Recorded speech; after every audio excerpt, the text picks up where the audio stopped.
The following is the procedure for public comment and participation.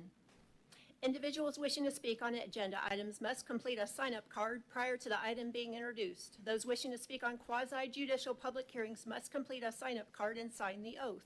Sign-up and oath cards are available on the table.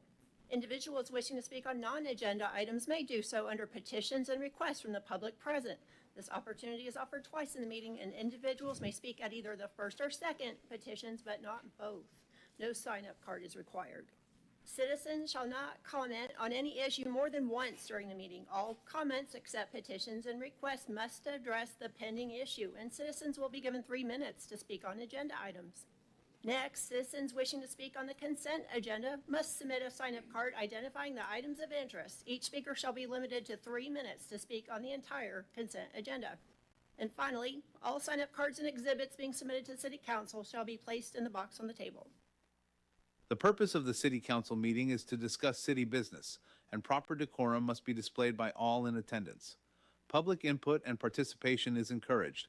However, all persons in attendance shall comply with the rules for meeting procedures and shall refrain from any action that disrupts the orderly proceedings of the council meeting or hinders a council from performing its duties. No person shall interfere with the rights of others to speak, hear, see, or attend the proceedings, make threats of violence, disrupt the proceedings with shouting, fail to confine remarks to the agenda item under consideration, nor continue to speak after the allotted speaking time has expired, as these actions shall be considered disruptive and disorderly.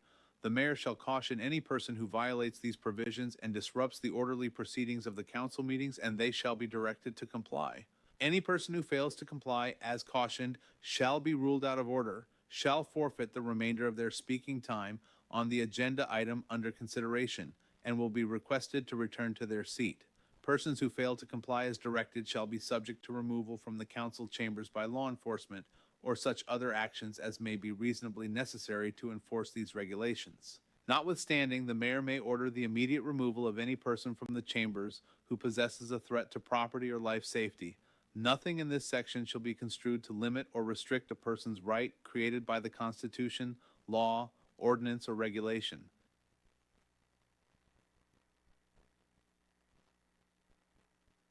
Regular City Council meeting, July 14th, 2026 at 6:30. I'm going to call this meeting to order. Is Pastor Smith here? Come up, sir. He's going to lead us in our invocation. Good evening. So good to be with you tonight. Let's pray. Our loving God, we are so thankful for your blessings toward us. Chiefly is our life that you have given us. We thank you for breath. We thank you for the rain that you've given us today. We thank you, Lord, that we are mindful of your grace. We realize, Lord, that we don't deserve any of that, any of your blessings, but we thank you for them in any case. We thank you for public servants. We pray, oh God, that you would give them wisdom as they deliberate this evening. We thank you for those who serve in law enforcement. We pray that you would bless them and keep them safe. We thank you, Lord, for the work that they do. We thank you for the fire department. We thank you, Lord, for all those who serve our city and our community. We're so grateful, God, for your goodness toward us. And we ask now that you would bless this meeting with your presence and your grace. In Jesus' name, amen. Amen. Thank you, Pastor. Please stand for the Pledge of Allegiance. I pledge allegiance to the flag of the United States of America and to the republic for which it stands, one nation, under God, indivisible, with liberty and justice for all. God bless America. All righty. Member Nelson. Move to approve the minutes of the city council meetings on April 26th, 28th at 6:30, May 26th at 5:30, June 9th at 6:30, and a special council meeting on May 30th. Second. I have a motion by Member Nelson, a second by Vice Mayor Cole. Any discussion? All those in favor say aye. Aye. Any opposed? Motion carries unanimously. Now, before we get into the rest of our agenda, we have a packed house tonight. Appreciate you all being here. Please keep decorum. If you guys are talking to the people next to you, then we might not be able to hear the person speaking to us. And everybody that's up here has the same freedom of speech and should be able to voice their concerns, and we want to be able to hear them. With that being said, I would like to ask council if they would move item 12C to the front of our agenda item so we can get it out and address. Member Nelson? I'd make that motion. All right, Second. Second. There's a motion by Member Nelson, a second by Member Moscoso. Any discussion? All those in favor, say aye. Aye. Any opposed? Motion carries. So the item 12C is the discussion on data centers. And I'm sure Mr. Parrish is going to come up front and center here in a second. But, recently it came up at our council meeting that, I think there's some misinformation that a data center was coming to Titusville. That is not the case. What we're trying to do is have a conversation about how to limit their ability to come to the city of Titusville, and we don't know what limits we have within the Florida State statute. So we wanted to have that conversation to see what we can do to help protect the integrity and character of our community. Mr. Parrish, I believe you have the floor. At your last meeting, you asked me for information about data centers, specifically whether the city could prohibit them or control them in any way. My answer to you about whether they're allowed inside the city zoning districts is that I don't really have a good answer. If someone wanted to put in a warehouse with servers, they could certainly do that, possibly in certain zoning districts, especially our industrial zoning districts. But based on your request, we did do some research, and I provided to you in the agenda a recently approved or signed law. It's Senate Bill 484, data centers, where the legislature adopted specific definitions of what they are. It does not say anything about allowing communities to prohibit them. Doesn't say that. So in other words, we could not find anything that says that would keep us from prohibiting them. However, if you do want to allow them and be more specific about where they can be, you can do that by adopting an ordinance with some specific regulations. I did include two pieces of information, one from the National League of Cities with recommendations and Urban Land Institute with recommendations on what kind of performance standards you can include inside an ordinance with recommendations on where they should be located. One of these documents suggested maybe coming up with an overlay with other performance standards such as buffers, screening, and sustainability initiatives to make sure that they are not drawing too many resources. I know the big issue about data centers, from what I understand, is that they use a lot of energy and a lot of water. Palm Coast was the only community that I could find that actually drafted an ordinance that specifically would prohibit data centers, but I couldn't find any evidence that they actually adopted it. There are various communities throughout the state of Florida that have adopted moratoriums, especially in the South. So with the information I provided to you, we'll take any direction from City Council, whether to come up with an ordinance to regulate them in some way or come up with an ordinance to specifically prohibit them. Thank you, Mr. Parrish. Member Nelson? One of the things I would ask you to do, or ask us to do, Brad included local guidelines for data center development, which was really helpful in talking about what data centers are, what the problems are going to be with them, what we need to look at. I felt somewhat better after I read it. I am concerned about the amount of energy that they use and the amount of water they can use. And so for me, I was almost willing to do a conditional use permit so that we know that whatever happens, they are not infringing on our water supply or our electric grid. In the paper, they talked about several different data centers actually being alternative energy, solar energy, wind energy, other things. And there was one cooling system that used a lot of water, and then there was a cooling system that did not. So I think that it would behoove us to make sure if somebody wants to do something like that, that we know specifically where it's going to be and what it's going to do to our community. I think data centers are coming, so I want to make sure that we control them, that we make those decisions. Does that conclude? I'll I was just making sure you're done. Vice Mayor Cole? I did a little bit of research into data centers, and there's two types of data centers. One is an AI data center. An data center draws the equivalent electricity of about 750,000 homes, and it uses about 1 million gallons of water a day. And there are regular data centers which use less, but even the regular data centers, the electricity that it draws is about the equivalency of about 75,000 homes. So, when I look at that data, there is no way I think we could even come close to supporting something like that. So, I am definitely against it.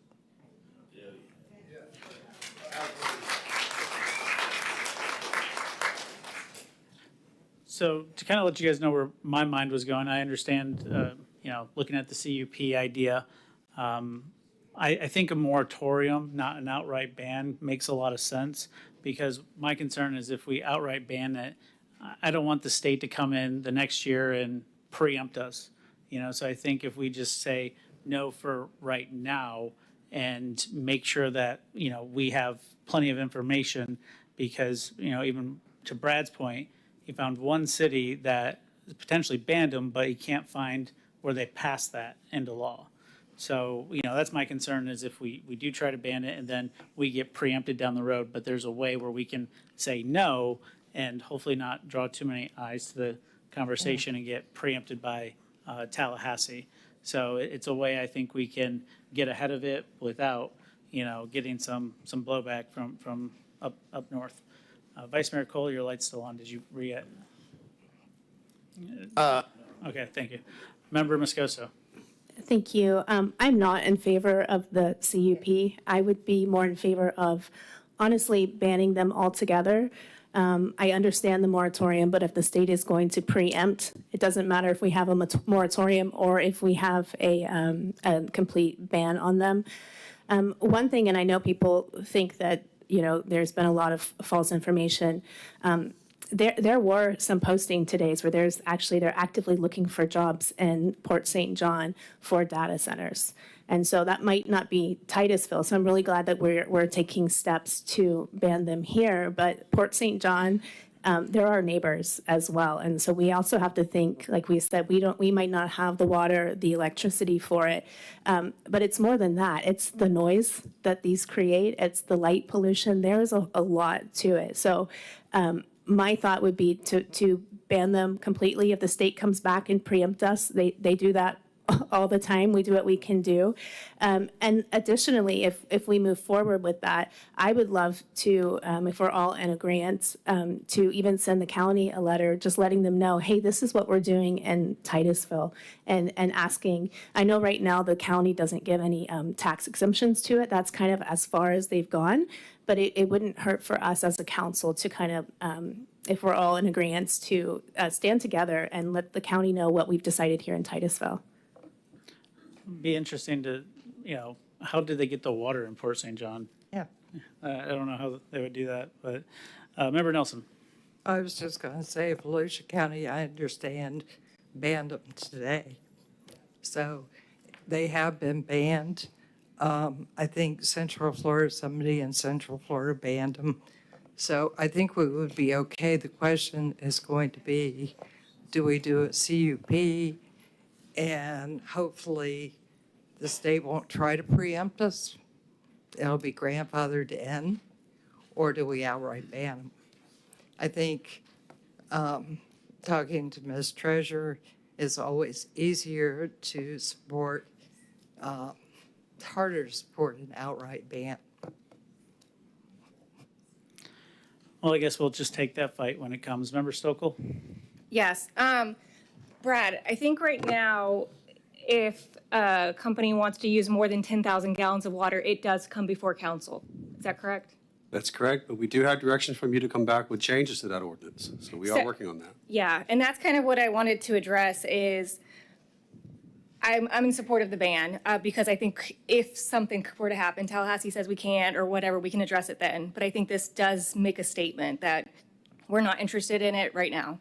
But that being said, I will say, I do also feel protected to some degree that they would need more, way more than 10,000 gallons. So that would come before us. So we do still have protections. Yeah, we can always refuse to sell them the water. So, all right. So, are you gonna make a motion, Vice Mayor Cole? I saw you reaching for it. I will call the cards, but since he was reaching for a motion, I'll let the motion be made and then I'll call. So the motion would be to ban data centers. Second. All right, I have a motion and a second. City Clerk? Yes, sir. We have about 9 or 10 cards. There's one card here from a Mr. Scott Moore. It does say just C. Is this the item you had wanted? That's me, Scott Moore. Was it, Is this are you wanting to speak on data centers? The airport. okay. C. Thank you so much. Okay, for the 9 or 10 folks, the first is Zachary Koppelman.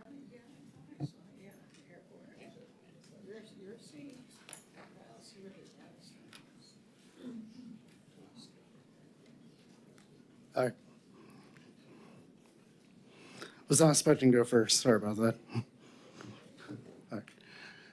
My name's Zachary Koppelman. I'm from Rockledge, so right up the road. I come here tonight in hope of City Titusville will hear us out, make a standing for prohibiting data centers.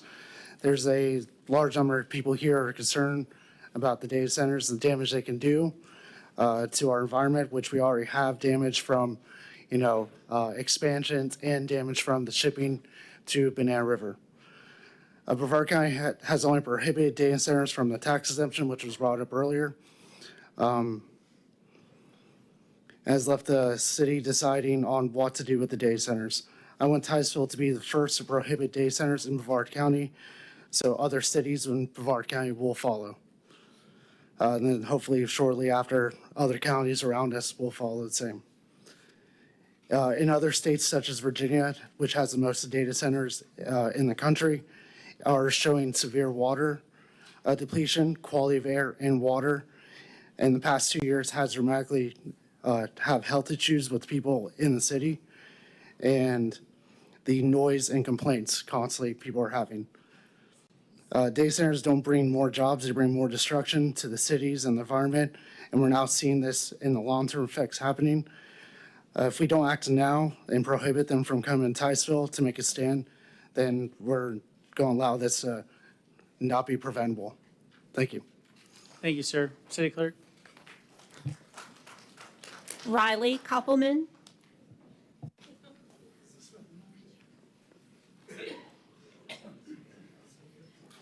Good evening.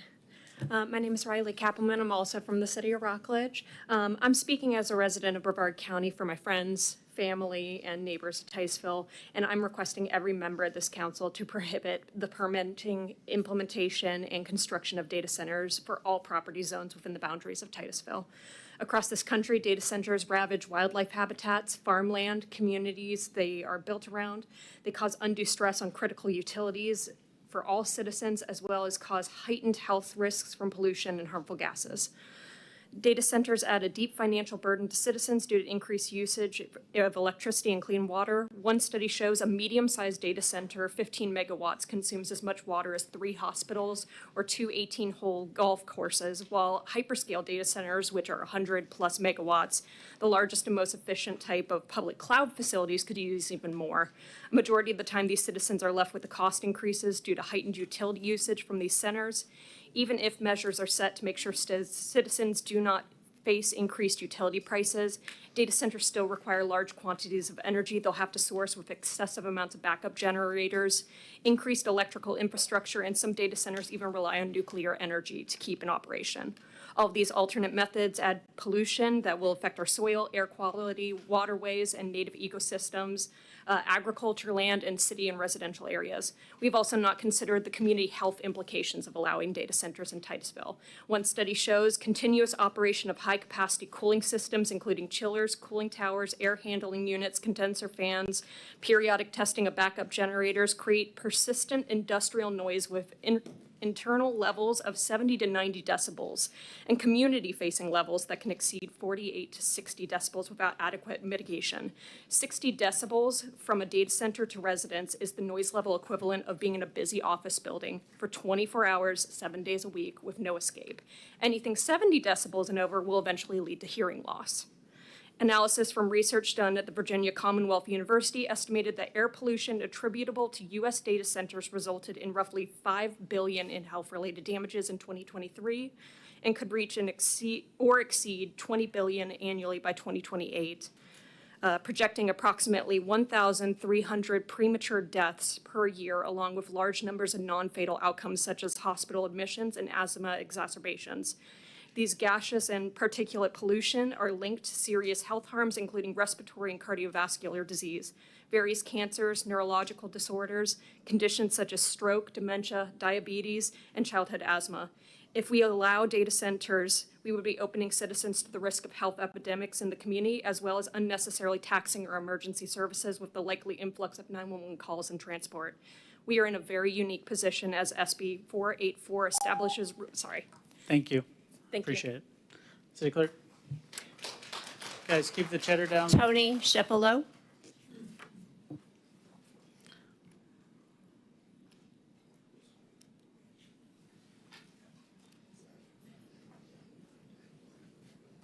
Tony Shifolo, the historic Norwood House. I got up this morning at 5 o'clock to watch the launch at 5:10. It takes 30 seconds from the liftoff for it to clear the horizon for me to see it from my yard or from my interior eastern-facing windows. 5 minutes later into the launch, I am still feeling the rumble, and I'm looking forward to the Starship coming from Texas. My concern is the noise of data centers.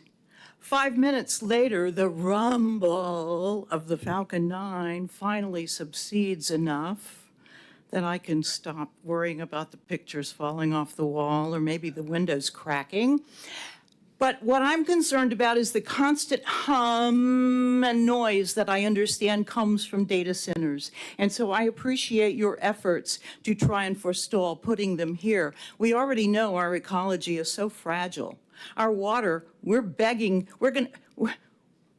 need fresh water, and we don't have anywhere to put our wastewater. And our rainwater, it's just a big no on all kinds of reasons. So I really appreciate your consideration and your wanting to put it off and to save us. We've got to start somewhere. I know we can't save us from the Starship, but at least after 5 or 10 minutes, that rumble stops. Maybe. Thank you, Ms. Shifelo. City Clerk? Elizabeth Baker.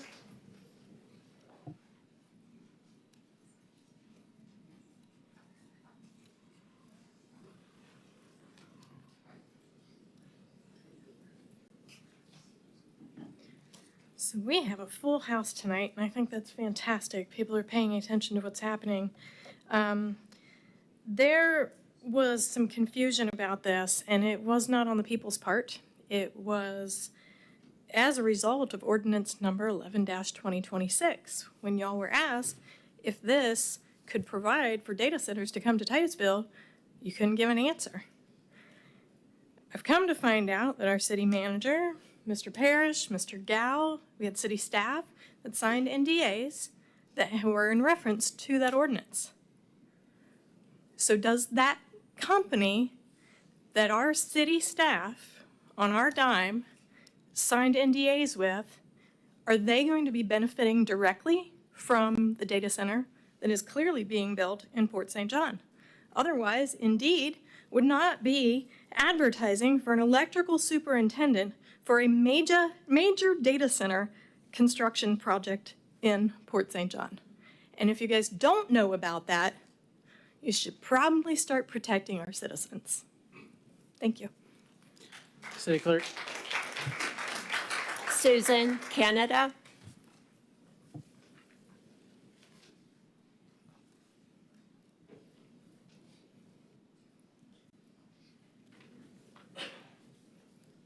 Good evening, Susan Canada, and not trying to outdo Mr. Parrish, but, and bear with me, I forgot my glasses. In May of 2026, Governor Ron DeSantis signed Senate Bill 484, which establishes comprehensive statewide regulations for hyperscale and large-scale data centers. While the state allows them, development is strictly controlled by the following rules. There's utility protections, water usage and permits, and it brings up here local control, and I believe you were interested in that, Mayor.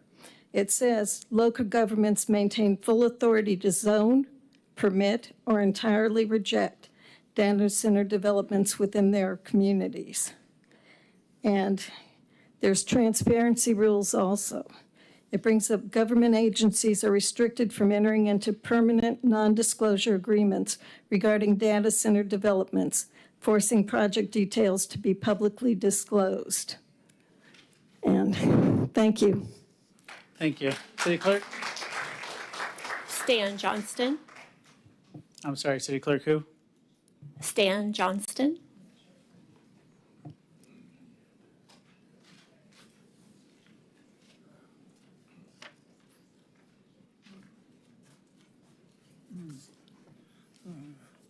I want to compare this project to a project that I worked on, and then it didn't come up.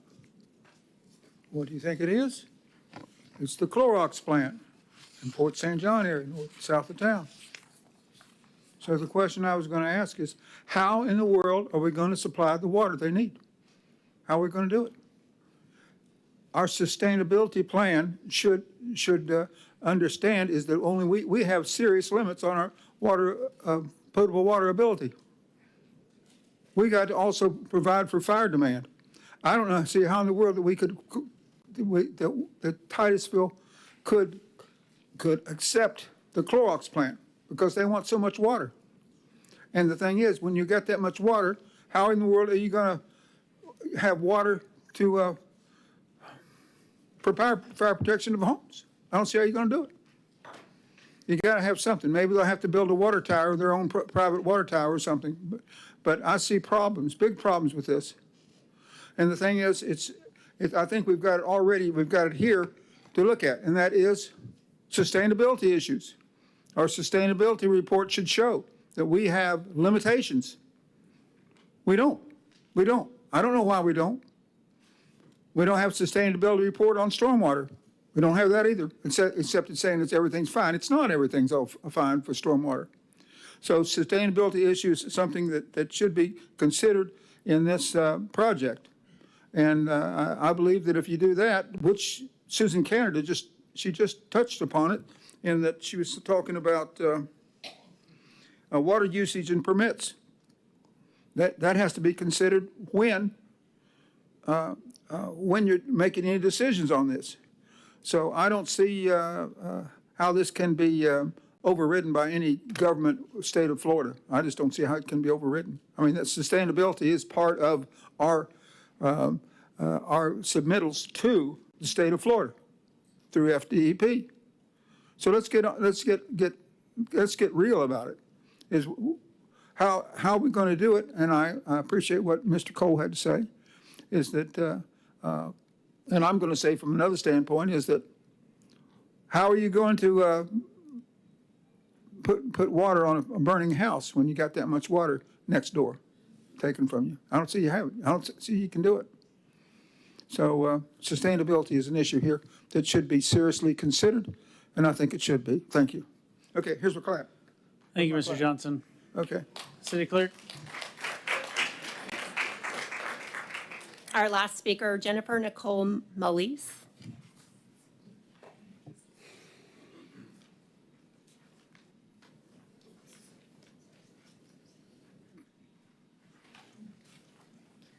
Good evening, and thank you for hosting and seeing all of us this evening. And thank you for the research done beforehand and all of that.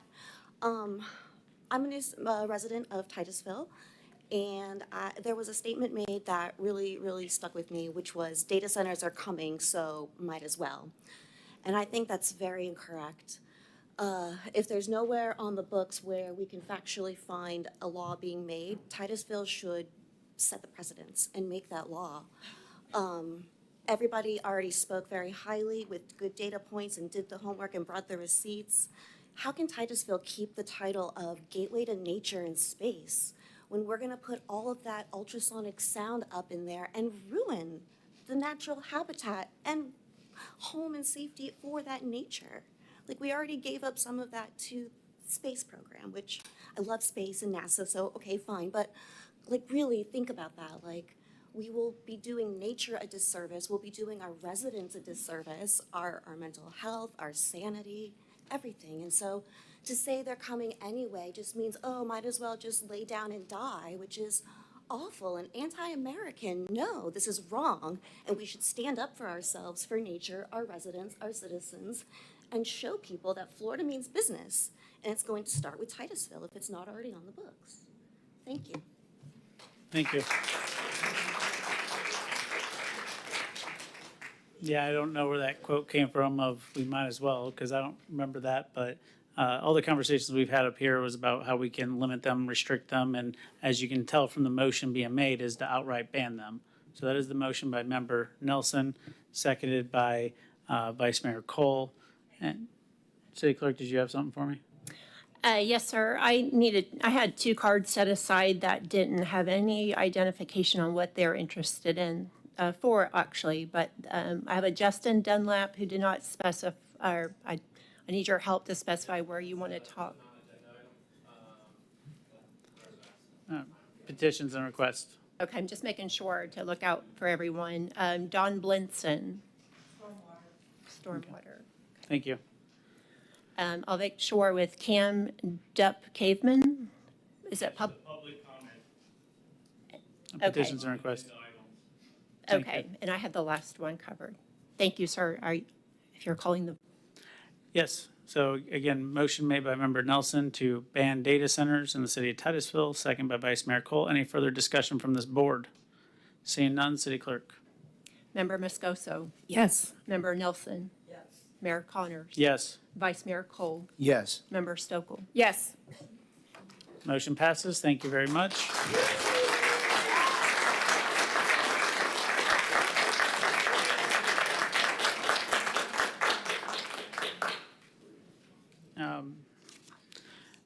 We're moving on to City Manager. I believe we're on boards and commissions now. Yes, sir. We have 5 items under boards and commission. The first one is 6A, the Community Redevelopment Agency. As you're aware, for the last few months, we've had a vacancy after Dr. Akers' resignation. And since May, we've tried every venue that we know of to recruit additional candidates. We currently have just one applicant online, are actually active, and that's Miss Hannah Carnes, who is affiliated with the Sunrise Bakery and the CRA.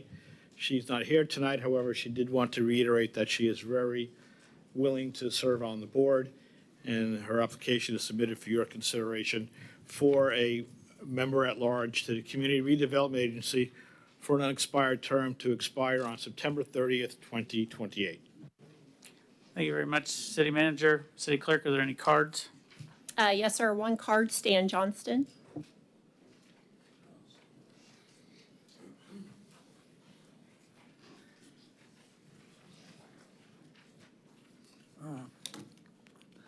There's some things I talk about and that y'all don't like me to talk about.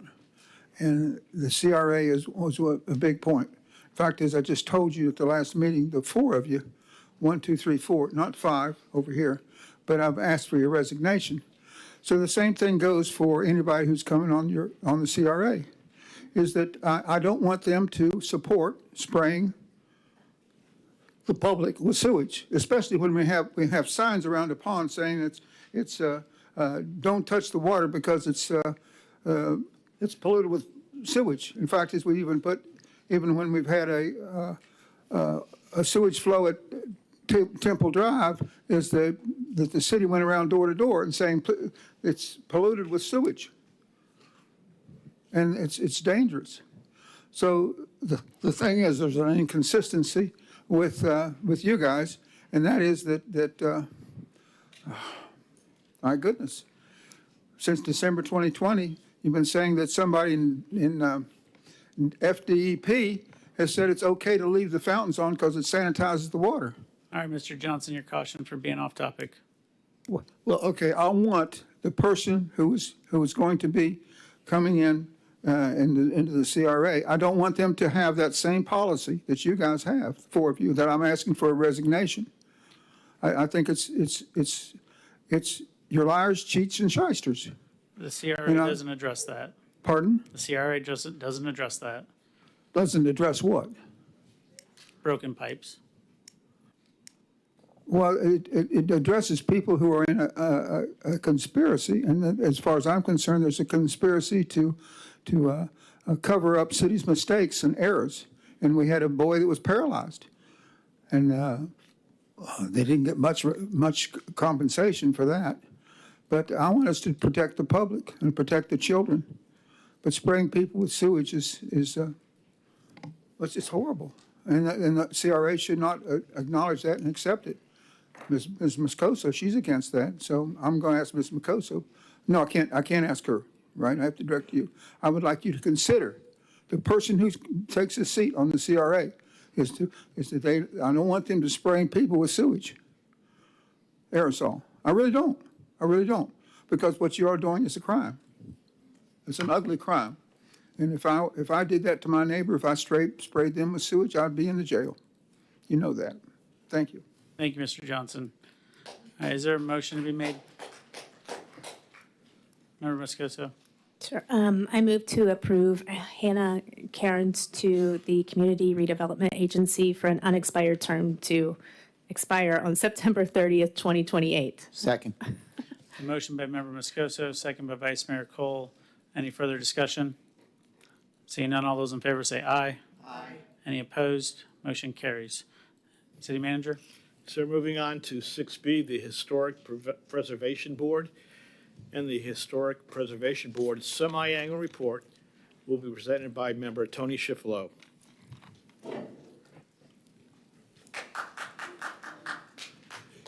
Wait till you hear it. Good evening. Thank you for allowing us this opportunity.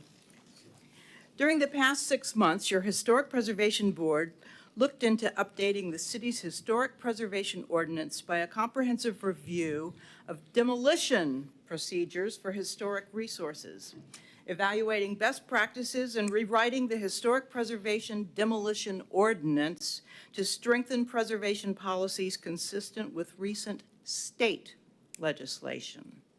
We invited the over 500 owners of historic property listed in our 3 city surveys to encourage public participation at our annual workshop in May, where Brad Parrish explained the demolition process. There was public discussion on the proposed ordinance by those attending, and we will be forwarding ordinance recommendations to council. Based on seminars at a Preservation on Main Street conference I attended, I proposed a unit on mid-century modern and the space industry come to Titusville. And lo and behold, the board created a mid-century modern preservation program. And we were reviewing the numerous structures of mid-century modern buildings built in Titusville in the 50s, 60s, and 70s. So then we planned and held our 2026 Annual Historic Preservation Board Workshop featuring nationally recognized mid-century modern preservationist expert Morris Marty Hilton from the prestigious Architecture Sarasota. And so we strengthened our recognition without designation initiative by honoring 4 residential and commercial properties that exemplify Titusville's mid-century modern architectural heritage. The workshop was well attended, and the award to the Dream Space Coast Apartments was accepted by a delegation from the corporate headquarters with local staff and residents who spoke about the revitalization of the former Imperial Gardens built in 1965 to house workers at the Space Center. They used to have a little ferry that would come across and land at the building at the riverfront to ferry the workers across. We served refreshments. Earlier this year, your Historic Preservation Board received the 2026 Florida Trust for Historic Preservation Communications and Media Award for our Joinerville and Beyond initiative.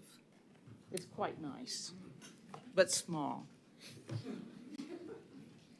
It's recognizing the city's leadership in preserving and promoting African American history through oral histories, archival research, community engagement, and public education. At that same conference, local historian and board member Kirk Davis received the 2026 Distinguished Service Award, recognizing his decades of leadership and outstanding contributions to researching, documenting, and preserving Titusville and Brevard County's African American history. Despite all the accolades, we plan to continue the work to encourage property owners of historic buildings to participate in the listing of their buildings on the city's local historic register, and to encourage the preservation of historic and potentially historic buildings and neighborhoods in the city, mid-century modern. We look forward to a relationship with the newly formed Main Street Titusville as they work to bring recognition and economic redevelopment to our historic downtown and beyond. We did quite a lot in 6 months.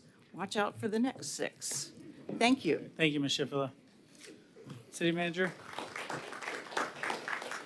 Yes, sir. Moving on, the next item is 6C, the Titusville Cocoa Airport Authority. And the airport authority consists of 7 members. 1 shall be appointed by the city of Titusville and shall reside within the city limits of Titusville. And the term of the appointment shall be for a period of 3 years. There are currently 2 applications on file for consideration.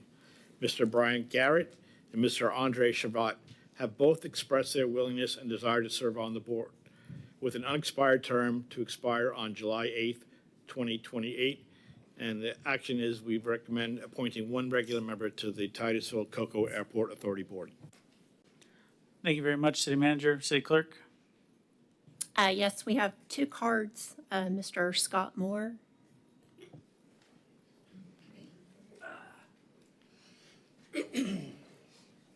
Greetings, folks. It's nice to be here. Nice to see a couple of people I voted for. And good job on the data center. I'm here on the luckiest night of all, because it seems like all of my fellow citizens, now I'm nervous, so bear with me. All my fellow citizens are concerned about noise, and that's why I'm here. I've lived over just north of the Arthur Dunn Airport for well over a decade.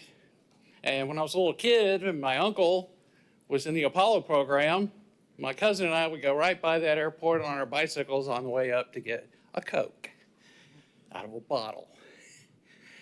Now, over the past year, it's been highly noticeable that something's not normal there because there's way more noise. Now, it starts about 7:20 in the morning, and I don't think y'all are aware of what's going on over there. And it doesn't end until about 5:15, 5:45 in between there, because I've tracked the situation to find out what was going on before I complained. My original complaint was right here to the city of Titusville. I went to the website. I didn't get an answer. So I then looked into what to do, and I found out there's an authority over the airport, and I went to complain to them, and the website said, fill out the complaint form below. We take noise very seriously. But there was nothing there but a phone number, which I called several times with no return and no answer. So I went to their meeting, a little smaller than this one, and I said, hey guys, what I've looked into is the fact that these are flight schools from Embry-Riddle University, EPI, Ed Harris, Phoenix Aviation, and they come down in groups of 4, starting at 7:20 in the morning, and they loop around, one takeoff after another. And I told the gentleman at the meeting, I said, your rule number 1 is no touch and go landings. Your rule number 2 is no light schools. So I would just like to ask that you enforce the rules, or if that's not doable, maybe send them down toward, Garden Street, because the maps they look at don't have houses on them. They have different maps they look at. So I was kind of hoping that would help, but it didn't. So I continued, because very rapidly they fixed the website when I told them it was broken. That there was only a phone number, and I didn't get any calls back. So now there's a form, which I've filled out dozens of times. And one time it was the mosquito guy at 9:30 at night flying 250 feet over my house. Now, I love where I live. You can hear the skydiver screaming all the way down. Ah! The one that dropped in my neighbor's yard. Luckily, he didn't die when his chute didn't open. He hit a tree and made it. I'm sorry, I do got to stop you. And I do got to stop you in fairness to everybody else, because everybody gets 3 minutes. Yeah. But this is the first I've heard about it. I will have a conversation with the airport to see what we can do to address it. You want to have a conversation? I'm going to have a conversation with the airport. I will. Okay, I'll call you. Absolutely. Okay. Thank you. I have to go pick my wife up from work. You folks do a Thank good you. job. Thank you. City Clerk, any other cards? Yes, sir. I believe this is an applicant, Andre Ben Charvet. Andre, are you here? Yes. My name's Andre Charvet, is the correct pronunciation. I've been pretty much a lifelong resident of Brevard County, mostly in Titusville. I am a pilot. I actually fly out of Arthur Dunn Airport, which has been there since 1929, something like that. It's been there a long time. It's been there long before his house was built. I have no axe to grind against the airport authority. I'm interested in aviation. I want to see the aviation community grow. I want to see Arthur Dunn need some improvements I'd like to see there. I have no axe to grind. I've just always had a lifelong love of aviation and things related to that. And I know the airport authority is involved in a lot of other development things where they're trying to utilize the land around the airport to bring industry in and stuff like that. So I'm very interested in that sort of thing too. I have a grandson taking flying lessons at Tyco Airport down there. So I'm very interested in that sort of thing. So I just appreciate your consideration. Okay. Thank you very much. Is the other candidate, Brian, here, or anybody? All right, not seeing him. His wife is here. Oh. His wife, would you like to say a few words on behalf of your husband? You don't have to. You don't have to. I was just asking. Okay. I'm his sister-in-law, and Brian is a fantastic man. He is, Can you come up to the podium so everybody can hear you? You guys can do it together. You guys can do it together. Yeah. I mean, his application did not say handsome on it, but I'll add that. Well, I'm biased. So my name's Julie Garrett. I was born and raised here in Titusville. I won't give you the age. My husband, we met in 2001, got married, and I've been in Titusville. And in 2012, we had to go to California and get a job there, and we're finally back here in Florida. My husband's been in airports for 30 plus years. Started out as a police officer at Salt Lake City and worked CFO at Sanford, airport director in California, Utah, and back here in Florida. He's currently a director over 3 GA airports, and he's looking to retire and wants to stay involved with aviation and serve his community. So that's what I got. So. Thank you very much. Sorry. Sorry to put you on the spot. All right, council, just looking at the applications, I think we have 2 really great candidates here. I don't know either one of them. Just looking at their applications, I think Mr. Brian Garrett definitely has a very packed resume that could probably be beneficial to our airport. That's kind of where I'm leading. Member Nelson? I would agree with you. I don't know if Mr. Charvet would be interested in any of our boards, any of our other boards, potentially. But I think for me, Mr. Garrett has a really packed resume. So that would be my motion. I have a motion by Member Nelson. Second. I have a second by Vice Mayor Cole. Is there any further discussion? Seeing none, clerk, call the roll. Member Nelson? Yes. Mayor Connors? Yes. Vice Mayor Cole? Yes. Member Stokel? Yes. Member Moscoso? Yes. Thank you very much. Congratulations to Mr. Bryant. And again, thank you, Andre, for coming. And just so you know, if you have an interest in roads, there might be a committee coming up for you. Not as fun, I know, right? Talking about roads. City Manager? Yes, sir. Moving on to 6D, the Titusville Environmental Commission. It's a request for a leave of absence. And regular member William Bill Young requests a 2-month leave of absence from the TEC meetings for the months of July and August 2026. Thank you, City Manager. City Clerk? Yes, sir. 1 card, Stan Johnston.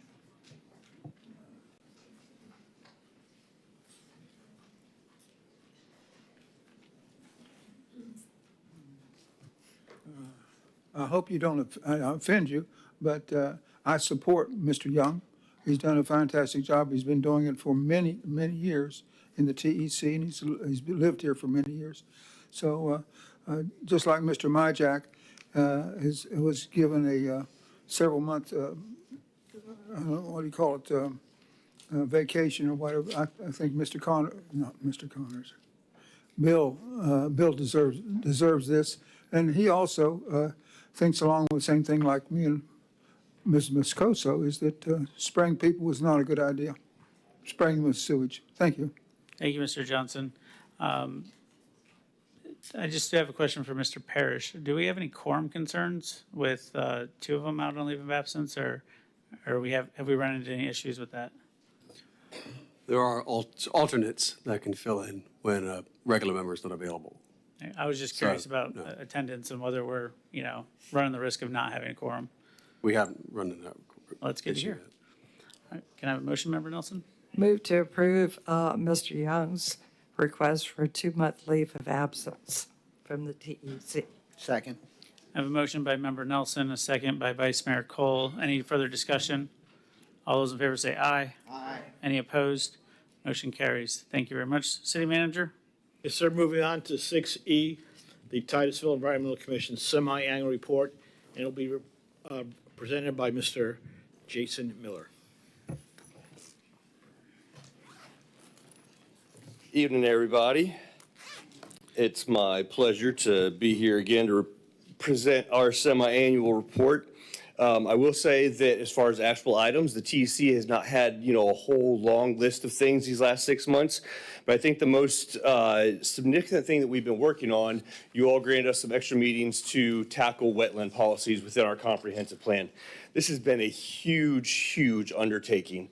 We have been combing through the comprehensive plan, identifying areas where there are loopholes for developers to take advantage of destroying wetlands, ways to protect them, while also keeping those requirements reasonable so that we aren't just shutting down development or we aren't also going against state policies and laws as well. So we have done a tremendous work on that. We are hoping to wrap up the last bit of that with our next meeting, which is actually tomorrow. So some of the other things, no big membership changes. We did reelect Mike Myjack as chairman and Laura Lee Thompson as vice chairman back in January. We did spend a lot of time with the Urban Forestry Management Plan, which we were very happy that you all approved, I believe just at the last meeting. So thank you all very much for that. We believe very strongly that is going to be a big, big positive for our city. We did also look at alternative water supplies. Again, at y'all's request, we looked at the potential for going forward with some studies about brackish water and seeing if we could make potable water out of that. That was honestly a pretty straightforward vote for us, I think, to look at that as an alternative option for potable water. And we did also, with that, encourage looking at aquifer storage and recovery as part of that element as well. Notable presentations, we did make an effort to get ourselves more out in the community these last 6 months. We talked about that very specifically on the commission, making ourselves more visible to the community. And as part of that, several of us attended the Earth Day event at the Enchanted Forest, which was a lot of fun, and I think really got the Titusville Environmental Commission out there a bit as well. And then we also had myself, who also serve as the chairman of the County Environmentally Endangered Lands Program. I was able to update our committee on some potential EELS land acquisitions involving some properties here in town that would really do a lot for conserving some of our wetlands. And then with that, we were able to do a field trip with a large part of the EELS Selection Management Committee with the help of Laura Lee Thompson, who arranged a bus tour for us, and we were able to actually drive around the city and show the EELS Selection Management Committee some of the different properties around town and how they would be impacted by some of these wetlands if they were in fact developed. I also want to throw a few shout outs to some of the city folks that are helping us out in our meetings, specifically Assistant City Attorney David Melito. He is at every one of our meetings, and I feel bad for him sometimes because he gets asked questions that are legal questions, but you got to kind of wade through all the layers to figure out where the legality is. So I want to thank him very much for his efforts, as well as Lori Dargy, our recording secretary, who keeps us on track. Brad Parrish, of course, for the community development director. And last but not least, and overwhelmingly, I really want to lift this person up a lot, Lily Galileo, who is in the back there. She probably doesn't want to be seen, but Lily is a sustainability coordinator. And not only is she amazing for TEC and what she does to help keep us on track and keep us moving in the right direction, she is such a gem for this city. She does so much not only within this building, but outside this building, volunteer work and everything else. I'm very lucky to be on a couple other committees with her, and I just really wanted to give her a big shout out tonight. So thank you all very much. I appreciate the time. Thank you very much, Mr. Miller. City Attorney? I just have to echo what Mr. Miller said, which David loves the committee, by the way, and he volunteered for it. He wasn't voluntold. He volunteered for it. So he really loves it. Thank you for acknowledging him. All right, ladies and gentlemen, we're at the time of petitions and requests from the public, but before we get into that, any discussion around flooding or stormwater that is on our agenda on item 12B when we're going to have this conversation. So this is petitions and requests from the public non-agenda items. So with that being said, who wants to go first?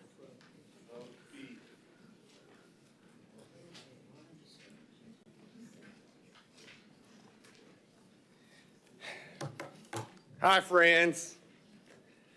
You know, I have some history here. I was a gentleman that's been here openly carrying a firearm while fishing. I have deep ties, well, not deep ties, I don't know him that well, but your ex-Chief Lau, Major Tiny over here, and Sergeant Anderson, I have met them, and they wanted to, you know, basically violate my constitutional rights. I had a problem with that. So now we jump forward to, what, like 3 weeks ago with John Lau that you guys fired, right? Because in your policy, because he refused taking that little breathalyzer drug or whatever, well, under 316.1932, it is a crime. It's a second-degree misdemeanor for anybody to refuse a breathalyzer. That law got put in place in 2025, and here we are with a police chief that rolls over a $7,000 Tahoe that all these people in the back paid for. And then we've got Titusville PD. They didn't even have jurisdiction. I have almost 2 hours of body cam footage. Brevard County Sheriff's Office showed up first. They were the ones that should have been creating that whatever. Titusville showed up because it was their chief and was like, nah, guys, nah, don't worry about this. We got it. We'll just wait for FHP. Well, then FHP showed up. And then guess what FHP did, or Titusville did? Nah, FHP, we got this. We're going to take over this investigation. But for some reason, when Lau went to the hospital and he refused, how come Titusville didn't arrest him? I look at these cops. I look at the guy over there on his phone. Yeah, you, Major Tiny. Yeah, why didn't you arrest Lau that night? How come this guy is still walking around? I had to go through a DUI. Do you know what I went through? $10,000, and that's been almost 4 years ago. What makes him so special? But why isn't anyone, you need to reach out to Brevard County Sheriff's Office and say, hey, go arrest them. You need to reach out to FHP, because I've called all of them. The day that it happened was the same day. I've got recordings of all the police time that I've talked to these people. I'm like, why isn't he arrested? Here's the statute, 316.1932.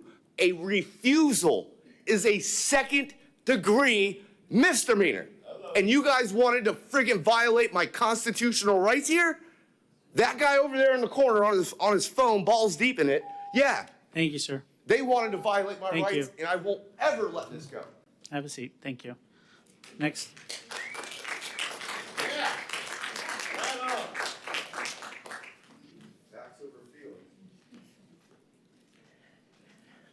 May I bring a little more lightheartedness to it?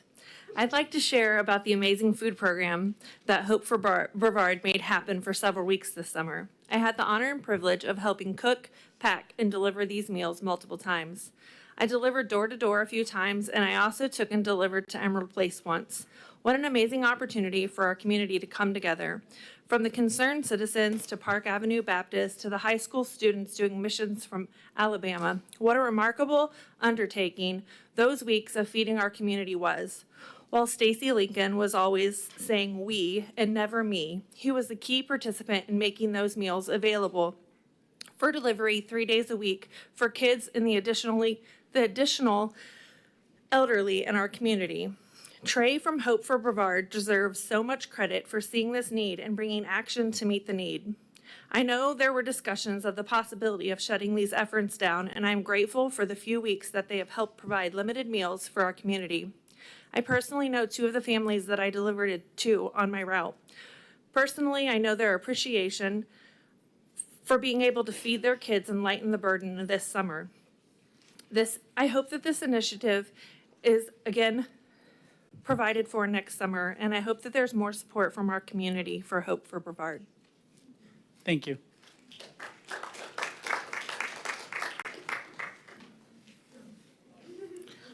Sir, take the mask off.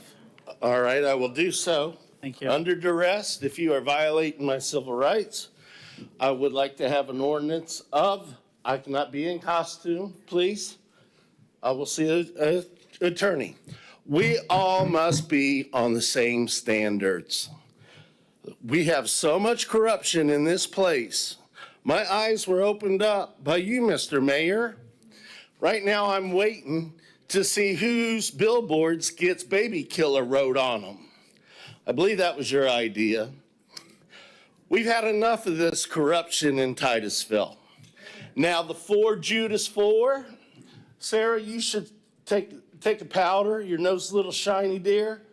I'm sure you're hungry because I watched you eat. I don't think we eat in the hall here, but you're special too. You, buddy, the 3 horsemen are coming into this freaking council.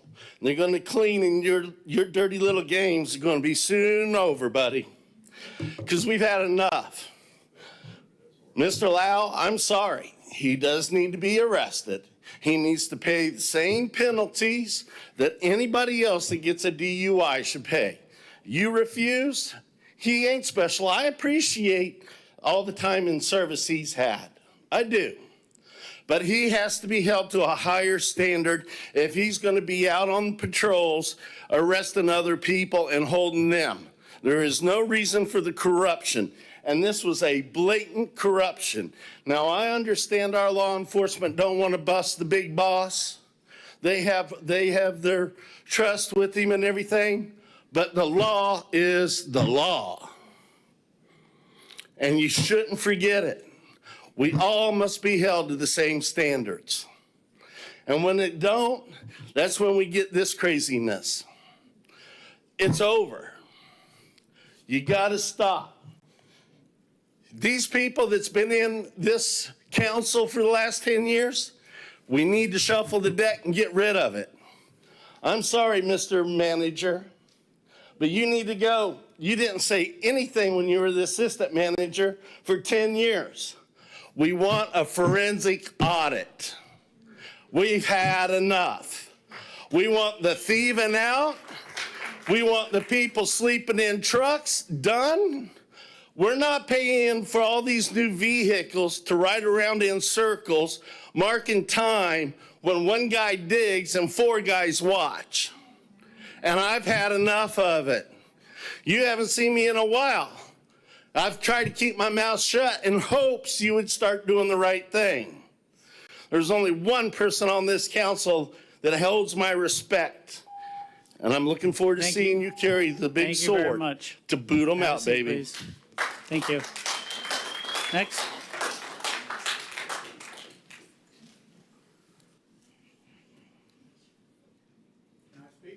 Oh, I think, There's a couple items here. First of all, my name's Greg Hollinger. I've lived here about 47 years in T-ville. Now I live out Salt Lake, outside of town in Mims. That's where a lot of the water is going now. But nevertheless, I just want to thank everybody here, everybody, for the 250 years that we have been blessed with, to be able to have a governance that people can get up and sing and dance and shout, and still we put up with each other. I thank the police officers. I thank the chief that made a mistake in his life, because I've made them too. And I thank everybody that we're here today because God has blessed us to live in a country like this. And I'm thankful. Now, to all of you, I've got to say this. I've got some fixes for some of this if you want to listen. Now, one of them is a school zone ticket fiasco. You know, the police have tried to do well and protect the kids. If you really want to protect the kids, don't give tickets after the fact, because a child can be run over and then a person get a ticket. Let's put speed bumps up there, okay? And let's make one statewide rule 24/7, because the kids are at those schools after school. We're not functioning in wisdom at all. We're functioning like a bunch of people that want to make laws that affect elderly people that don't even know that the speed limit changes on Hopkins 3 times in a day. In a day. These are people who can't get out of Target and find their car. Come on now, let's make things simple. And for the police department, I bet these policemen here, I bet they have to take drug tests. I bet they have to take alcohol tests. So why not just all the managers too? That would fix it and may have saved our chief of police some embarrassment too. So why don't we do this? Why don't we make simplicity a real point in our lives, all of us? And as far as this data thing going on, folks, I did lobbying in Tallahassee about 3 years ago. And Mr. Cole, you might remember me being here with a bunch of elderly people. I lobbied for elderly people getting kicked out of trailer parks. And you know what I found? Tallahassee is just like Washington, D.C. I'm going to tell you, folks, right now, they're coming after you with this data thing. There's nothing you can do about it. You're going to have to get with a bunch of cities and towns like us, and you're going to have to bond together, because they're going to come and they're going to hit you with the laws they've already hit you with. You know they have usurped your ability to run your own town. You know they've made laws in Tallahassee to do this. They have a lot of money. They're going to come do this over this data thing. Get ready. Go to battle about this. Get with the people here. Let the people get with you. Get other cities involved, because they're coming, and they got a lot of money, and they're coming through the state. Okay? They're going to do this. Now, this is another thing. Playa Linda, you got the 2 wealthiest men out here in the world, and they're going to launch the biggest spaceship in the world. sorry, guys. Trade, make a business trade with them. We want an aquatic center to take our beach from our future generations. Start making business deals that are good for all of us. Amen, sir.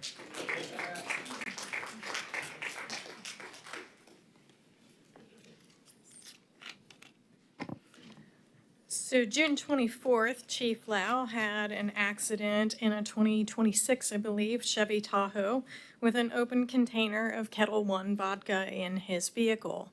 That was a city-owned vehicle that we all paid for, and he didn't see charges, and I'm not happy with that. I know a lot of people are not, but it doesn't negate his career, and I'm sure that Chief Lau did some wonderful things throughout his career. The problem is that there's no mention of it in here. You guys aren't talking about it. We're trying to keep this quiet, and we're just going to move on to the next thing. So I'm here to ask for us to start putting in motion a national search to find a new chief. The chief before him, unfortunately, left because of DUI. There's clearly something wrong with our culture. There's something wrong here.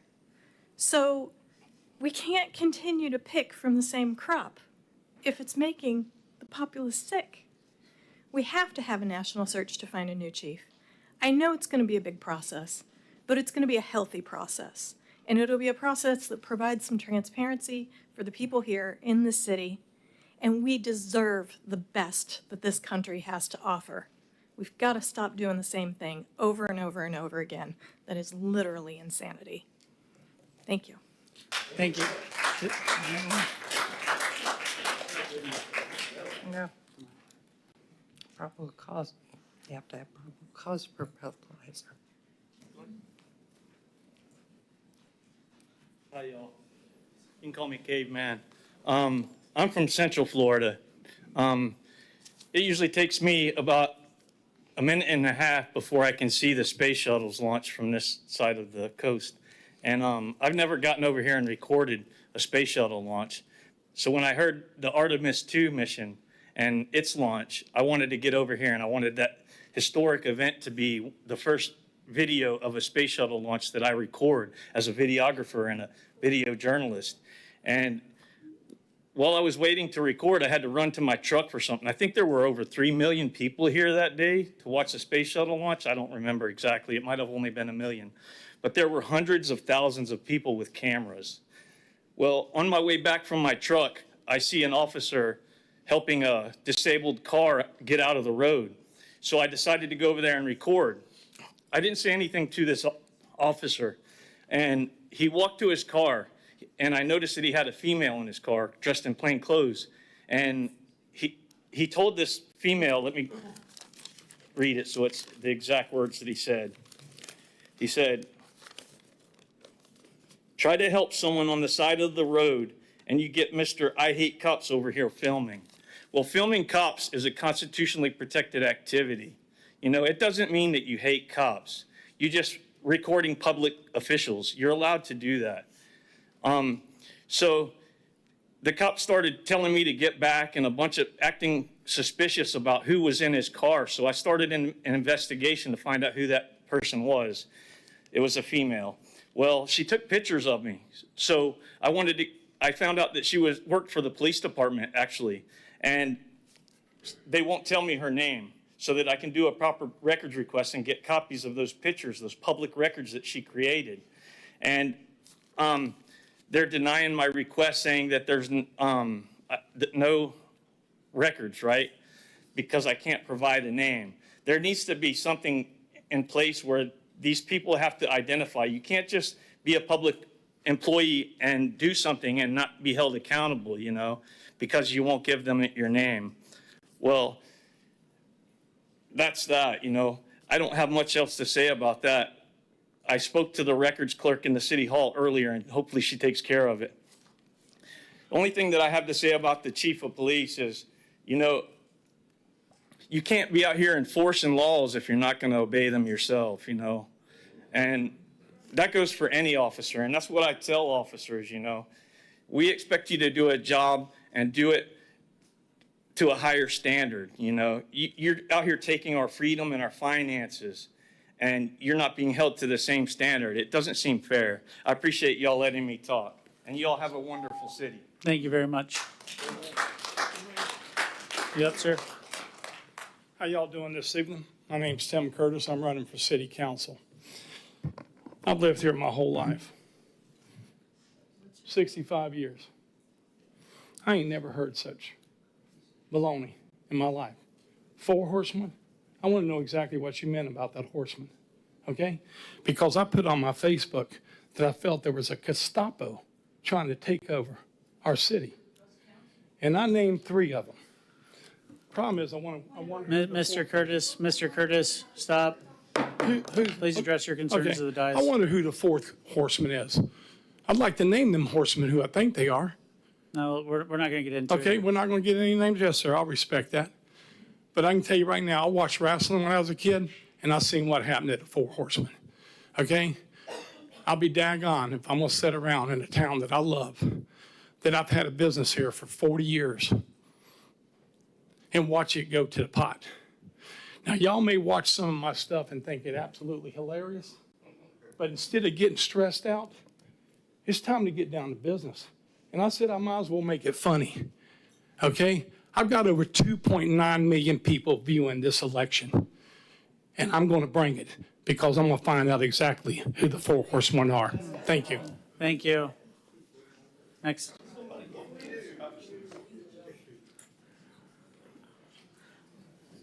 right. Are you coming up? Yeah. So I'm going to get him and then I'll get you. Yes, sir. I just got something quick to say. Order.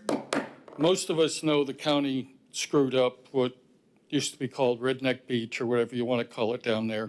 We're all in accordance with that. However, I was up in Volusia County, and they have a deal that if you are not part of Volusia County, you have to pay, I think it's $10 to park your truck or trailer there. We have a bunch of jet skiers that come over from Orlando every weekend and utilize the place. Might be something for you to check out, whether it's us, whether it's the county, and say, hey, $10 if you're not part of us. Because I will tell you, every time I take my boat out, I'm bringing trash bags. Because when I hit some of these islands, they're not picking up after themselves. And it's really getting ridiculous. You're trying to make things better, and it's not working. But I just figured you'd like to know what Volusia County's doing, so it can be done. What was your name, sir? Dan Leggett. Dan, nice to meet you. Appreciate the comments. And Dan, to your point, I brought that issue up before the county because they own Parish Park and some of the other parks. We only have 8 in our city, of our city parks. And I asked them about the idea of charging for parking to non-residents because, you know, they come over, they watch our launches, they trash our parks, they drive on our roads, they buy a Diet Coke at 7-Eleven on their way out of town. That's not helping us. And then our citizens have to foot the bill to clean up the mess.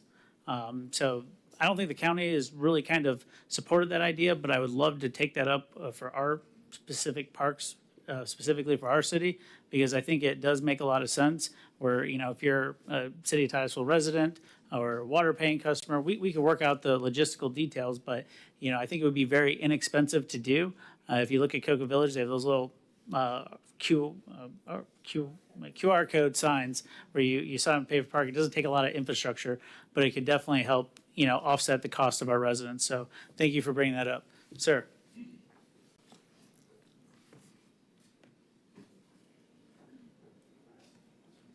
Do I have to get a name first? Yes. My name is Mark Lufgren.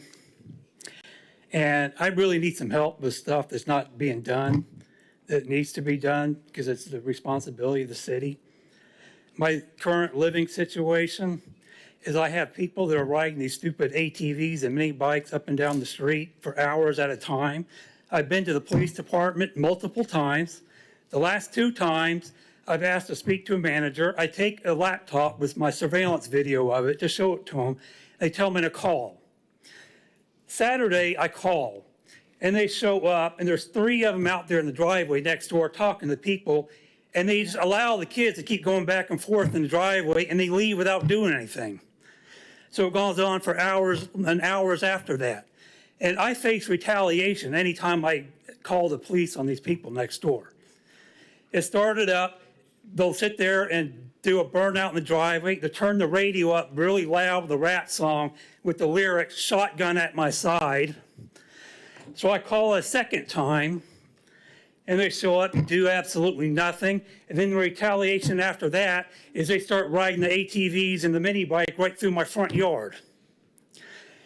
I've been down there at least a couple of times to talk to code enforcement management because I have to deal with these cars and trucks with no tags, junk heaps that are stored all over the property. There's tires all over the property. There's concrete blocks stored on the property. The junk just sits there. There's people that work on these vehicles like as a job, and it goes on till midnight or later. Power tools going on after 10 p.m. I am tired of it.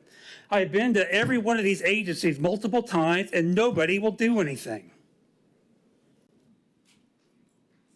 When is something going to be done? I live in a residential neighborhood. It's not supposed to be an off-road park. It's not supposed to be an automotive shop. It's not supposed to be a junkyard. It is not supposed to be a storage lot. Do you understand me? I'm getting close to the point where I want to sue. This has been going on for years. I'm done. What street do you live on? Huh? What street do you live on? On what? What street do you live on? What street do you live on? Oh, Forest. Forest. City manager, can you address this? So I'm not aware of this right. issue, but obviously we'll So- look into it. And I'm Sir, telling you, I- I have surveillance sir. video to back every claim I make up I- all the way back to 2017. Sir, I understand that. Yes, sir. Okay. I'm addressing him because And we our- can't direct staff, but Our the code city enforcement manager. manager is very responsive. He will immediately work on it. All right. So, city manager, you hear the concerns. You're going to provide a resolution. Order. Sir, we're getting your concern addressed. Mr. Johnson.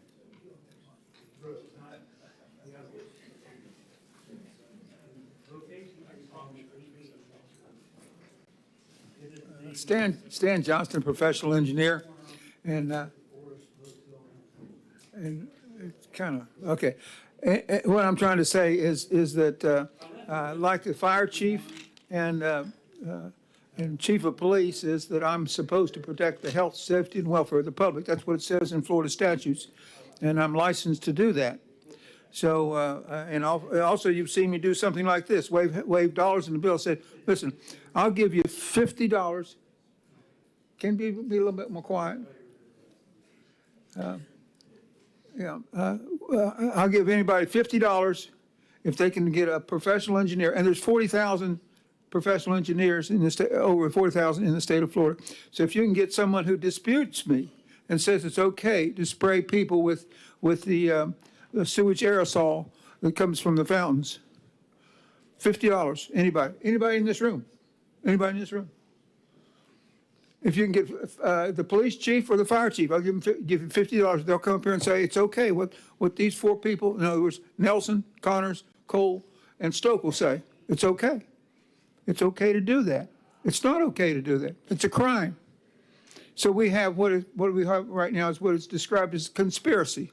And I read this to you just recently from Black's Law. It says as follows: a conspiracy, a combination or confederacy between two or more persons formed for the purpose of committing or by their joint efforts some unlawful or criminal act. And you all know about that. In fact, is that you were sued.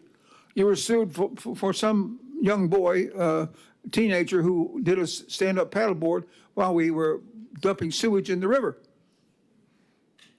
And he's paralyzed. I don't know if he's still alive now or not. That was a suit because of criminal activity that you guys doing.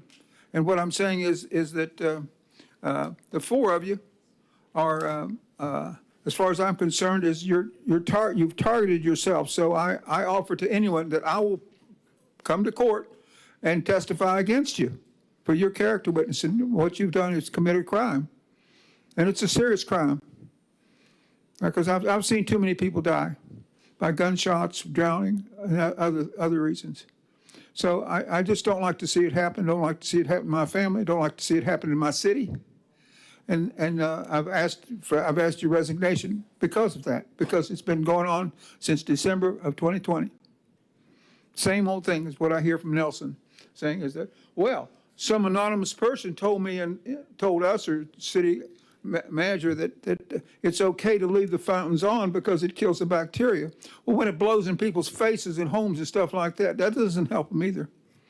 So you've seen this before. Thank you, Mr. Johnson. This is what I'm talking about. All right, have a seat. Any questions? Have a seat. It still had, I don't know why it buzzed, but it still had time on the clock when you said that. I don't understand what the clock's No, doing. it buzzed, and I said, have a seat, please. But my time wasn't up when you said that. No, it was pretty spot on. Not according to this clock right here, and you got a problem with your clock. Anybody else for petitions and requests?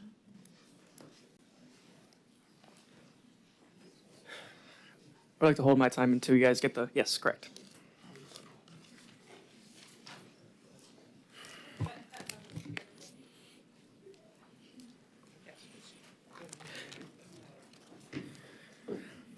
Does everyone have the documents? We can start. Yeah, I only had 3. I apologize. I didn't have enough paper at home. Go ahead. Let me know when you're all ready and we can Go ahead. proceed. Okay. Good evening to members of the council and towndees. My name is Ryan Laszlo. The first image that I have in your packet is an image that shows Port St. John down to Palm Shores all the way to Satellite Beach and over to Cape Canaveral. In this vicinity, there are 42 combined flock cameras in this area. The second page is the city of Titusville, where there's a combined 49 plus 1 in southern Mims. The third page shows that we have 7 flock cameras pointing at parking lots. And I would like to know if these are license plate readers, as we were advertised by Flock itself into adaptation and use in the Titusville Police, what traffic infractions are we going to get from a McDonald's parking lot?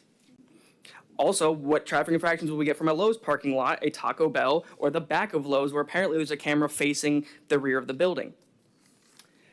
The fourth item in there is a list of different counties, towns within the vastness of this country that goes onto the second page of places that have canceled their flock cameras due to issues with surveillance, with not safe data concealment and storage, with leaking data from internal to external sources like FBI, outside county police departments.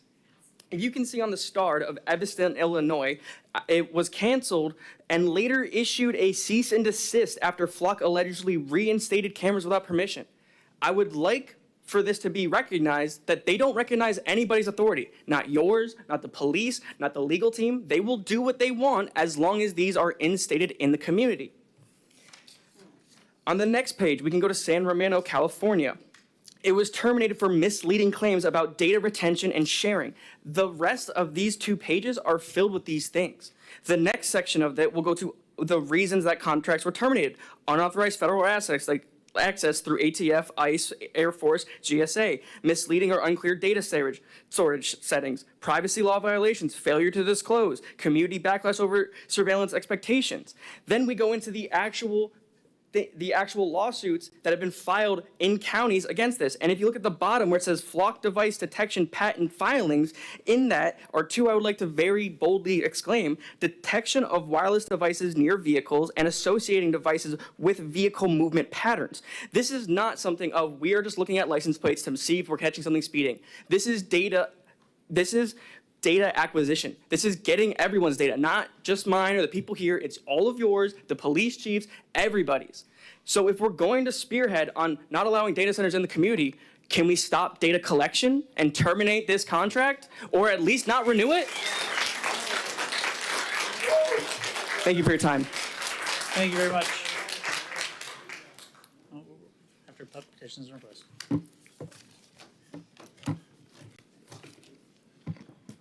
Good evening. I'd like to echo the sentiments of the speaker before me. My name is Connor Bramhall, and today I'd like to talk to you about a concept I encounter a lot in my job as an engineer called scope creep.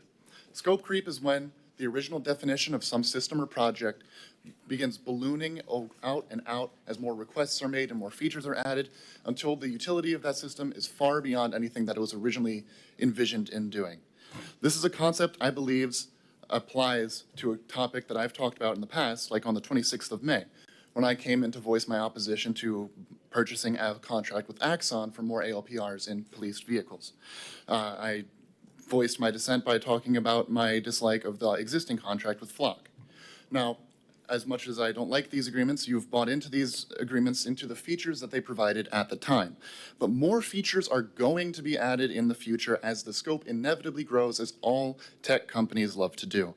404 Media reports that a company called SingleTrace is looking to add Bluetooth and RFID monitoring to ALPRs in partnerships with companies like Flock. Things that can ID cars without a license plate, ID people within those cars individually, and even ID people as they're walking by using the Bluetooth fingerprint on their phone. Something that the Supreme Court has already ruled is unconstitutional because phone location data requires a warrant in order to be given to police. And why are all of these being seen more and more on parks and trails if they're only meant to scan license plates? With face scanning, it's claimed to not be a part of the new Condor model that Flock provides that can find a pedestrian moving and lock onto them. But then what makes that different than a normal camera? Why are you buying it? Features like this can be added solely at Flock's discretion because of your contract. Section 2.11, Flock has sole discretion to add any features they see fit. Features that will be available to everyone who buys into the system, other police departments you share information with. Again, it doesn't even have to be any allegations of corruption with our police system. Every police department will have access to this if you choose to share it, which I have learned you do. The federal government has already been reported to have used this system, and due to their incredibly poor cybersecurity record, this will be open to hackers to use as much as they would like as well. Misuse is already terrible. There's cases of even policemen stalking other policemen of the opposite gender using these systems. Officers already over-rely on these, using these to get into incidents where people will get injured in a confrontation with police because of an IED by a Flock camera that was wrong. Please consider terminating this partnership with Flock under Section 6.6 of your contract before the residents of Titusville no longer have any Fourth Amendment protections. Thank you. Thank you, sir.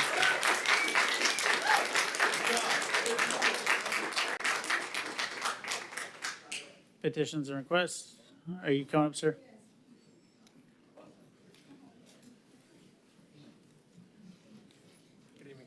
Good evening, council members. My name is Justin Dunlap. I'm a new member to Titusville.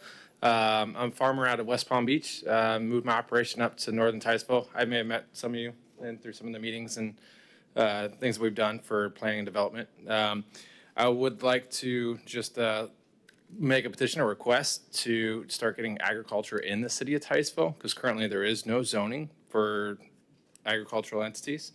To be able to bring alternatives to data centers instead of polluting, we can do the opposite, and be able to help the community thrive in a healthy manner and help preserve and have a sustainable future for the city of Titusville. So I would like, if there's any way that we can petition or make a special request that we start adding that to the zoning requirements or zoning information that we have in the city of Titusville.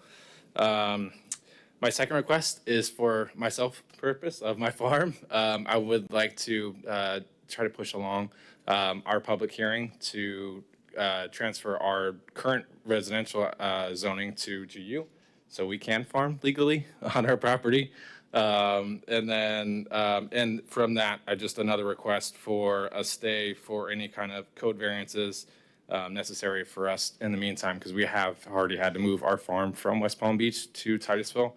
So in current state, we may already be violating code violations, even though we're trying to be responsible farmers in that situation. So we've already got the notice. So, but anyway, in that situation, I would like to try to ask for some sort of stay or variance until that hearing is made, so we're not racking up thousands of dollars. Appreciate it. That's it. Thank you very much, sir. I actually made a video about it. I was going around. I feel like my report turns into the stupid code of the week. But one of them was the fact that I pointed out that we don't have any agricultural allowances in our zoning district. And I think a lot of people would support the lowering of density from the single family home that you mentioned to agriculture. And I think that's something that is worth the discussion. So I appreciate you bringing that to attention, and we'll see what we can do when we get into the discussion.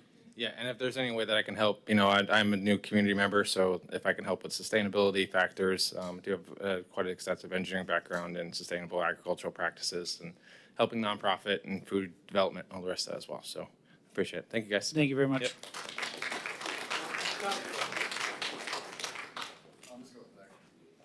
Thank you. Yes, sir. John, I just wanted to talk about two issues if I could. One of them is last October during the big flooding, there was a resident on North Carpenter Road who was buried to her neck in water. And she was rescued by somebody out of the car, who was actually my cousin, who rescued her out of the car, and they became good friends. But the other day, the same thing, another car stuck in the same location, buried up to its windows. So I don't know, you guys blame it on the county, and it's back and forth, but how can we work this out? Can we come up with an app where we can spot things, people can take pictures, make it easier for you guys to do your jobs rather than just kind of try to figure out where things are? That's the one thing. And then the last time we left off, we talked about Palantir and Peter Thiel. You guys went ahead and voted against it anyway, but did anybody go home and do the research on what I had said? Or no? No. Okay, why would that be? questions, good answers. I mean, all right, have a good night. But maybe just go ahead and go research, see what they're up to.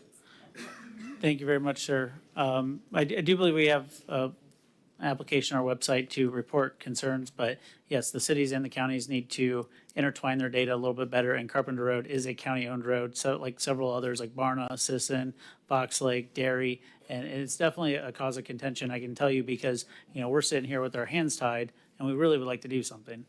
So.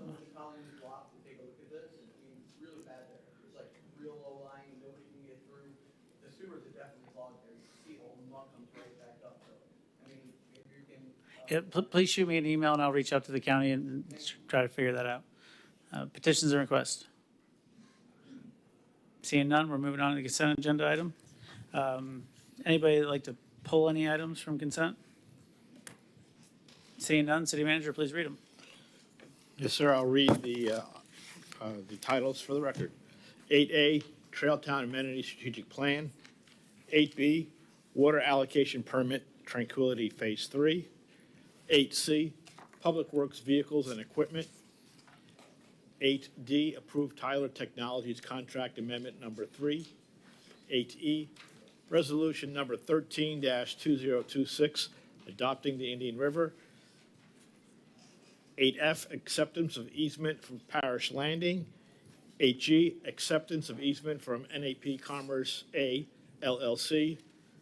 8H, adopt the Urban Forestry Trust Resolution Number 14-2026. 8I, the budget amendment for urban forestry kickoff tree planting. 8J, budget amendment for SHIP Grant Program 2526. 8K, acceptance of easement from Forest Glen. 8L, liquid aluminum sulfate. 8M, task order MHT007 for the water audit and consumptive use. 8N, the opioid national settlement fund distributions.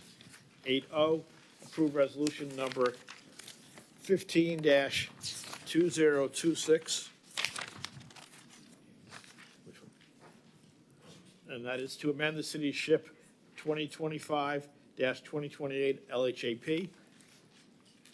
8P, the digital storage expansion. 8Q, use of Sourcewell contract for street sweeping. And 8R, the budget amendment for the purchase of a replacement UAS drone for community relations. Thank you very much, city manager. City clerk. Yes, sir. We have about 13 or 14 cards. Kicking it off will be Tony Schifolo, item 8A.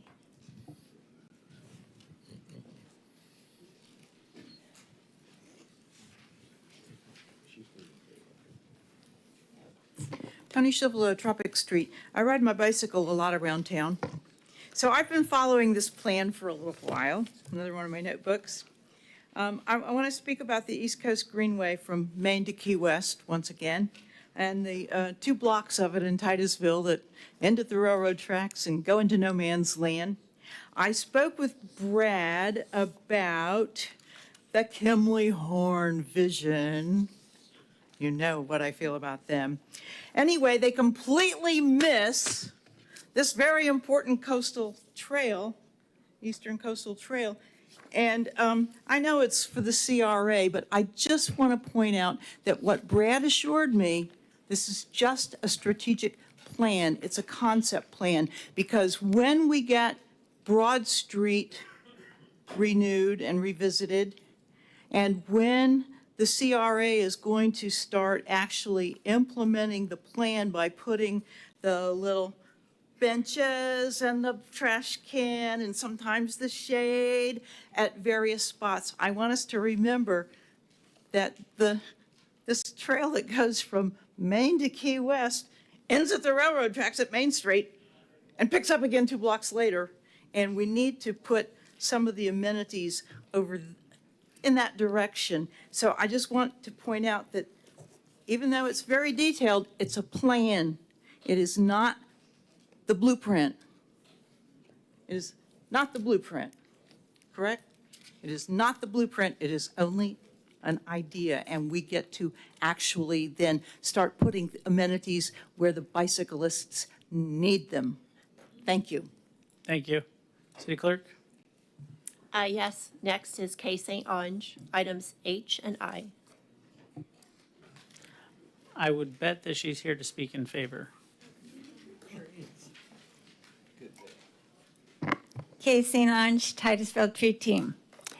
June 9th, the city of Titusville adopted this very impressive urban forest management plan, and I wanted to say thank you very, very, very much.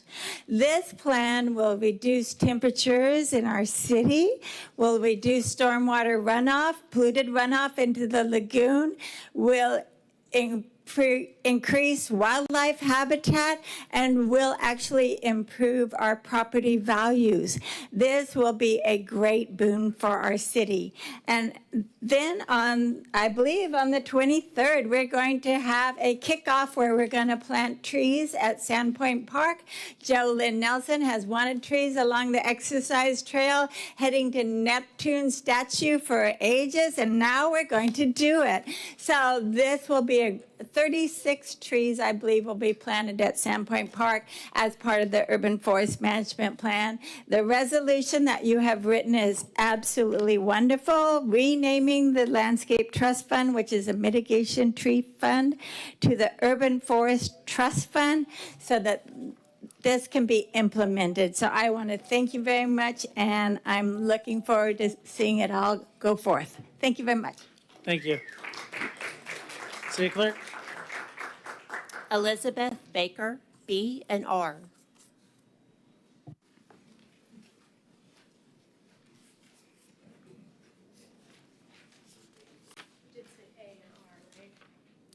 She said B and R. B and R. So B and R are the drone and the water allocation? Okay, just making sure. I understand that the request, so I'm talking about AB, meets the requirements of this ordinance, but I think that we need to look at the bigger picture. A request for over 20,000 gallons of water a day on its own really doesn't sound like a whole lot in the big scheme of things, but every time another subdivision comes along, there's another permit, we keep going down that road, and I really just want to know, are we looking at the cumulative impact? And are we really looking towards the future? If we're going to continue building, if we're continue building, bringing large industries in, we really need to be paying attention to each one of these. Oh, it's just 20,000 gallons. It's just 5,000 gallons. It's just 10,000 gallons. It adds up real quick. Just ask Blue Origin. As far as the drone goes, a $6,650 price tag seems awfully inflated. Normally, a drone used for marketing departments is going to run $1,000 to $2,000, maybe up to $3,000. Almost $7,000 strongly implies that this city is buying an enterprise-grade drone equipped with advanced technology, thermal imaging, powerful zoom. You know, we really have to wonder what it's going to be used for. Is this only going to be for marketing, or are we going to end up with our police department spying on us? What's going to happen there? We don't know. It's not out of the question for things like that to happen. They happen all the time in other cities all over America. So we pay attention to what's happening here. And that's a lot of money for a drone when I really think that we have some other priorities in this city that really need to be paid attention to. Up to and including getting a forensic audit done. Thank you. Thank you. City Clerk? Next is Keith Edwards. 5 items, C, I, M, R, and P. Oh, this drone. This is something else. We need a drone for PR, public relations. Well, the city of Titusville, us citizens, I believe we want to know what our city's doing because there's been too much done in the dark. Now, you want $6,000 for a fancy drone for PR. Well, Mr. Mayor, if you want to make pretty movies and have it fly over, I can't swallow that. But I'll tell you what, if you want to give it to our law enforcement officers so they can go out and they can track down the drug dealers and the drive-by shootings and stuff like that, I support them. Absolutely, because we need to clean up our town.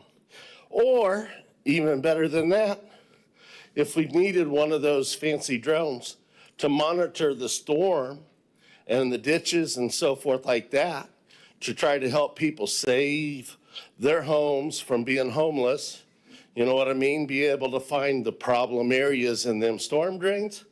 I think those are great ideas. Go buy a doggone Chinese one. You know, you can get them for a couple $100. You're already pretty enough. You don't need something to really douse it up. I'm good, so I'll relinquish the rest of my time. Thank you. Thank you. City Clerk? Darcy Bear, item 8R. I'm sorry, it says item 8 only. I'm not sure which item.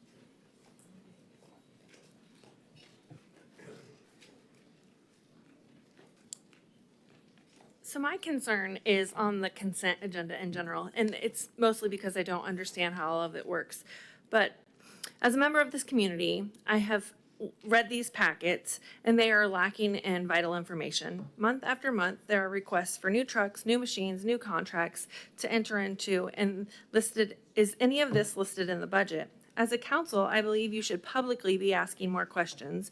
Maybe you receive more information from staff, but these are our tax dollars, and these agenda packets should have more information in them.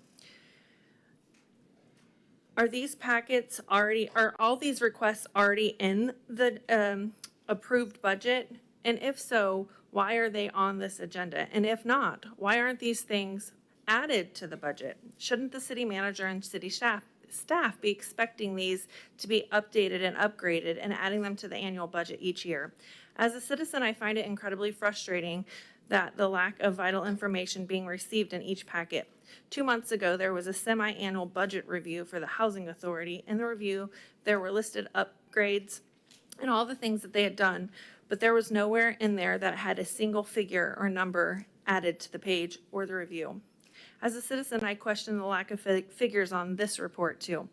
Lastly, reading these meetings, minutes after minutes, I know why Stan Johnson gets up here on multiple agenda items and asks questions, because there are many questions to be asked. Thank you. City Clerk? Stan Johnston, items 8A, 8R, 8B, and 8M.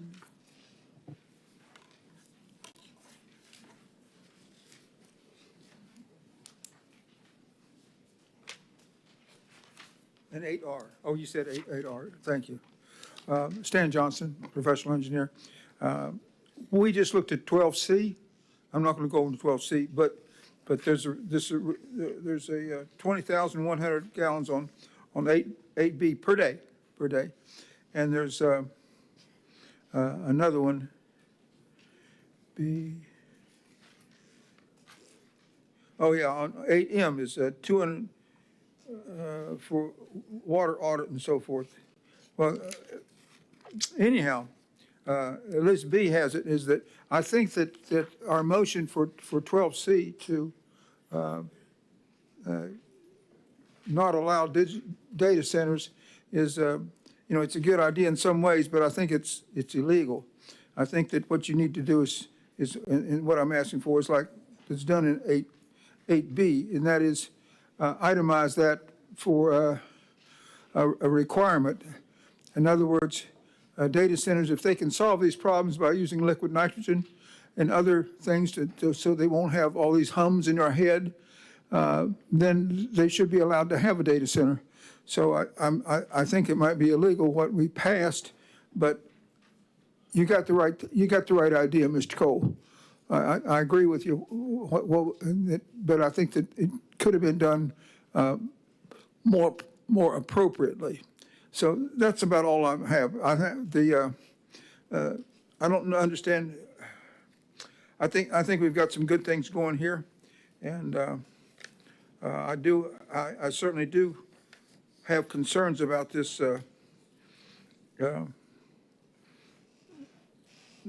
this drone, the drone, because I think that sometimes I'm concerned about some of these people that watch me and on drones and my telephone calls. I think that I think they're going to bore themselves to death. So that's what it seems like in my place is that I'm just being watched so much and stuff. They've got to be bored to death, and they get paid too much for that. Thank you. Thank you. City Clerk? Yes, sir. Our last card is Mr. Milton Farrow, item 8R.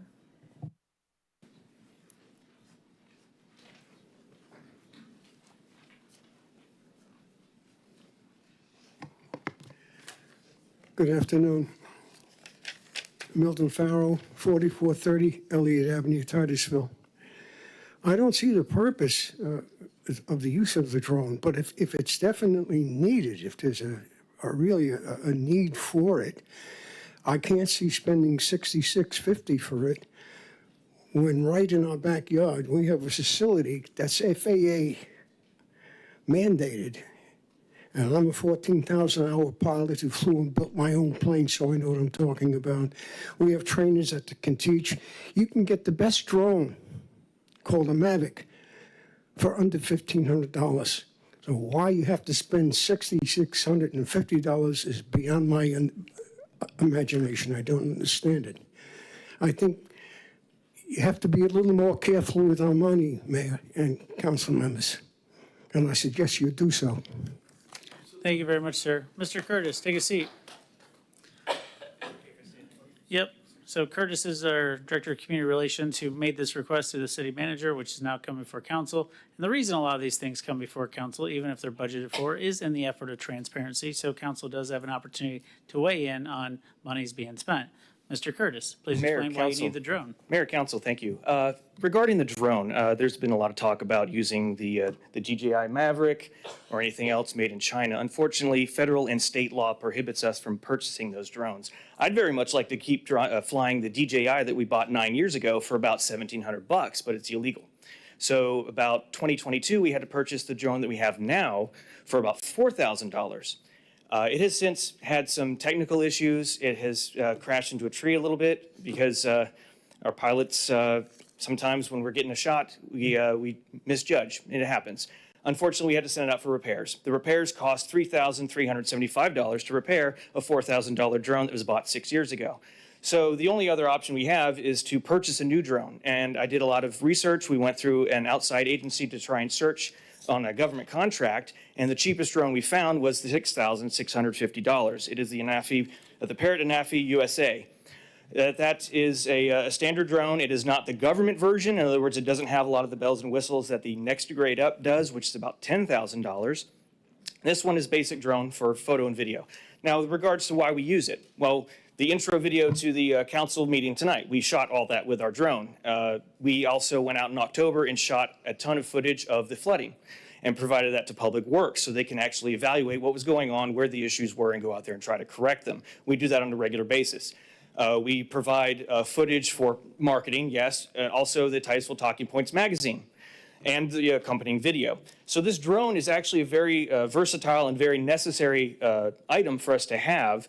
And it would be very good for us to have another one to replace the one we have now, because the one we have now, even if I were wanting to spend that much money on a $4,000 drone to repair it, it is now illegal to fly that one as well. It is no longer on the approved list by the state of Florida. Thank you to the state laws.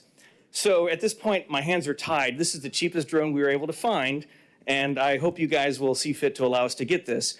Regarding the money for it, this money is actually coming out of our operating budget for my division. But because it's over $5,000, I believe, it is now have to be switched over to a capital purchasing account, which requires you guys to approve the movement of that money. The money's already there. I'm not asking for more money. So if you guys have any questions, I'd be happy to help you out with the answers. Thank you, Curtis. I think you pretty much covered it. All right. No more cards, correct? All right. Member Nelson? I was hoping Mr. Abadi would address item C, the public works vehicles.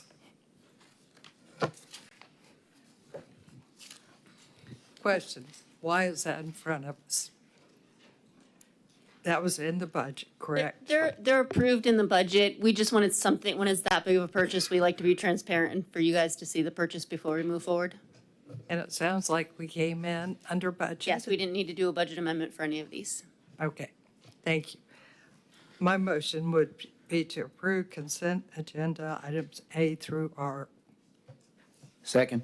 I have a motion and I have a second. Discussion, Member Moscoso? Yes, thank you.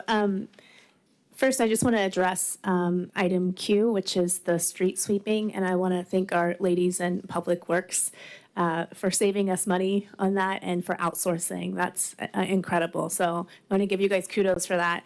And then item H, which is the Urban Forestry Trust resolution, and this might be a discussion for the end of the meeting, but it does mention that our fees for tree mitigation are actually it hasn't changed in the past 25 years. So that was one of the things the consultant said that we should look at because it's not actually covering the removal of and the replanting of the trees. And so that might be a discussion we want to tack on at the end of the meeting, but I just wanted to bring that up as well. Thank you. Any further discussion? City Clerk, call the roll. Mayor Connors, Yes. Vice Mayor Cole, Yes. Member Stokel, Yes. Member Moscoso, Yes. Member Nelson. Yes. Motion carries. Thank you very much. Bear with me 1 second. Item 9. Before we move into ordinances, you guys like a 10-minute recess? All right. So we're going to take a 10-minute recess. We'll be back at 8:40, so technically it's a 13-minute recess.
All right, we're resuming the regular city council meeting.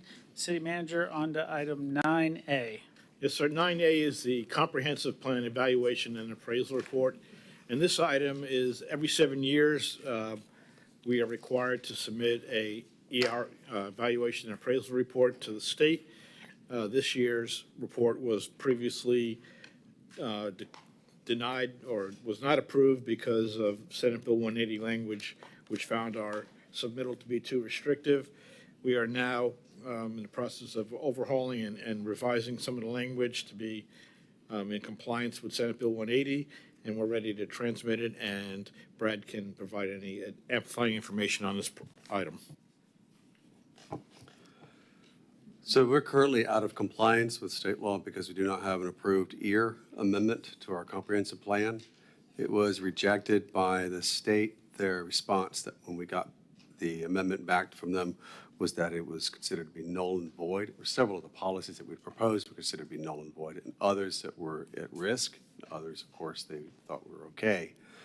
But overall, they just rejected it. We didn't even get an ORC report, or what's called a objections and recommendations report from the state. So our conversation with them is that this appears to be a new policy or a new rule or a new process. We couldn't even find anything from them to ask them to even cite where this new process is coming from. Seems to be a new action from the state. Speaking with our colleagues, some of them have decided to restart the process, which is what we did. We restarted the EAR process, so we did hold a transmittal hearing before the Planning and Zoning Commission with the same policies, some of them not being proposed again, and some of them being watered down a little bit. So words such as require, where there's a new regulation or new policy that would be more stringent, according to the state, have not been changed to encourage. On page 656 of your packet, you'll see the beginning of those policies. You'll see the ones stricken through. Those are the ones that were originally proposed. Some of them are not being reproposed again. For example, access management language is not being proposed again. We may be able to consider that at a future date. Language regarding Florida-friendly plant materials, which was originally stated as required, would now be encouraged. So I won't go through each one of them individually, but that is really the crux of what the amendment states. We'll take any questions from you, but the next step after this is that we'll ask for you to make a motion as to whether you would like to go ahead and transmit to the state this amendment for their review. And once it comes back from the state, if everything's okay, there are no objections, then we'll schedule adoption hearings. Any questions for Mr. Parrish? City Clerk, There's no cards. any discussion? I know everybody's kind of bummed out because, Yeah. the state's telling us what to write in our own plan, but that's neither here nor there. Member Nelson? I move to approve the transmittal of the EAR to the State Land Planning Agency. Second. Motion by Member Nelson, a second by Vice Mayor Cole. Any further discussion? City Clerk? Vice Mayor Cole, Yes. Member Stokel, Yes. Member Moscoso, Yes. Member Nelson. Yes. Mayor Connors. Yes. Motion carries. Thank you very much. City Manager? Yes, sir. Moving on to 9B, the comprehensive plan amendments, CPA number 1-2026 and text CPA-2-2026. Amendments and transmitting the amendments to the state planning agency for review. And this is a request on behalf of Tyco Airport Authority to propose development of a 353-acre planned industrial park named the Space Coast Innovation Park. And Brad Parrish is here to present that item. So this item is going to require two action items from the council. One is a motion to either transmit or not transmit the future land use map amendment. It is considered a large-scale amendment, requires a transmittal and review by the state. It's not anything that's 50 acres or more is considered large-scale. The second motion will be to transmit or not transmit the text amendment to the comprehensive plan itself.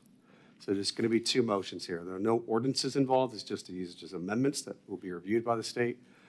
If After we receive responses from the state, if there are no objections, then we'll go ahead and schedule adoption hearings before you with those ordinances, officially amending the comprehensive plan, map, and the text itself, and it will include a rezoning ordinance as well. What's on your agenda is a staff report beginning on page 829 or 828, excuse me, of your packet. It only reviews the application as consistent with the comprehensive plan. So we did not address the rezoning and master plan portions of this.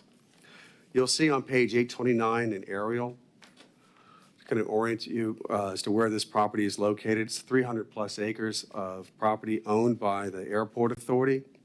On the east side is Grissom Parkway. On the west side is State Road 407. North of that is an industrial area where you see Shepherd Drive. And south of this development is, or this property rather, is the Verona residential development. The Verona residential development does have a condition in it to include a secondary access point going up into this subject property that has not been approved. This is a condition of their development. The master plan that we received does not include that extra access point. I'll point to it in a moment on another exhibit. Because the applicant is asking for a map amendment to replace all the existing land use categories on this property with the planned industrial park land use category, it does require a master plan, which they have provided, and it also requires that text amendment that I mentioned.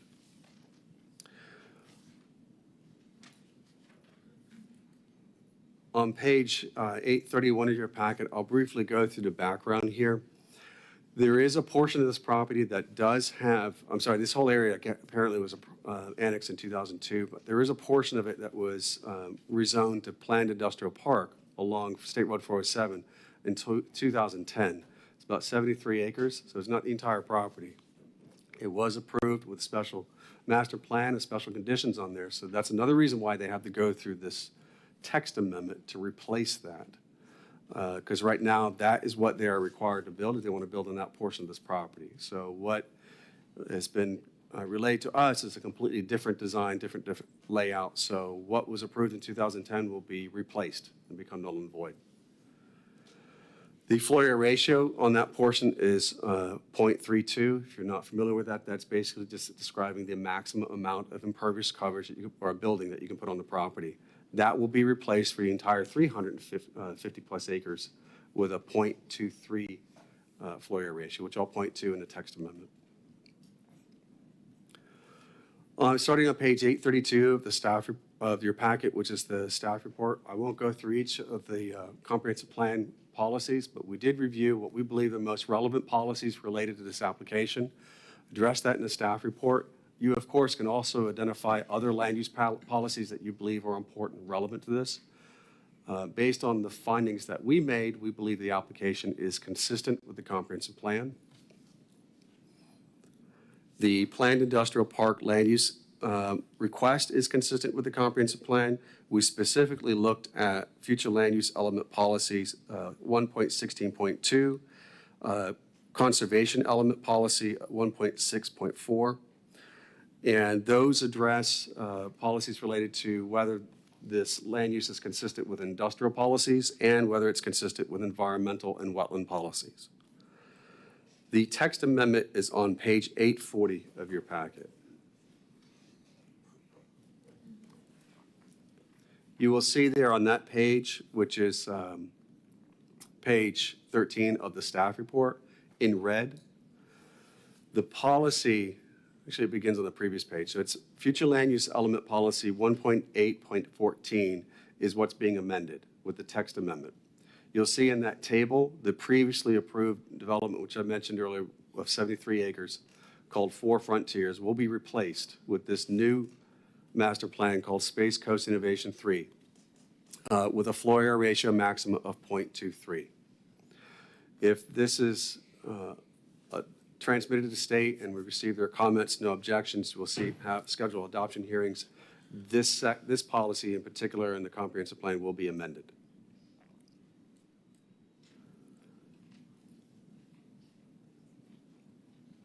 I do want to mention on page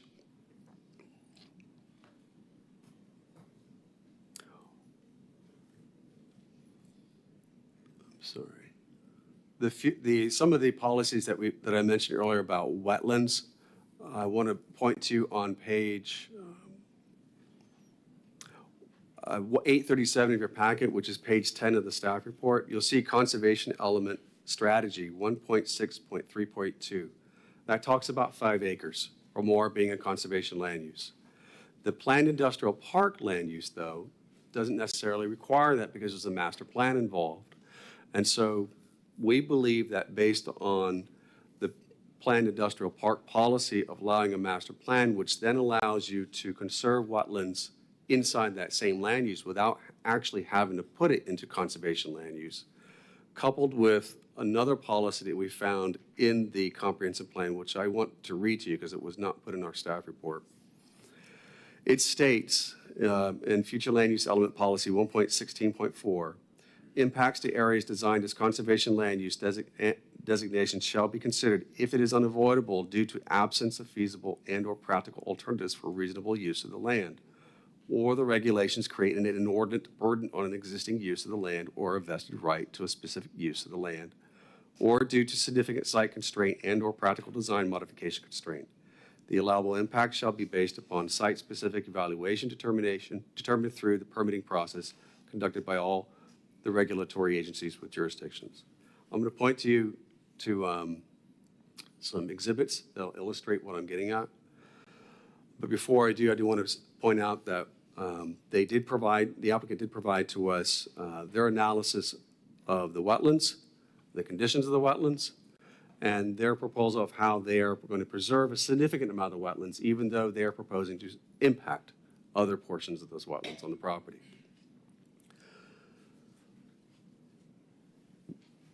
As far as concurrency, we reviewed the application for all concurrency-related facilities against the level of service standards in the city's comprehensive plan. We specifically looked at traffic and water demands, and we looked at, since this is called Phase 3, there are sub-phases of this master plan. Phase 1 is the portion along, or the sub-phase 1 rather, is along the portion of State Road 407. We evaluated concurrency based on Phase 1. We did not see an issue. We do believe that Phase 2 and Phase 3 will have to be evaluated when projects are proposed at those times. Again, once this comes back to you, we'll provide to you the criteria for the rezoning and master plan criteria in a separate staff report.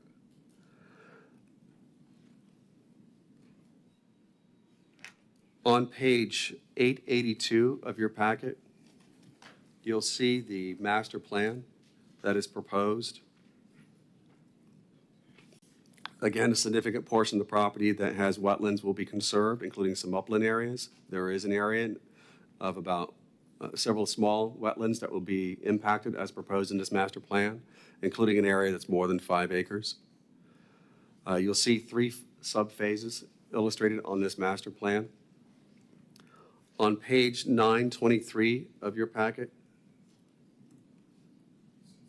you'll see the existing land use categories on this property. You can see that there is industrial, conservation, low-density residential, commercial, high-intensity, and planned industrial park. All of that will be replaced on the right side of the screen there on page 923 with the planned industrial park land use category. That will be the land use amendment that will be sent to the state. So again, the text amendment and the land use amendment are 2 separate actions. Based on the information that was provided to us, we believe that the application should be transmitted to the state for review, and then it will schedule public hearings for adoption once we receive those comments back from the state. With that, I'll try to answer any questions you have.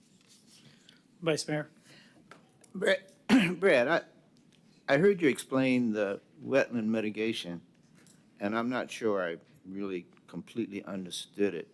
They're planning on mitigating the wetlands on the property itself? There are some wetlands that will be proposed to be mitigated or be impacted, rather, and then other wetlands that they will preserve. And based on the environmental report that was provided to us, It'll be actually a net improvement because some of the wetlands are of low quality, whereas other wetlands are of higher quality. Now, the So- applicant can better explain Okay. that report.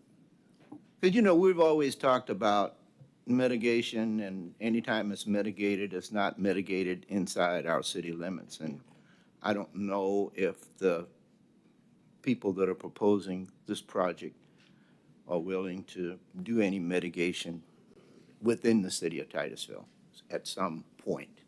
I'm asking the question. I don't have anything more than what was provided in the application. So the strategy that is proposed to us is that based on the valuations that they did, which are based on state criteria, that there's a net gain as a result of what they're preserving. Okay. Member Moscoso? Thank you. I watched the P and Z meeting, and it said that the wetland, I guess it was a conservation, it would go to St. John's, is that correct? And what does that exactly mean? Or the easement would go to St. John's. What does that mean? Does that mean that they would now be in charge of taking care of it, or could you Sometimes- explain that a little bit? Sure, if the state will accept an easement, what that generally means is that they will make sure that it is managed. And so if it's going to, I don't think it's going to be transferring in ownership, so it's still going to be owned by the airport authority, so they'll be responsible for maintaining it and managing it according to whatever that easement states. Okay.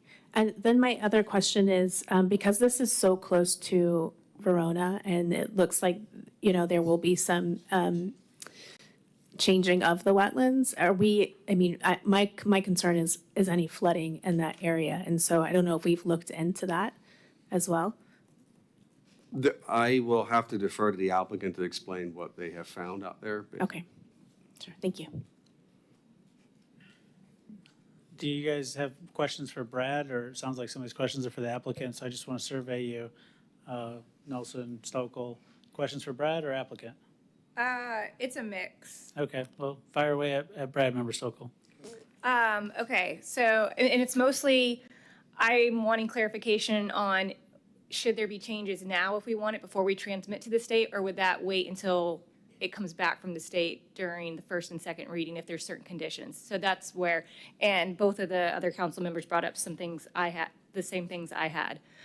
One that was not brought up that I wanted to know regarding the text portion, if we wanted to put in something in the language with the text to say no data center in there, would that be appropriate at this portion of the process?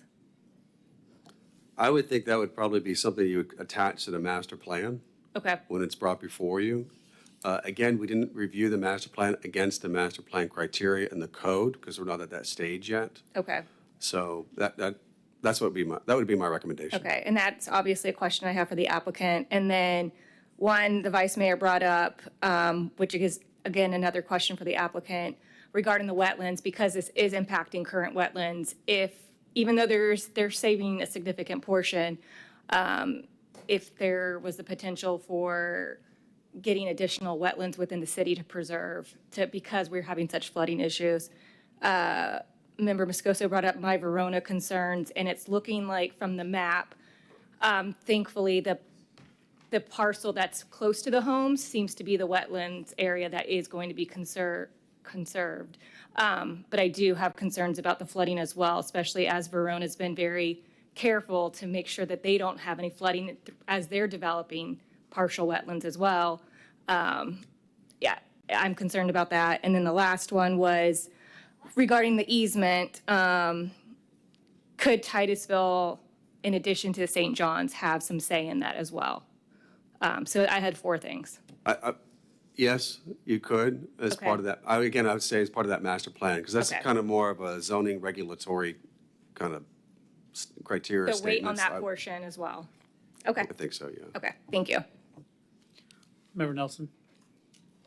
I was going to echo what Herman said. I don't have any problem with transmitting it, but we have never agreed to destroy a wetland that was more than 5 acres. And now we're looking at destroying wetland of 15 acres. We had that huge flooding in October. We had huge amount of flooding last week. And so I'm interested in protecting our city. Applicant, whoever that may be, who am I calling on?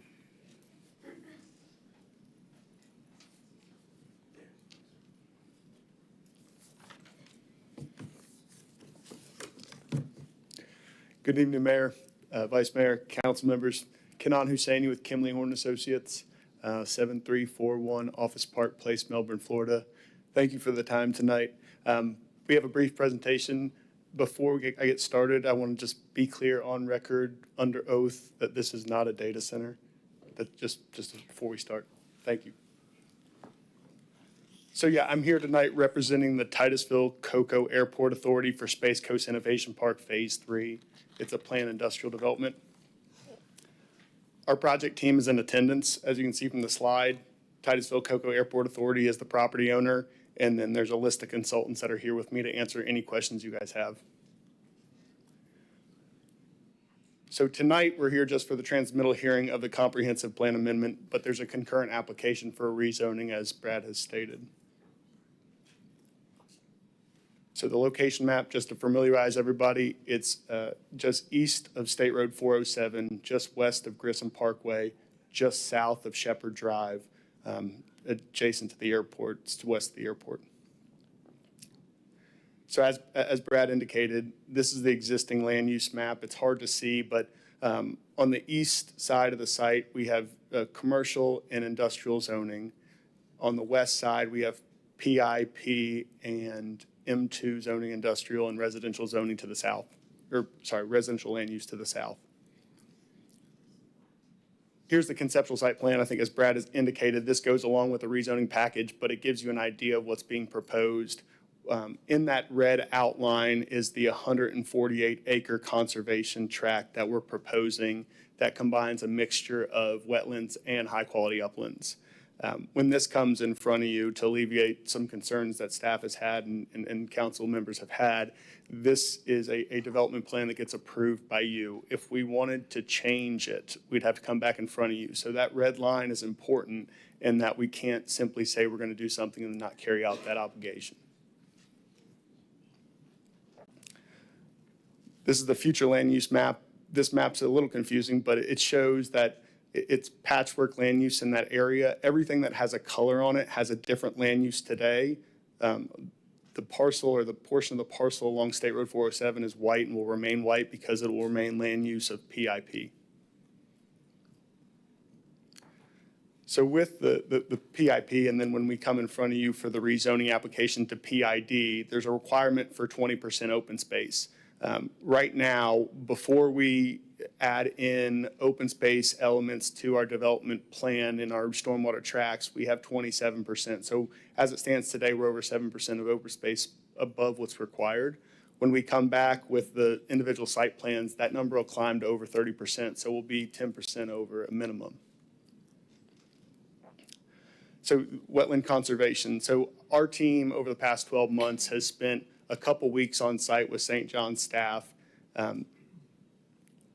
The criteria that they went through was to start to grade all the wetlands using the UMAM scoring analysis and grade the uplands that contribute flow to the wetlands as well, to get grading on those as well. Based on the UMAM calculations, we calculated the functional loss of the wetlands that are impacted. The wetlands that we show are impacted are in green. Those wetlands are isolated wetlands. They don't have any connections to other wetlands. They don't receive any water from the Verona neighborhood. Verona neighborhood discharges to that Willow Creek wetland. That's the big wetland that we're isolating and the big wetland that we're preserving. So we looked at impacting the isolated wetlands, the low quality wetlands, the wetlands that are small and less than half acre. The functional loss versus the functional gain, I think as staff said, we have a functional gain of 1.33 functional units. So what we're proposing meets the criteria in the comp plan. The one wetland that is over 5 acres is that 15-acre wetland in the middle of the project. And I'll come back to that at the end and just walk through some of the analysis we did on site and some pictures of that wetland as we talk about it. Traffic is also a big concern of residents, so we wanted to analyze that. We submitted a full traffic analysis with this application. The existing land uses on the project generate a total right now of 10,921 daily trips. As we do the text amendment to reduce the floor area ratio to 0.23, that limits our square footage to 3.5 million square feet across the whole 350 acres. Based purely on that 3.5 million square feet, that reduces our trips by almost 60% to 7,948.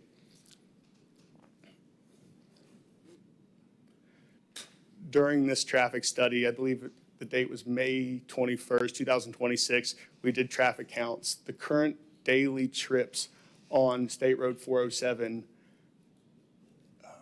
my eyes are going, it was a little over 14,000 daily trips. With the addition of our trips, we still stay at 18,839 trips, which is consistent with the comp plan for the level of service of that road. To be perfectly clear, it's a state road, it's FDOT owned and operated. We will have to get approval from FDOT. If a widening is required, if off-site improvements are required by FDOT, that'll be an obligation of our project. This is the subject site zoomed in, once again, just to show everybody, the location of it. As we zoom out at a more, and it's really tough to see, but as we zoom out on a much bigger scale, we're looking for opportunities to attract aerospace and aviation future businesses to the area. This is a prime location for it. It's on the very, very south end of the city of Titusville. It's right up against the airport, and it's right up against 95. It's, when you look at the comprehensive plan and the policies in the comprehensive plan about attracting aerospace and aviation technologies, this is the perfect site for that. Going back to that wetland, I'll pull up some graphics here. Sorry, real quick. Community outreach. We had a community outreach meeting at the Courtyard by Marriott, and we handed in our package to staff just to prove that it was done, and we attended at 6 to 8 p.m. and answered questions for 2 hours.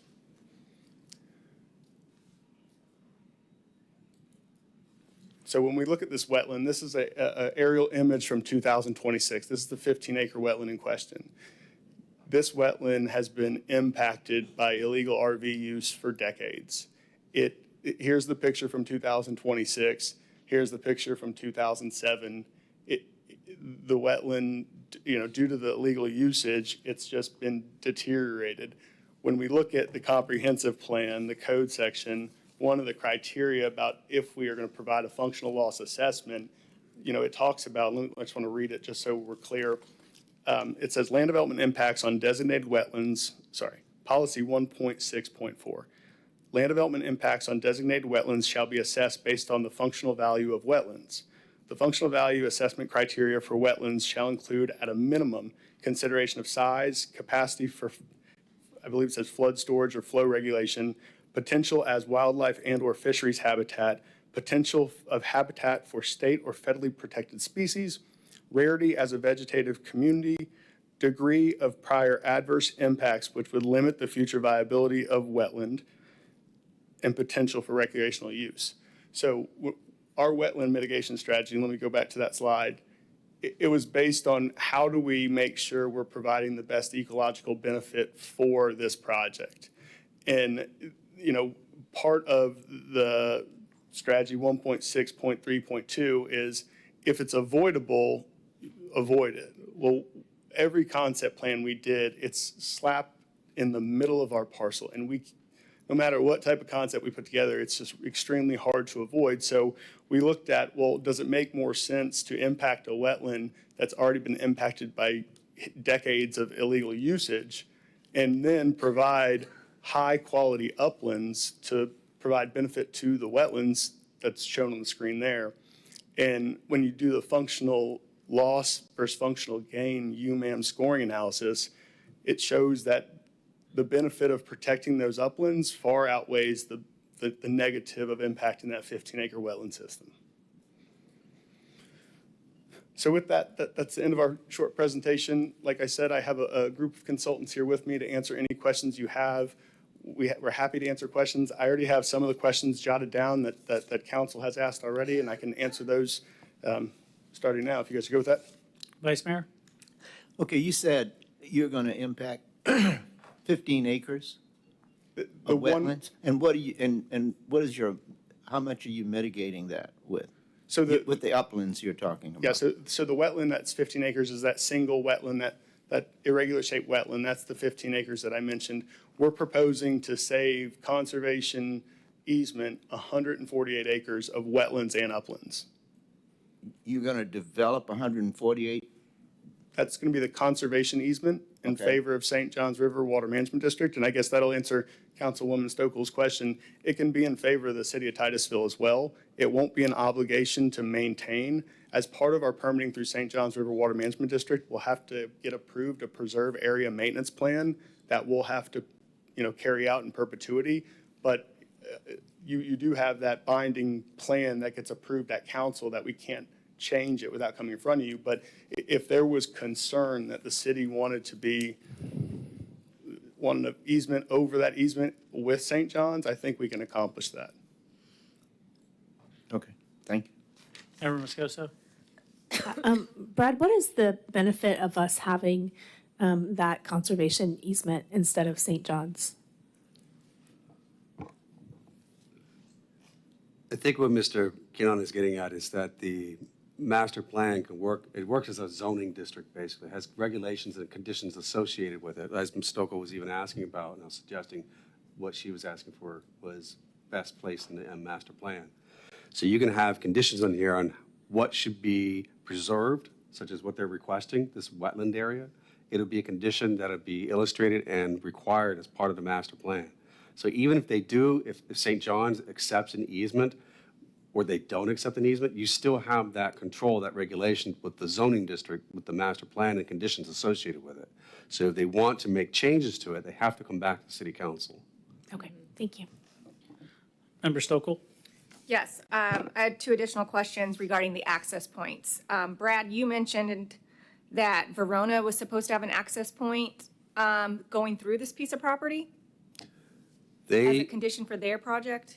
They are required to have a second access point. Doesn't say specifically where. Okay. But it's always understood that eventually it will go up north and then be able to have some access point east-west, possibly through this property or through their own property.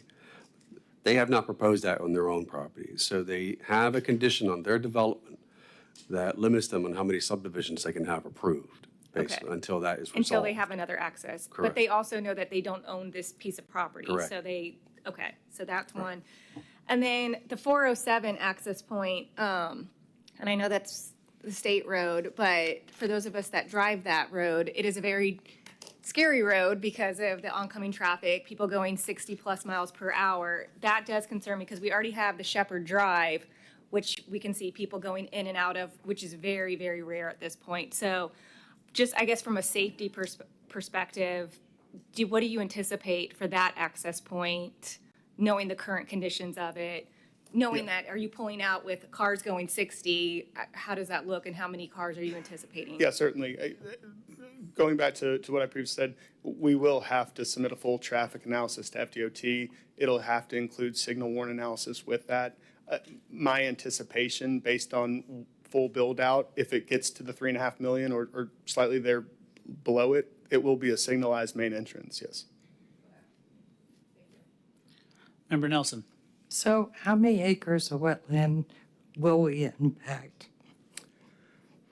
I don't have that total number in front of me, but I can call up our environmental consultant from Oneida, and I think she has that number, if you'd like that number. I would. Yep.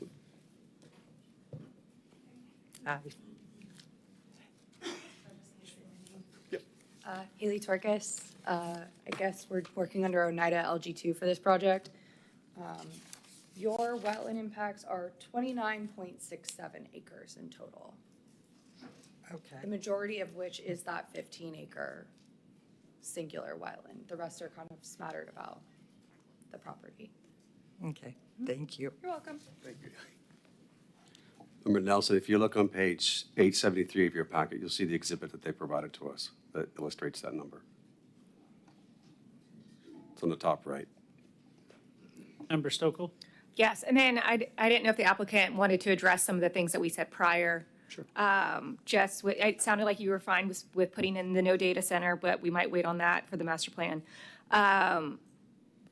Since there's a lot of discussion about wetlands, and maybe it's not at this point, maybe when we get to that condition, potentially providing more wetlands throughout the city if that's a significant amount that we're impacting if this goes forward. So that's something that I would be looking for personally. And then it sounds like the easement, we're on the same page with that one. And then the Verona you addressed as well. But I think the only lingering one is the wetlands. Yeah. So we've looked at opportunities on airport property to preserve additional areas. And they may be an opportunity in the future. At this current juncture, we only have this opportunity to do the 148 acres on site. And because it meets the functional loss criteria or functional gain criteria of the comp plan, that's what we're proposing at this time. I think there was another question maybe that you had about the impacting the wetlands and how it relates to floodplain compensation, or maybe that was Councilwoman Moscaso. But yeah, we'll have to provide full floodplain compensation on our property. We are not allowed to impact the floodplain at all. So for those wetlands that are impacted, in addition to the 148 acres, we'll provide floodplain compensation on site. We'll do an analysis based off of that existing 148 acres that we're proposing that Verona currently discharges to, and our project will discharge to it as well, to make sure that it doesn't stage up and provide any adverse impacts to those residents. Sorry, and then lastly, just to say, at this point, we are just potentially looking at submitting to the state. We are not at the land use and rezoning, so we can have more of this discussion, and yes, we can have more of that discussion. Yeah, this is a transmittal hearing only. There will be a second reading with the rezoning at that reading as well. Perfect, thank you. Vice Mayor Cole. I just want to make sure that, I'm sure you can understand the tenor of the council, and we're all talking about wetlands, so that becomes very important to us. And if there's any way to mitigate it within the city, it would be great, because anytime anybody comes in and they want to mitigate, it goes somewhere in Brevard County and does not fall back in the city. So if that's something you can look at or something you can do, it would really help us in our decisions, I think, because you've listened to all five of us, and I think we've spoken with one voice. Thank you. And I didn't say anything. You've listened to all four of us, and we've spoken with one Just gave voice. council an opportunity to talk. All right, thank you very much, sir. City Clerk?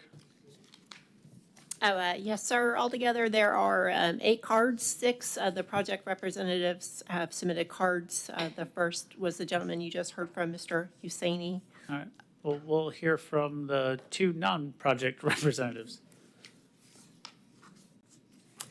Clifford Repperger. Oh, Okay. And then Laura Lee Thompson.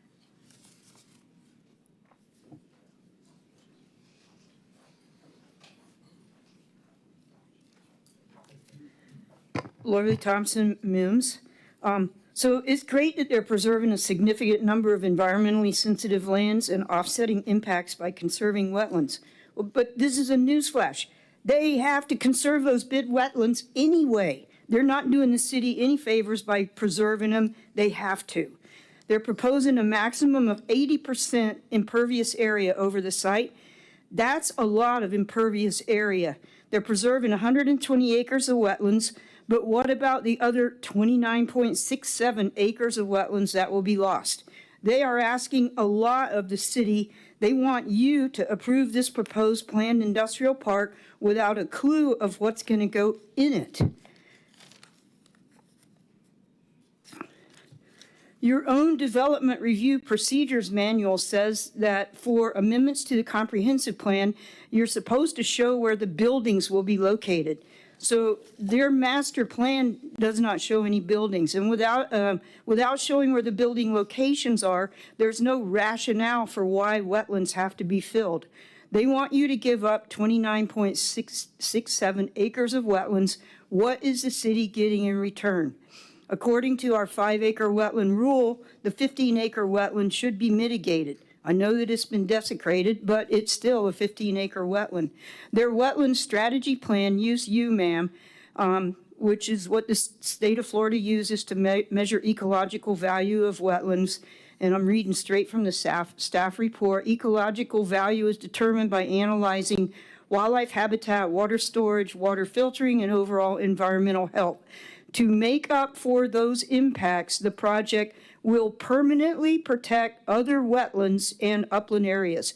So I can see on their wetland strategy map, I see the upland areas that they're protecting, but what other wetlands are they protecting? They just have the 120 acres that they're supposed to protect. So I see an opportunity for the city to get something here for taking a chance and approving something that should have a lot more information provided to you guys and giving up that 15-acre wetland piece. Over the 4th of July weekend, we had another rainstorm that caused flooding in the same exact areas that flooded last October. The city has a flooding problem, and it's not going to get better.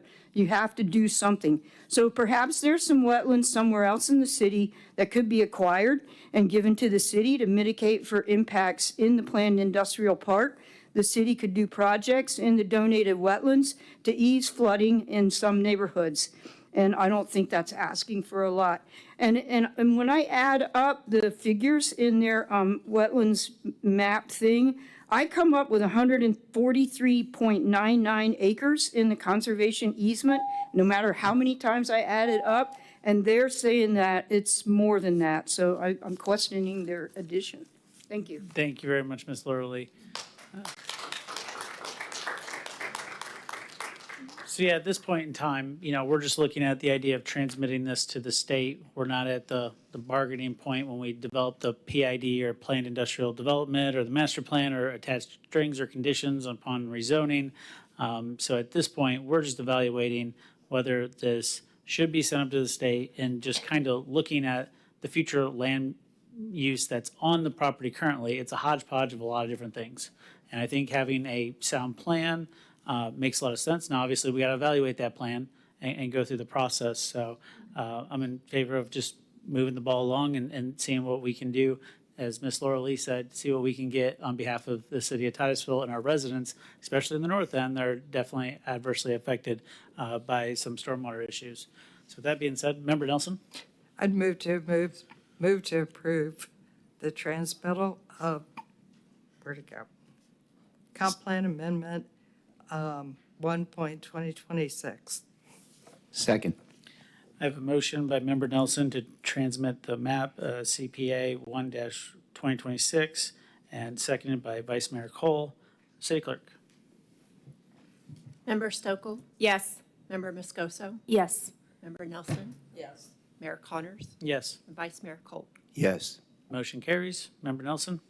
And move to transmit CPA number 2-2025. Would you amend your motion to the CPA 2-2026? CPA 2-2026. Second. I have a motion by Member Nelson to transmit the text CPA 2-2026, seconded by Vice Mayor Cole. Any discussion? Seeing none. City Clerk?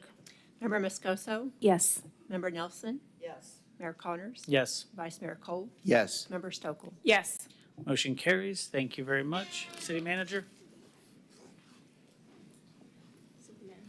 Yes, sir. The next item is subject to quasi judicial procedure, so I'll have the city attorney read those rules, then I'll introduce the item. During the public hearing portion of the meeting, anyone wishing to speak on a quasi-judicial item must complete and sign a speaker card along with the corresponding oath on the card. The cards are located on the table in front of the chambers. City staff will make the initial presentation, and then the applicant will present. Then the hearing will be open to public comments, and those who wish to make a public comment on the item will speak third. The applicant may make a brief rebuttal if they desire. Witnesses may be cross-examined, and all photographs, sketches, or documents for the hearing must be submitted to the city clerk and will be retained by the city. Members, please at this time disclose any ex parte communications or site visits. Member Moscoso? None. Member Nelson? None. Vice Mayor Cole? No. Dr. Stokel? No. And I have none either. Mr. Parrish? On June 17th of this year, the Planning and Zoning Commission recommended approval with the following conditions: a traffic study be provided, recorded cross-access easement, and a trail crossing safety plan be provided. The traffic study was provided. Recorded cross-access easement is going to be required by the state anyway, and a trail crossing safety plan, we believe that could be sufficient based on an approved site plan that's consistent with our safety requirements and other regulations. The application is to put a gas station at this property, which is at the southwest corner of Dairy Road and US 1. This was brought before you once before. It was also brought before the Planning and Zoning Commission in a different iteration before. It was brought to you by P&Z, brought to P&Z actually at first with a different layout. It was rejected, brought back to P&Z with the changes, and these conditions is what I read was what was P&Z recommended. They recommended approval. This was brought before you once before, but was continued or withdrawn by the applicant. So this is the first time you're going to see this evening officially. I'm just going to point to the concept plan that you see on page 949 of your packet. You'll see the applicant is proposing a convenience store with gas fuel pumps. This required a conditional use permit. You'll see the two access points, one off of Dairy Road and one going to, actually there's three here. The first one off of Dairy Road, close to the intersection of Dairy and US 1. There's another access point which will go on to another portion of this property, which from what I understand will be phased or developed into separately. And you'll see that access point on Dairy as well. The third access point will utilize an existing driveway at Brevard Lumber to the south of this property. This we believe is beneficial only because it is not creating a new access point over a regional trail, which is an important asset to the city. It's using and improving an existing grandfathered driveway. When the trail was put in, it was put over an existing driveway which did not meet current safety standards. So this will be an improvement here and will provide safety improvements for this particular driveway and this crossing. The application includes a deceleration lane you see going southbound on US 1. The application was reviewed against the conditional use criteria of the code. Staff believes it is consistent with that criteria and any special conditions for the particular uses that are proposed as well. With that, I'll try to answer any questions. We do recommend approval. Thank you very much. City Clerk, are there any cards on this matter? Yes, sir. The three cards that were submitted appeared to be project representatives. Okay, just curious. Kim Razanka? Member Stokel, do you have a question for Brad or the Yes. representative? Can you just explain, so this is not a land use change or rezoning, so that's criteria is met. Can you explain why we have a CUP for a convenience store? Our code. It's in our zoning code, requires a CUP, so certain. I guess, do you have an opinion on why would this need a CUP? Why would it, if it's community commercial, why would a convenience store just not go through staff approval? Yes, thank you. I'm going to take a guess as to why that is, and I think back in the late 90s, there was an issue statewide. There was even a state law related to convenience stores and safety plans, and a lot of communities, including our own, adopted those same standards from the state statute into our code, and then required them to have this discretionary review for convenience stores. I think that's why that is the case. I'm not sure it's absolutely necessary now. We actually have been looking into the idea of maybe changing our code to make this a little easier. Okay. You have given us prior discretion to look at that to see where we can make changes to our code anyway. Okay. But I think that's the reason. And then lastly, did you have any thoughts on the three conditions P&Z provided? And then same question for the applicant. I don't think they're necessary. The safety plan is something that will be required anyway. You can't get a site plan approved if it's not safe and not consistent with code. The cross-access easement is something the state is going to require anyway because it's going over a state conservation trail. And the traffic study is something that's going to be required anyway. In fact, they've already provided that to us. Okay, thank you. Any other questions? Member Moscoso? Thank you. I mean, my main concern, and I'm sure you might address this, is those fuel trucks possibly doing a U-turn there. But Brad, I don't know, this is probably really off and left field. Are we able, because of that, the trail, are we able to restrict when they can receive like these big trucks coming in, or is that nothing? I'm just worried about those trucks doing a U-turn and then trying to cross that trail as well. So two things to, keep in mind, this is a concept plan that still have to provide to us a site plan for engineering. So if it has to be realigned in some way, specifics at that site plan, that's when we'll do that. And as long as it's not significantly different from the concept plan, then they probably won't have to come back to you. So it has to be designed in a safe manner. As far as controlling when certain vehicles or what time vehicles can use that particular driveway, I think it might be council's discretion if you believe that there's a nuisance issue that you can impose certain conditions. I'm just afraid people coming down on like peak hours, kids riding bicycles, people walking, and if we could restrict the fuel trucks coming, in the middle of the night, or I'm not sure if that's even allowed, that would be my preference. We could ask the applicant as to how they believe the truck traffic circulation will occur on the property, accessing the property. I suspect that this particular driveway here is for the pass-by traffic who see a gas station and want to stop there, as opposed to the truck traffic. But that the applicant can better answer that. Okay, thank you. Member Nelson? I'm just thinking, this is property, the driveway belongs to Brevard Lumber. And I actually used to have a bus stop there. There've been trucks going in and out forever.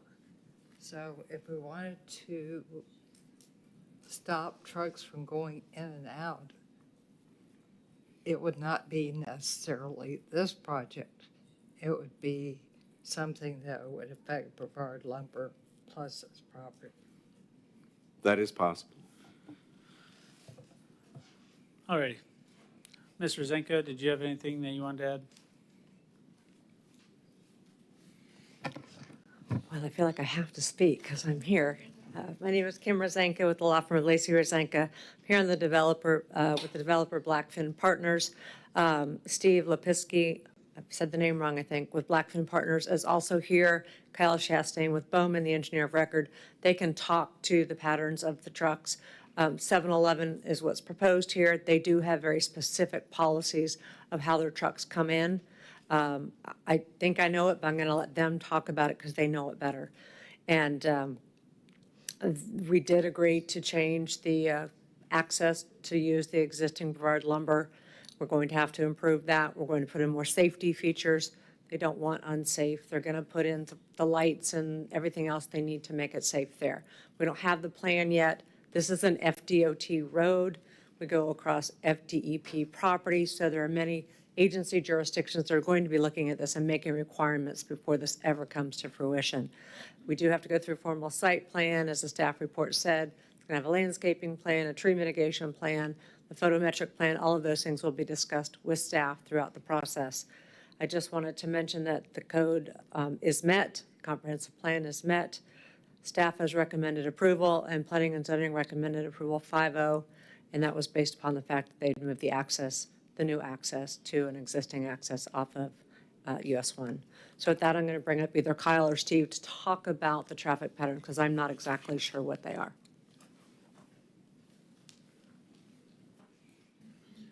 Hi there, good evening. My name is Kyle Chastain with Bowman, 4450 West O'Galley Boulevard.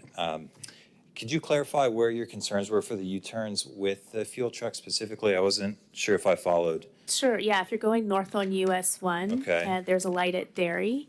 You've got 2 access points on Dairy, and then you've got 1 on US 1. So would those trucks be accessing, would they be going through Dairy, or would they be coming in US 1 and going over the trail?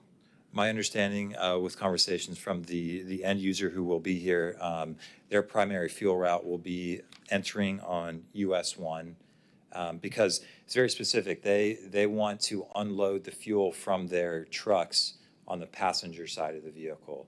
So if you can imagine, it would enter through US 1, it would park next to those fuel tanks that are shown on the concept plan, unload the fuel, and then it would exit via Dairy Road. Okay, and this question might be for Brad or for TPD. Is that a high accident area?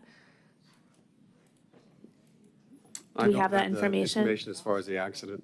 Okay. Thank you. Just goes away here. Subjectively, I go out to that park 3 or 4 times a week, and I haven't seen a whole lot of accidents, but there is a good amount of traffic flowing down US 1. I mean, that's obvious, but Right. go ahead, sir. And we've met with FDOT already after revising this plan from what was previously presented to Planning and Zoning. They've given us some feedback on what they expect to happen. Ultimately, that's going to be up to the traffic study, which we'll be required to submit to FDOT along with the City of Titusville. And any improvements that are warranted on that traffic study are going to be required to be constructed with the projects. Any other questions? Seeing none. Thank you very much, sir. All right, thank you. Any discussion from council or? Ms. Stokel asked a question. We had no concerns about the conditions recommended by P&Z, but we believe, like Mr. Pears, that they were unnecessary, but we wanted to satisfy P&Z. And we'd request approval of the CUP. Thank you very much. Any further discussion from this board? Seeing none, I'll entertain a motion. Vice Mayor Cole? I'll make a motion to approve this CUP number 92025, parcel ID number 213528000279. Second. A motion by Vice Mayor Cole. I have a second from Member Nelson. Any further discussion? Seeing none, City Clerk. Yes, sir. Please forgive me in my role. I just want to verify if there's any condition. I know there's one in Mitch. There was not. Thank you.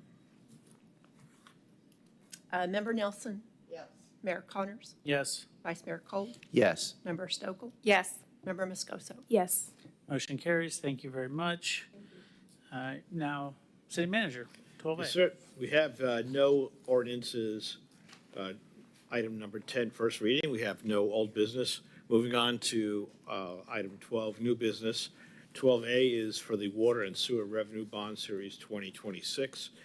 And the city is proposing to issue not to exceed $14,047,000 in Water and Sewer Revenue Bond Series 2026 to fund the improvements to the city's water and sewer system and to pay the related costs of issuance.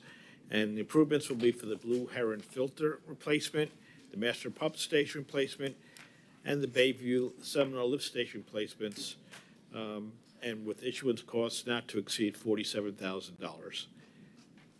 And we have our Public Works Director available to answer any questions regarding this bond issuance.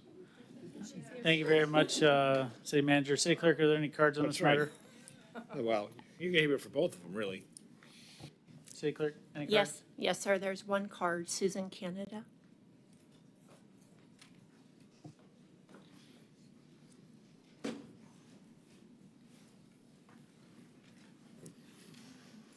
Yeah, we gotta get those signed. Yep, yes. Hello, Susan Canada, Titusville, and I'm here in reference to the stormwater. You talked about raising rates. That's not what we're on right now. Oh, It's the next they item. come in, okay. Oh, good. We'll call you back up in a minute.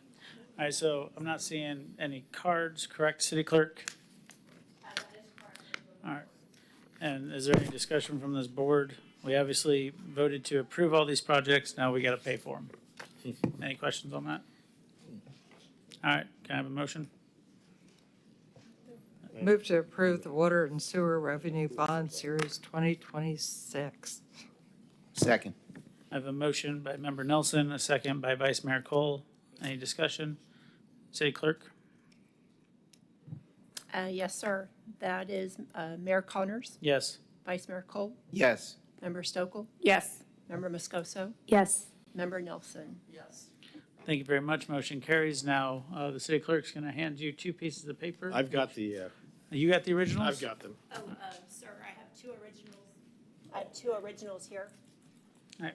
Member Moscoso, please.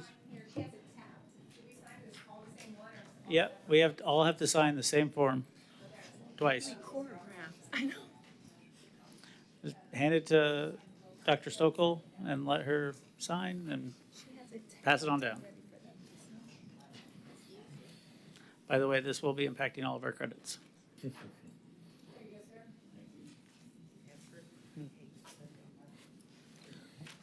Who likes spending money?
All right, now that all the paperwork's complete, city manager, on to item 12B.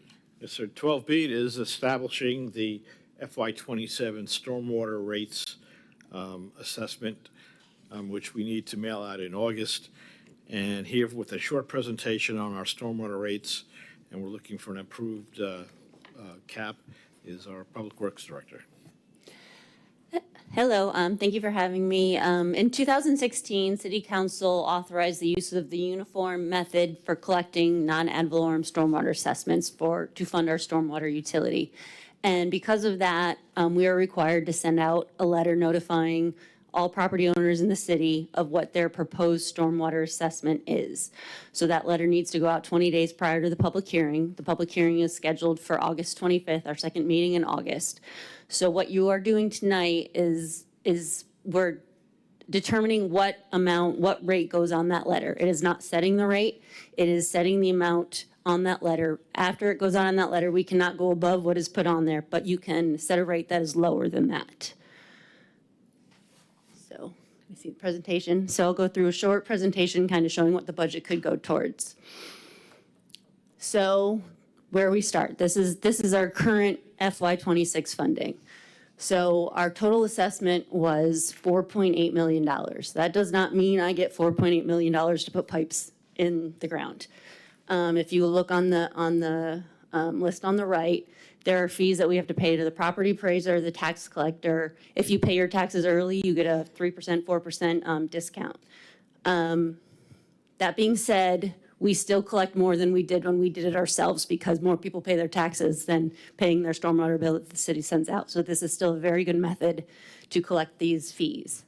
Then about $900,000 goes to general fund allocation to fund services for the stormwater utility, like purchasing, human resources, IT, all of those services that City Hall provides for us. We have some debt payments for capital outlay, street sweeping, which we reduced earlier in this meeting, so that's very good. We have equipment purchases. We have about 1.4 million in personnel, which I'll go over on the next slide. So that leaves me just under $1 million in operating. So that sounds like a lot, but that's to repair the entire system. So to give you an idea, we fixed a box and just a driveway crossing over on Park Ave, and that cost me $130,000. I got a cost estimate to do 900 feet of slip lining, which is a great idea to slip line because you don't have to dig up an entire road. But one street, the cost was $230,000. So that's a quarter of what I have to work with every year for one street. And historically, we have not funded any capital projects. We maintain what's there. So personnel. There's 19 employees, 19 FTEs funded through the stormwater utility. That's 1 supervisor, 8 employees for mowing. That's slope mowing, bush hogging, and weed eating over 25 miles of ditches. Most of our ditches have to be weed eated, so that's people with weed eaters walking those ditches. So that's why it takes us about 12 weeks to do a full cycle. Construction crew, I have four people, 1 supervisor, 3 workers. That's 1 crew. So if I have 2 pipes that need to be repaired at the same time, that's why you see cones, because I have 1 crew working until they can move to the next one. And then I have I have 6 employees that do dredging of all of the ditches and all of the inlet cleaning, all of the pipe cleaning, the baffle box cleaning throughout the city. So increasing this level of service will require additional funding, either through outsourcing of some maintenance activities or increasing city personnel and equipment resources. So since October, that's very hard to see, but we're all aware there are flooding issues in the city. So we've just been keeping track and developing priority areas. I can tell you it gets added to quite often. So as I hear areas that gets added, this gets passed on to the consultant that we have doing the Stormwater Master Plan. I do want to point out that we have 2 areas, Parkland, Crescent, American Village. The county has recently received an FDE grant, a hazard mitigation grant, to start a hazard watershed study and model in that whole area. And I have told them that if they need more funding, the city, to partner with us, because as we all know, that area has county and city properties. And then the Baker subdivision, Temple Drive, Crest Drive, we have already started our own study. We got a grant for that also. That should be done at the end of this calendar year. And then I have some X's for improvements that I think that we could possibly start working on prior to the Stormwater Master Plan being done, because they might have more of a simple fix than some of the others. So the options we're showing you is a 50% increase on the current rate, a 75% increase on the current rate, and 100% increase on the current rate. We can go more maintenance focused or more capital focused. What I need tonight is what increase you want to put on that letter. We can give more information on the maintenance versus capital moving forward prior to the public hearing. But here are some of the things that could be done at each level. 50% increase of our maintenance focus. I can't do any flooding projects. And I could get a contractor to rebuild up 10% of the ditches, or we could purchase a piece of equipment that I really want and focus and try to do more in-house. On the capital side, I could maybe get 1 flooding project. It really doesn't get a lot, $270,000, maybe get a design or 2, but actually doing maybe 1 design and construction. It all depends. I don't have cost estimates for everything because those have to go out to bid and we have to have the funding for it. So if you look at the 75% increase, we could do more maintenance and 1 or 2 flooding projects, or keep an existing level of maintenance service and do maybe 3 or 4 flooding projects. And same with 100% increase. We could do 40% of the ditches, or get the walking excavator and add FTEs to increase our own dredging. Or we could do existing level of maintenance and up to 4 to 6 flooding projects. So it kind of shows there's a lot. Oh, I didn't move it. Sorry, you guys should have told me that. There's a lot on one slide, and those options. I can't do all 3 of those options listed, or the 2 of the options listed. It's you get 1 of those for those funding options. So I'm not saying this is exactly what we're going to do, but this is an idea of what we could do with each level. So here's the rate impact for each option. So currently today, a single family home without a credit is $13.37 a month. A credit means if you are in a subdivision that maintains your own stormwater pond, which is the subdivisions built after the 80s when the water management district started requiring stormwater ponds, you get a 30% credit. But a good majority of our property was built before then, so they do not get a credit. So they're being charged $13.37 a month today. The 50% increase would increase that to $20.06 a month. The 75% increase would increase that to $23.40 a month, and the 100% increase would increase that to $26.74 a month. This shows the options, maintenance, 50% maintenance capital, 75 and 100, what goes towards maintenance and what goes towards flooding. So you can kind of see the different options. Every option, no matter what, has funded inspection and cleaning of 20% of the system. We need to become more proactive than we are now. We have always been very reactive. Someone calls in an issue, we go look at it. We need to, not only is the state requiring it with our permit, but we need to start becoming proactive and develop lists of things that need to be repaired before they become holes. So every one of these options includes an increase in some maintenance. So in summary, you can go maintenance focus and prioritize staffing, equipment, dredging, increase our operating budget, and this will reduce backlogs and implement a more proactive approach. Or we can go capital, which will prioritize new infrastructure, and start funding some of the flooding projects prior to the end of the stormwater master plan. I can tell you, we could definitely use the maintenance money, but no matter how much we maintain the current system, it's not going to stop what happened in October. Our system cannot handle that kind of rain. So it depends on what you want to focus on now. If you want to focus on maintenance now and wait for the stormwater master plan, or if we want to start getting ahead of some of these projects. So this was in your packet. It's very hard to see on the screen, but it was in the packet of the options. It shows the monthly increase at the bottom. And I need to hear what you want to do.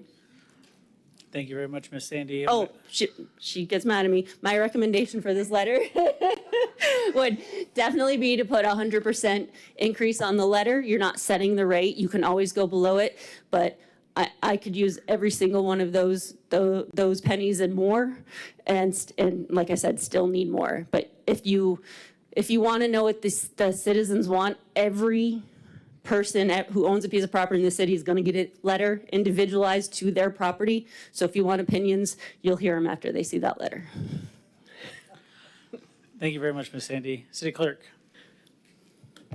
Yes, sir. There are about 10 cards. The first is Elizabeth Baker. Not here. Milton Farrow.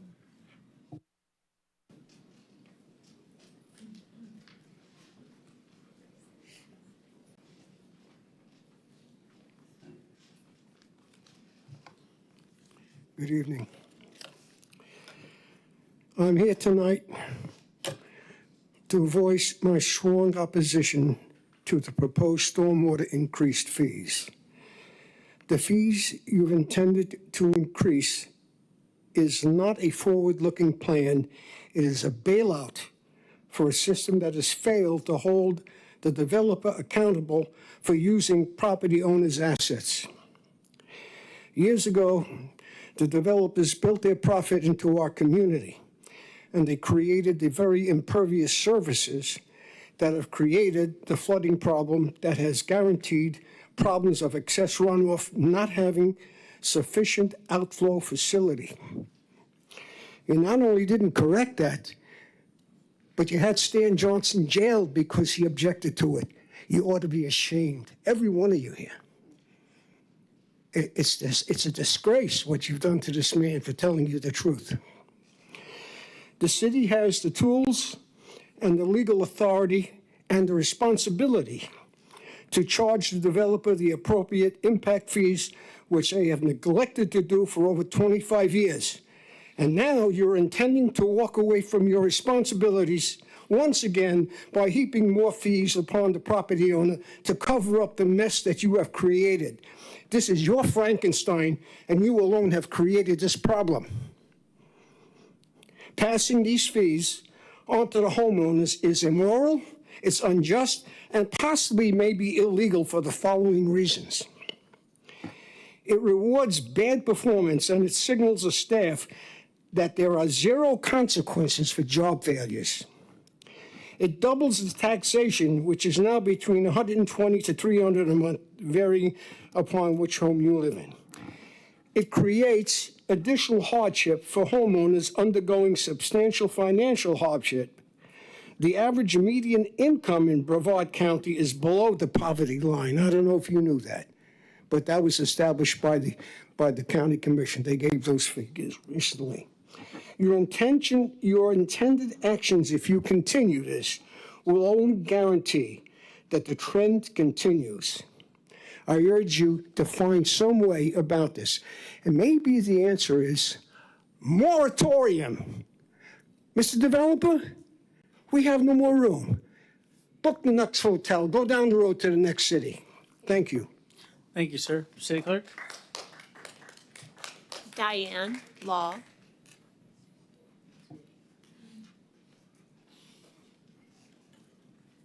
Hello.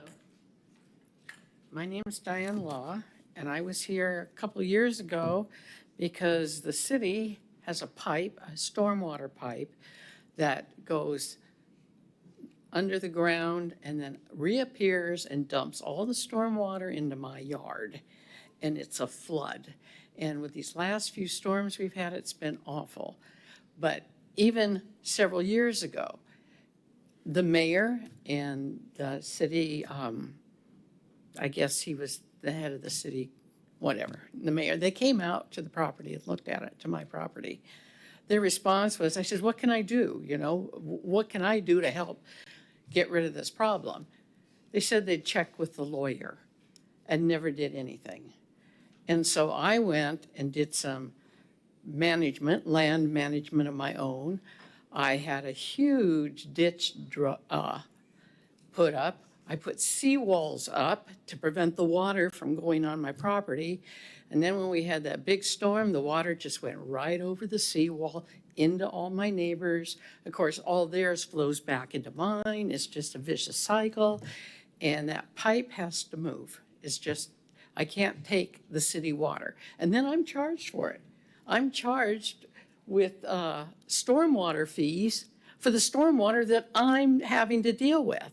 And then it just soaks in the ground, and I have a whole pool of water there that lasts full of mosquitoes and bugs and snakes and all these yucky things. And it's there until it goes down in late, early spring. And then it starts all over again. And I've landscaped, I have a swimming pool, I have grandkids, and then I got this ditch. And I don't know what to do about it. I've tried everything. And I've tried talking to the city council and putting in letters, petitions. You're doing nothing. I need help. Will you help me with this? Do you have an engineer somewhere who knows about water? We are all silent, okay. Anyway, if I could comment on some of the other points, maybe what we need are cisterns. Do you know what a cistern is? It's underground, it holds water, you have an overflow of water, it goes into the cistern, and then when you need it, you pump it out. They do it all over the country. I don't see any reason why we can't. Another technique is maybe a water tower. We used to have a water tower. They took it down, I don't know why.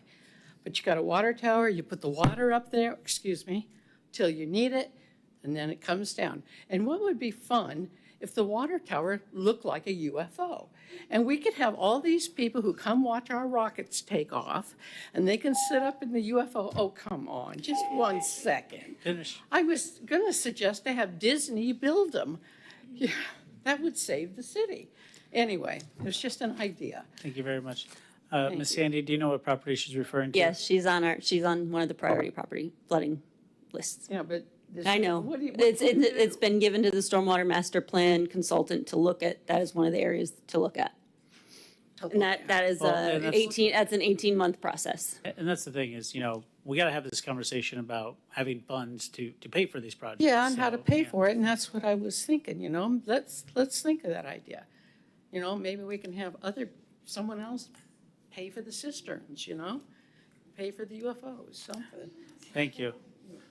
Member Moscoso? Yeah, I did go out to her property. It's a beautiful property, and she is absolutely right. That pipe is just pumping water onto her property. And so I know that it is on the list, but I know if that were my home, I would be just as upset. So, I sit there when the rain comes and I go, yeah. God, am I gonna live? Yeah. And honestly, it's something you have to almost go out and see. to really believe what's happening. So Member Nelson? Sandy, is it on the short list? A small I don't- project we could I do? don't have it as an easy one because it's not. Okay. So it is, we've got to find somewhere to, get it to. So that's why I need, Okay. Correct. Got it. In the neighbor's fence line. There's a cemetery close to my place. Thank you. One lot away. Thank you. City Clerk? Dawn Blinson. I'm sorry, can you repeat the name? Dawn Blinson. Yeah, That's sorry. okay. Yeah. Both of y'all stood up, and I was like, you both can't be Dawn, so.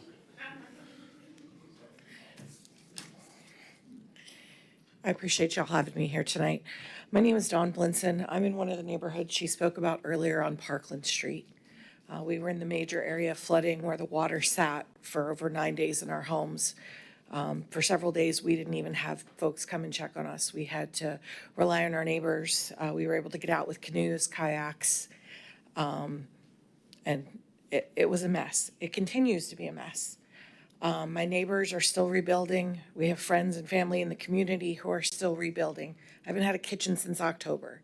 So think about that, just for a moment, that you would have to cook for your family every single day or rely on the fact that you have enough expendable income to go out in the community to eat out that often because you don't have a refrigerator. You can't wash your clothes.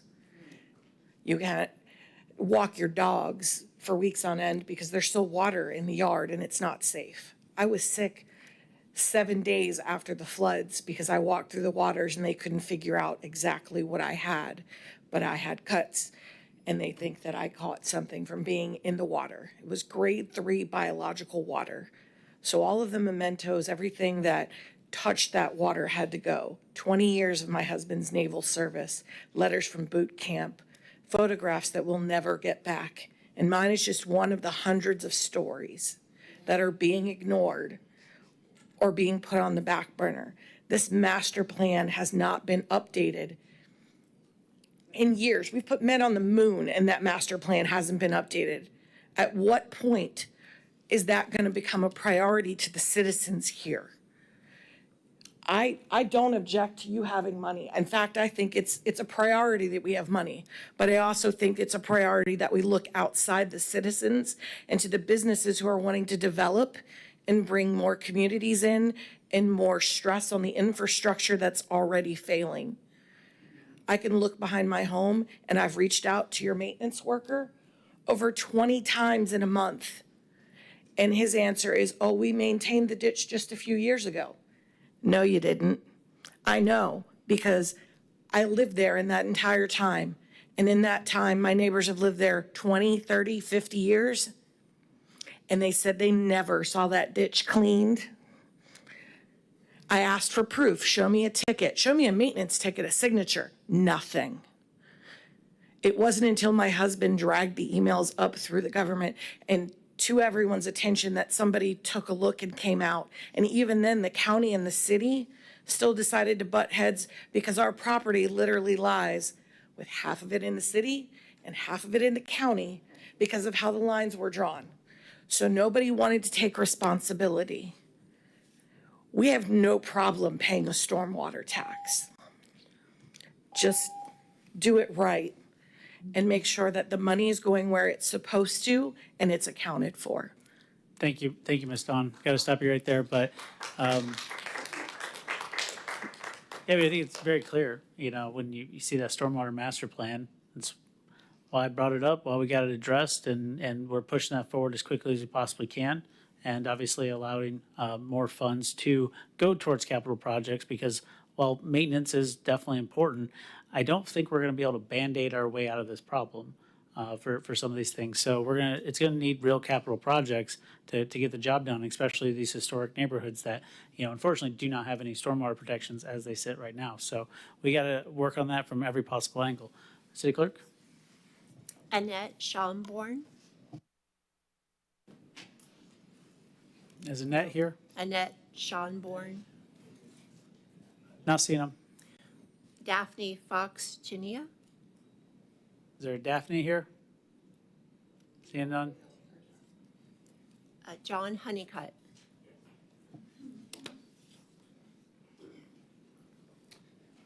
Hello, everybody. I really didn't plan on coming up here, but I threw my speech away.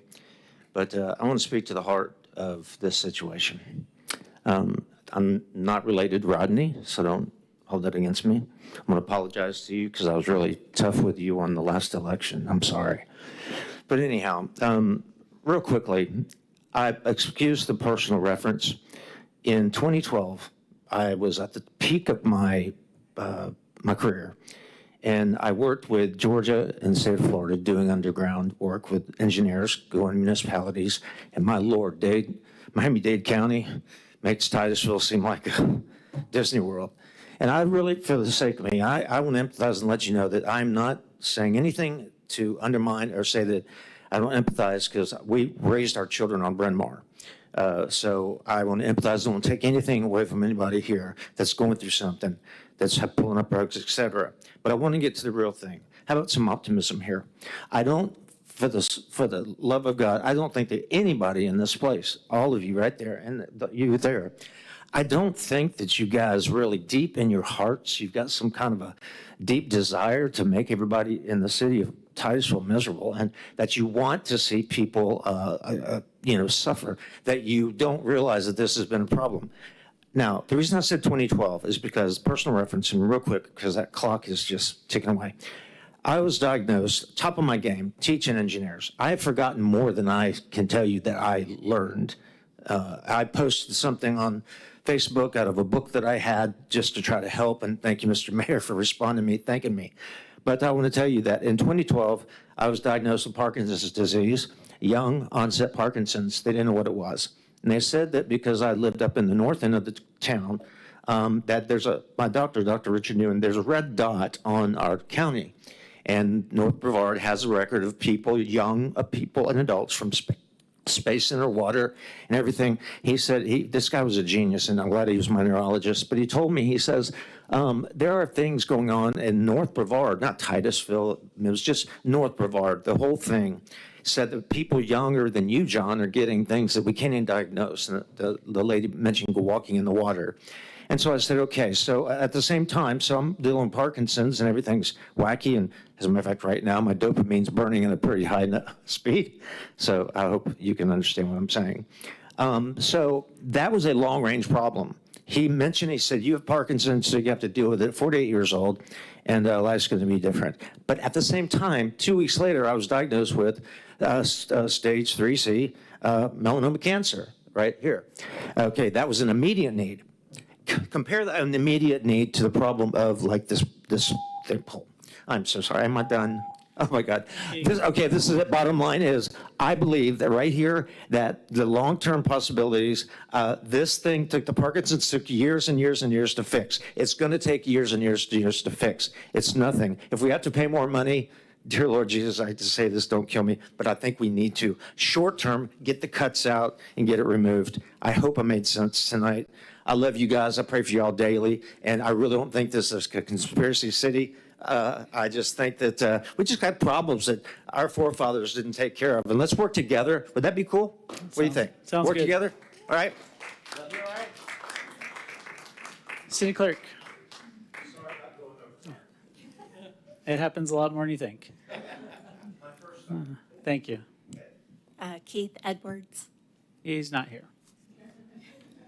Darsha Bear.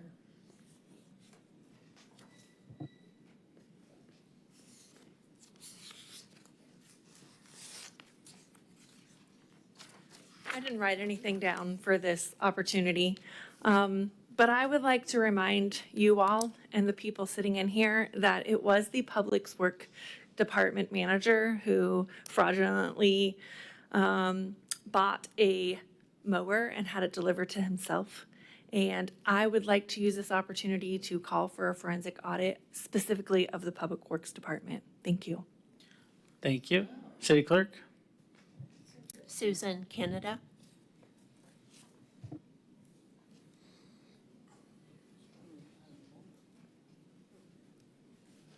I'm going to change a little bit of what I say so I'm not so redundant, but I'm going to read a comment that somebody else sent to me today.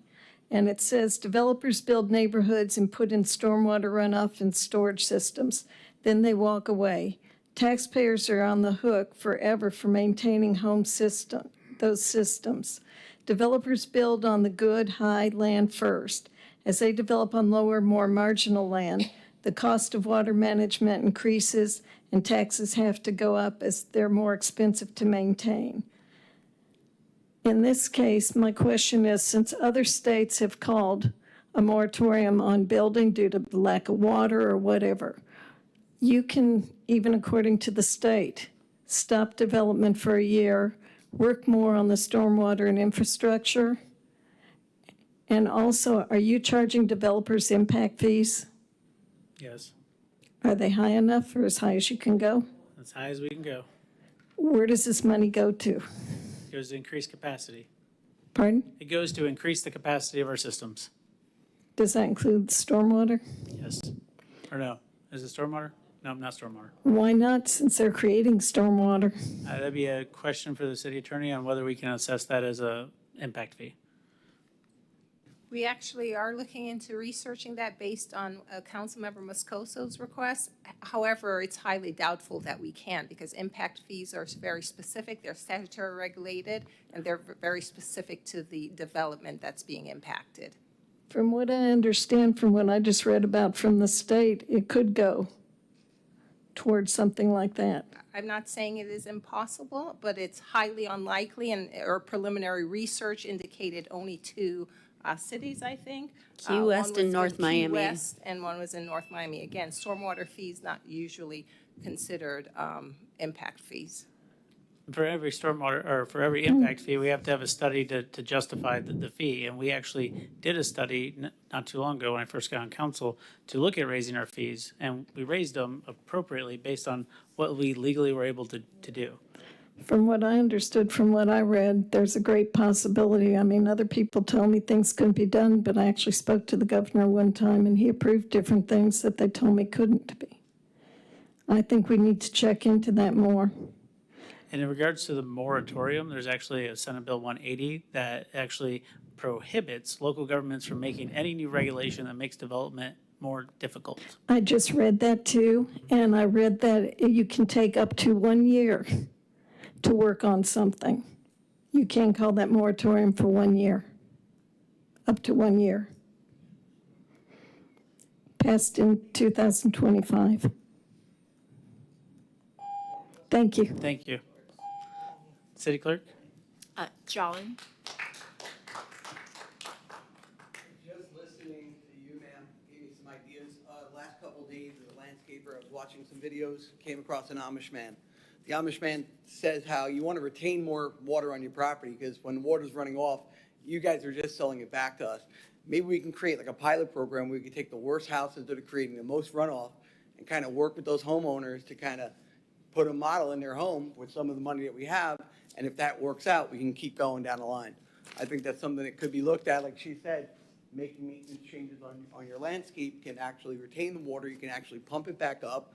There's so many uses. I mean, you can when it's dry here, you'll have water but I know that's not in your best interest because to sell water. And also, like I said, I was here last time and I'll speak on that in a little bit about the bill that we talked about. Disabled people having to come down here if one check bounces for a whole year being punished, which is disgusting when we're talking about water that's coming down in abundance and there's somebody getting in between. I understand you guys do the work, they do the drilling, they do what they need to do, but there has to be some next level thinking going forward because, like I said, we put a man on the moon here, but we can't figure out how to retain water for our own uses and create less runoff.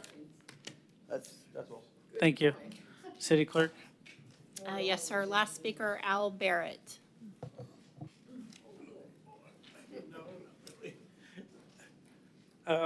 Al Barrett. I've lived here since 1982, and I want to congratulate you guys. You need it after all this. My daughter, son-in-law, 2 grandchildren live on Fairground.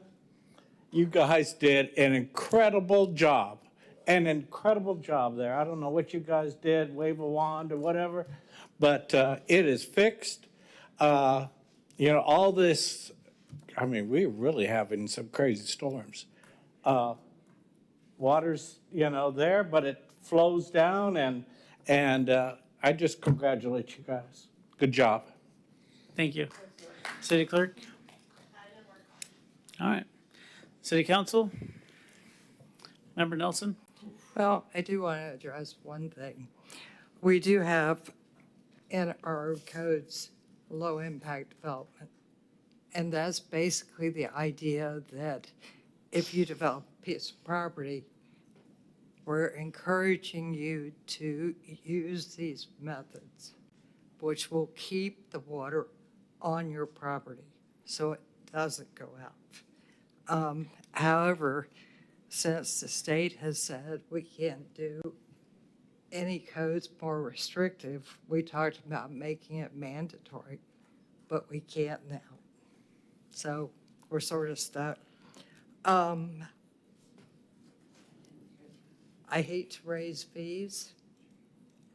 I hate to see fees raised, but with the flooding that we're getting, I don't think we have a choice.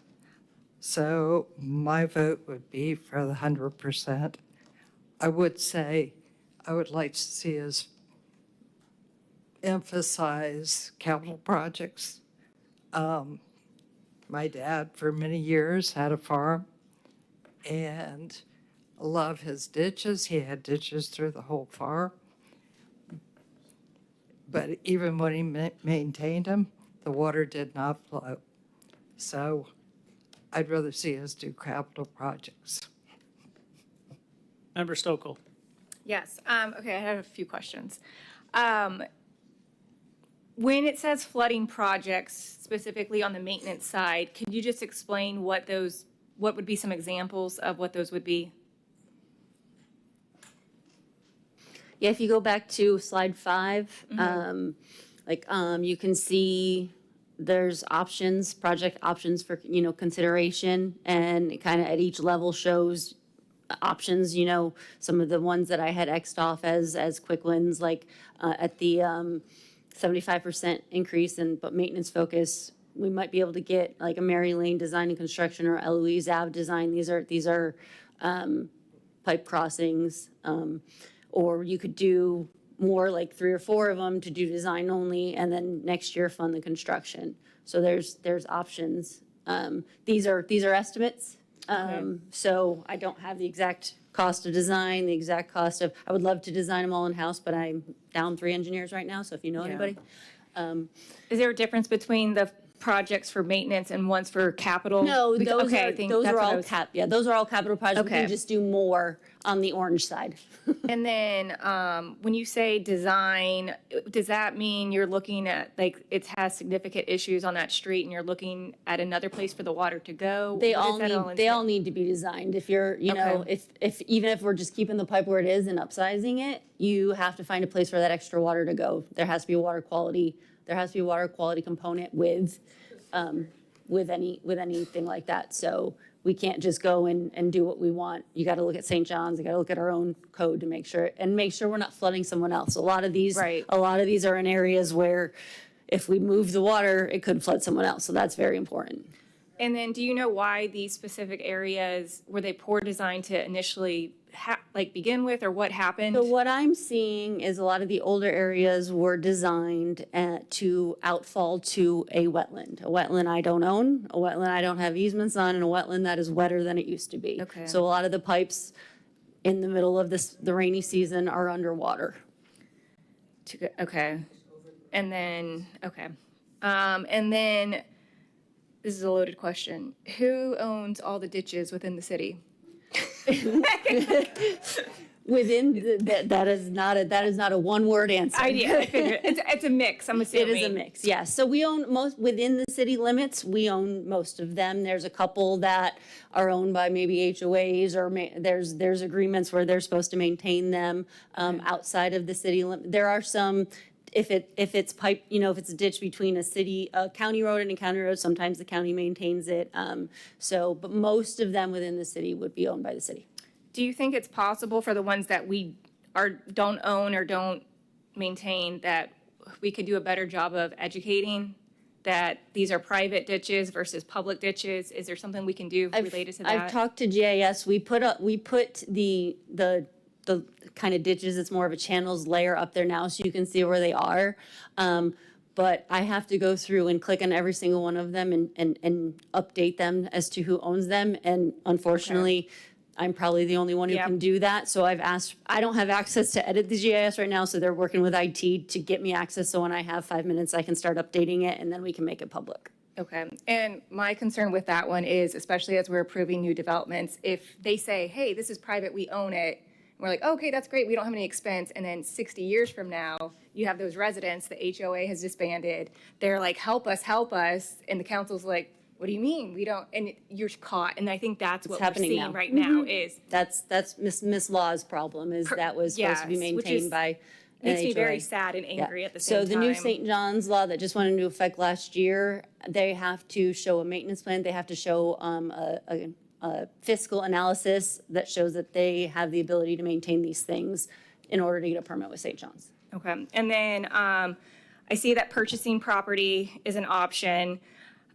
which I do think is a good option. I will say I don't like this option in theory because it makes me feel that we didn't plan appropriately as a city. Like, we shouldn't have to go purchase property if we designed everything to meet standards. So we might need to look into it at this point, but that's another one that makes me kind of angry thinking about it. If you think about our city, I've got a river, I know. 95, a railroad. A water table, yeah, it's, yes. So I would be in favor of, at this point, setting it at the highest, but I will tell you, as we move forward, I don't know if I'm there yet to do that. What I would hope that we do independently is, one of the things I want to do is look at the current 4.8 million that we've allocated, and I appreciate you going through that and seeing, does that make sense? Like, we have to pay fees to the property appraiser, we have to pay fees to, like, going through that, and does that still need to happen that way?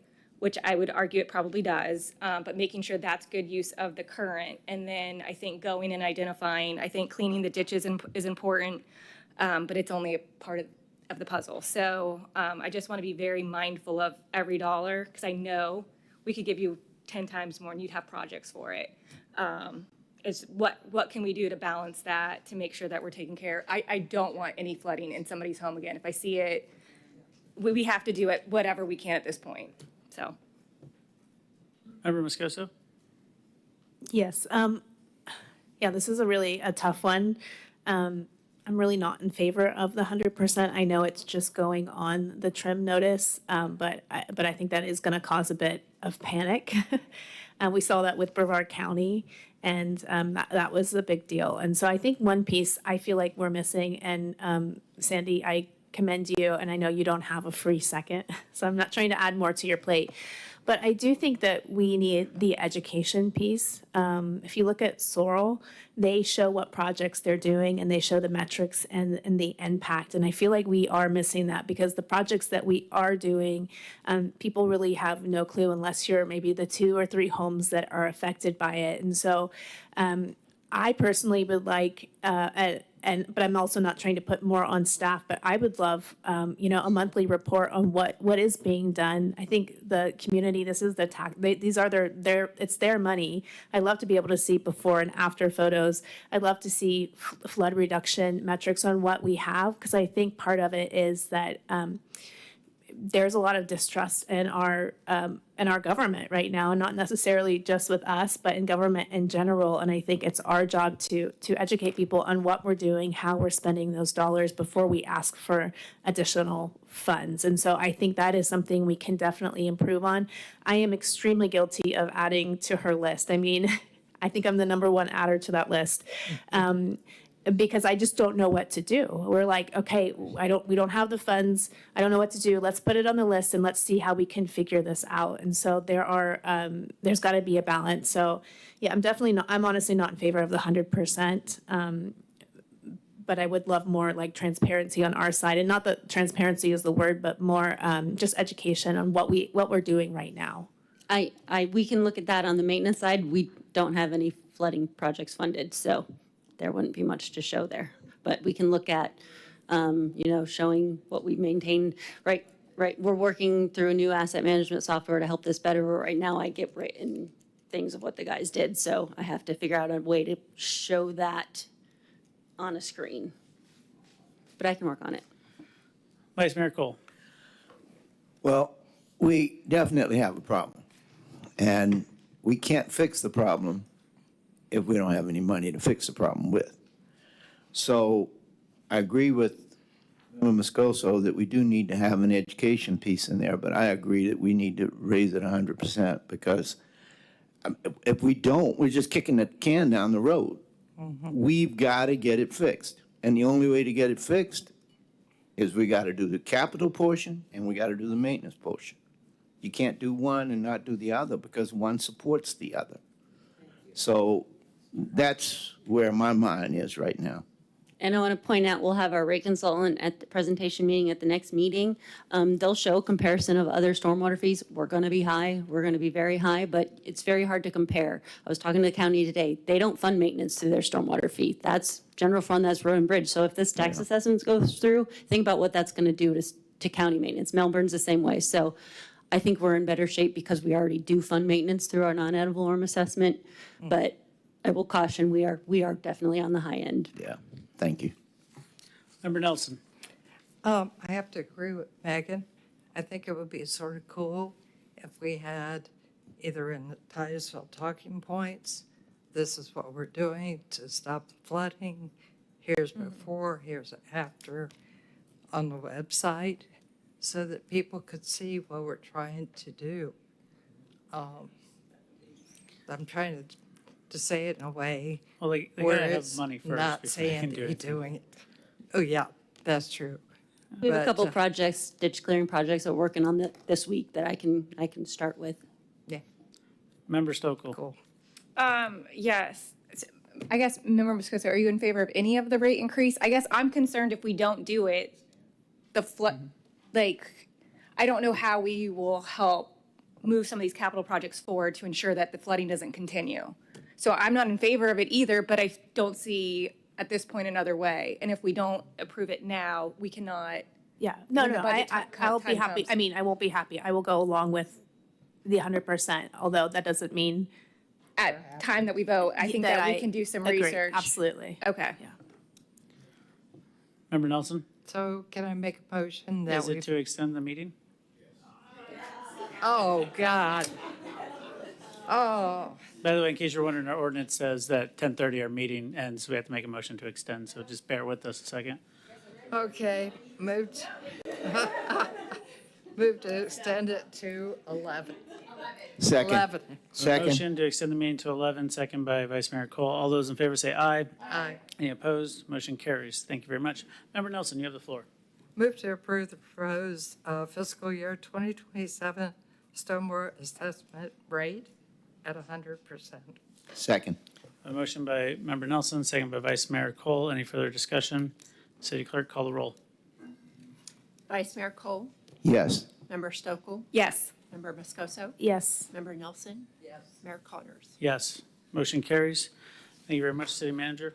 Yes, sir, we already went over 12C at the beginning of the meeting, data centers. So we'll move on to the 12D, the zoning district density standards.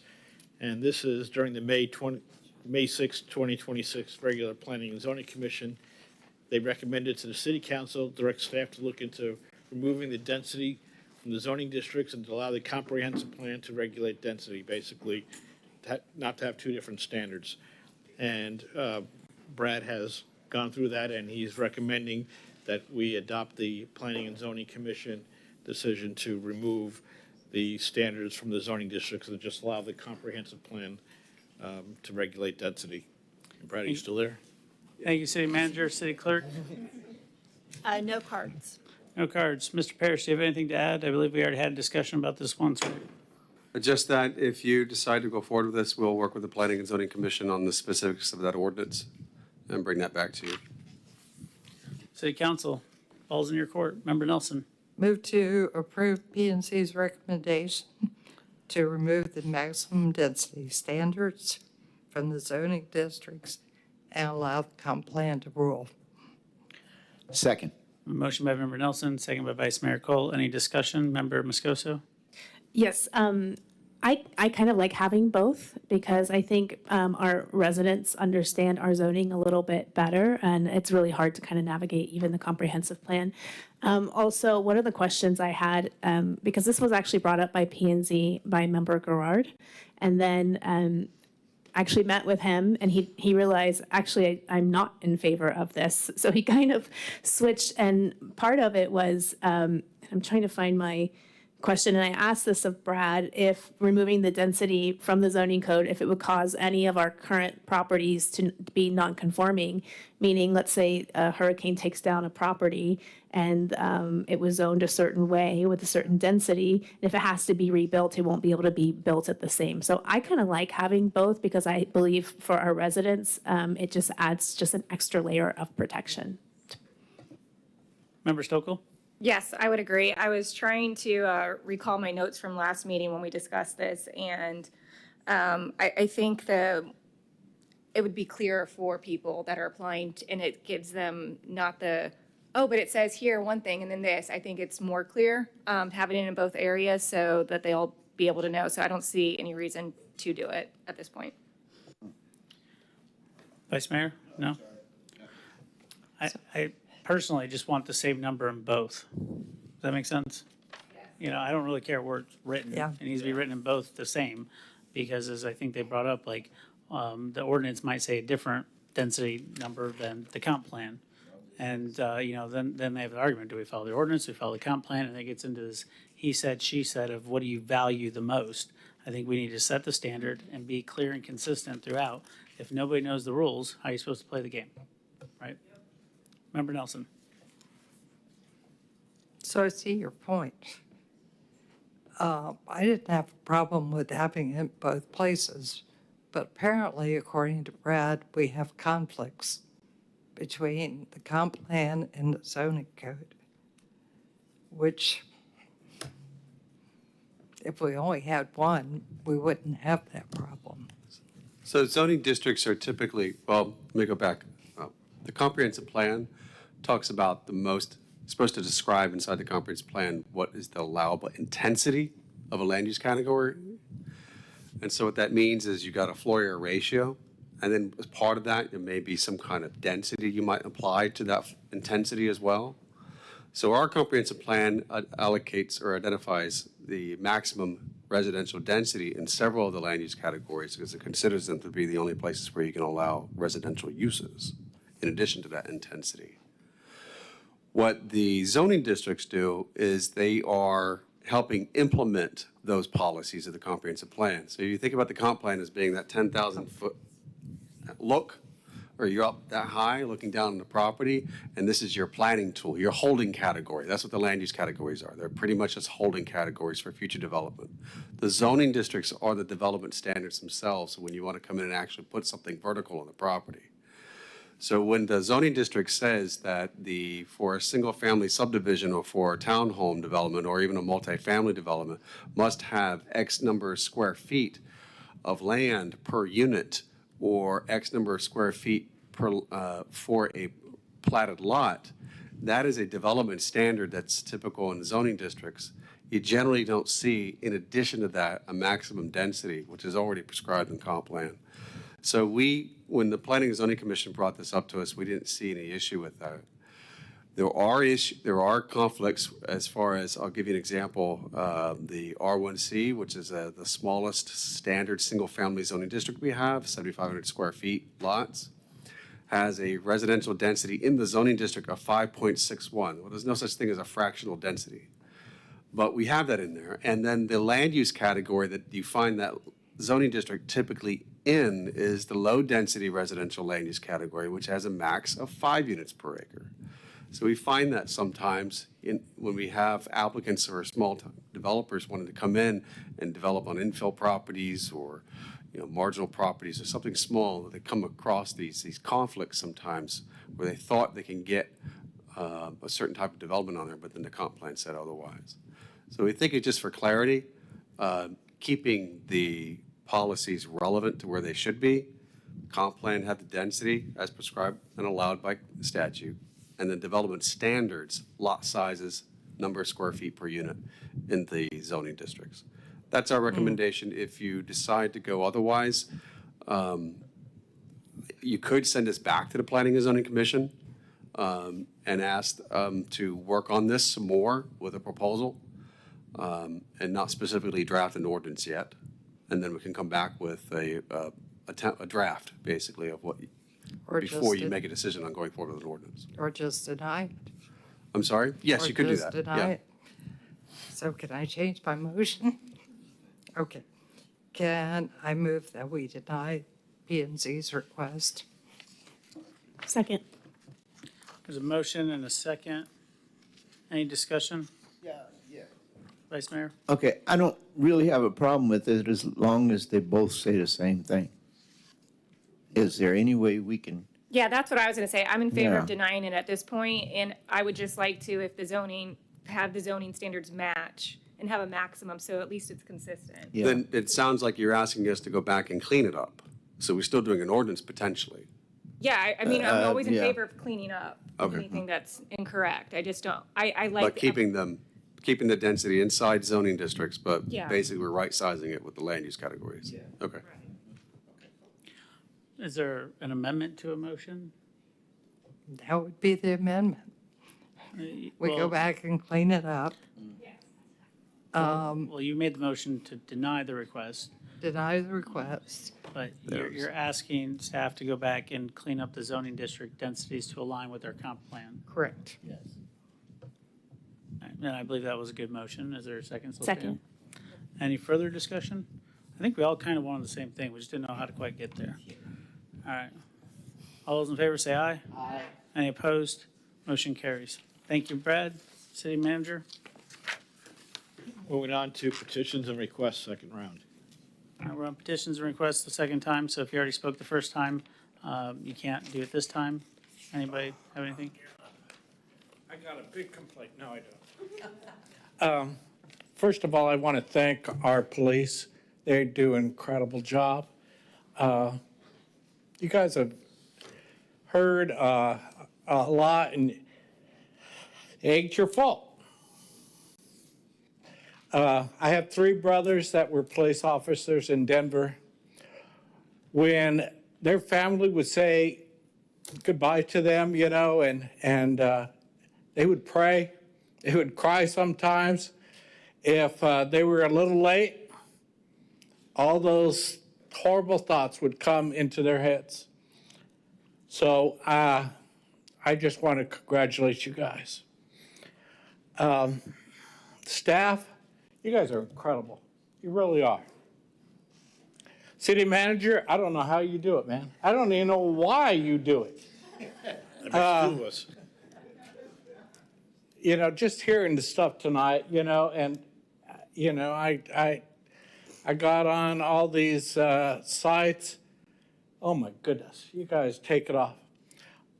You did an incredible job. You know, this young person, you know, going to UCF, going to run for city council. Dr. Sarah, you have done an incredible job. Herman, go Air Force. You're everywhere, man. And on boards and serving, you are, I don't know how you do it. I think you're older than me, and I can't even hardly get out of bed. I'm older than everybody. Yeah. Mayor, it's a pleasure getting to know you.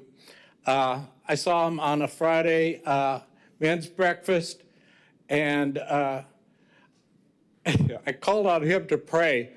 I'm kind of mean. You wouldn't know that, but I was like, okay, let's see what this guy can do. He did okay. Yeah. Jolynn, what you have done with the Boys and Girls Club, I mean, that would be enough.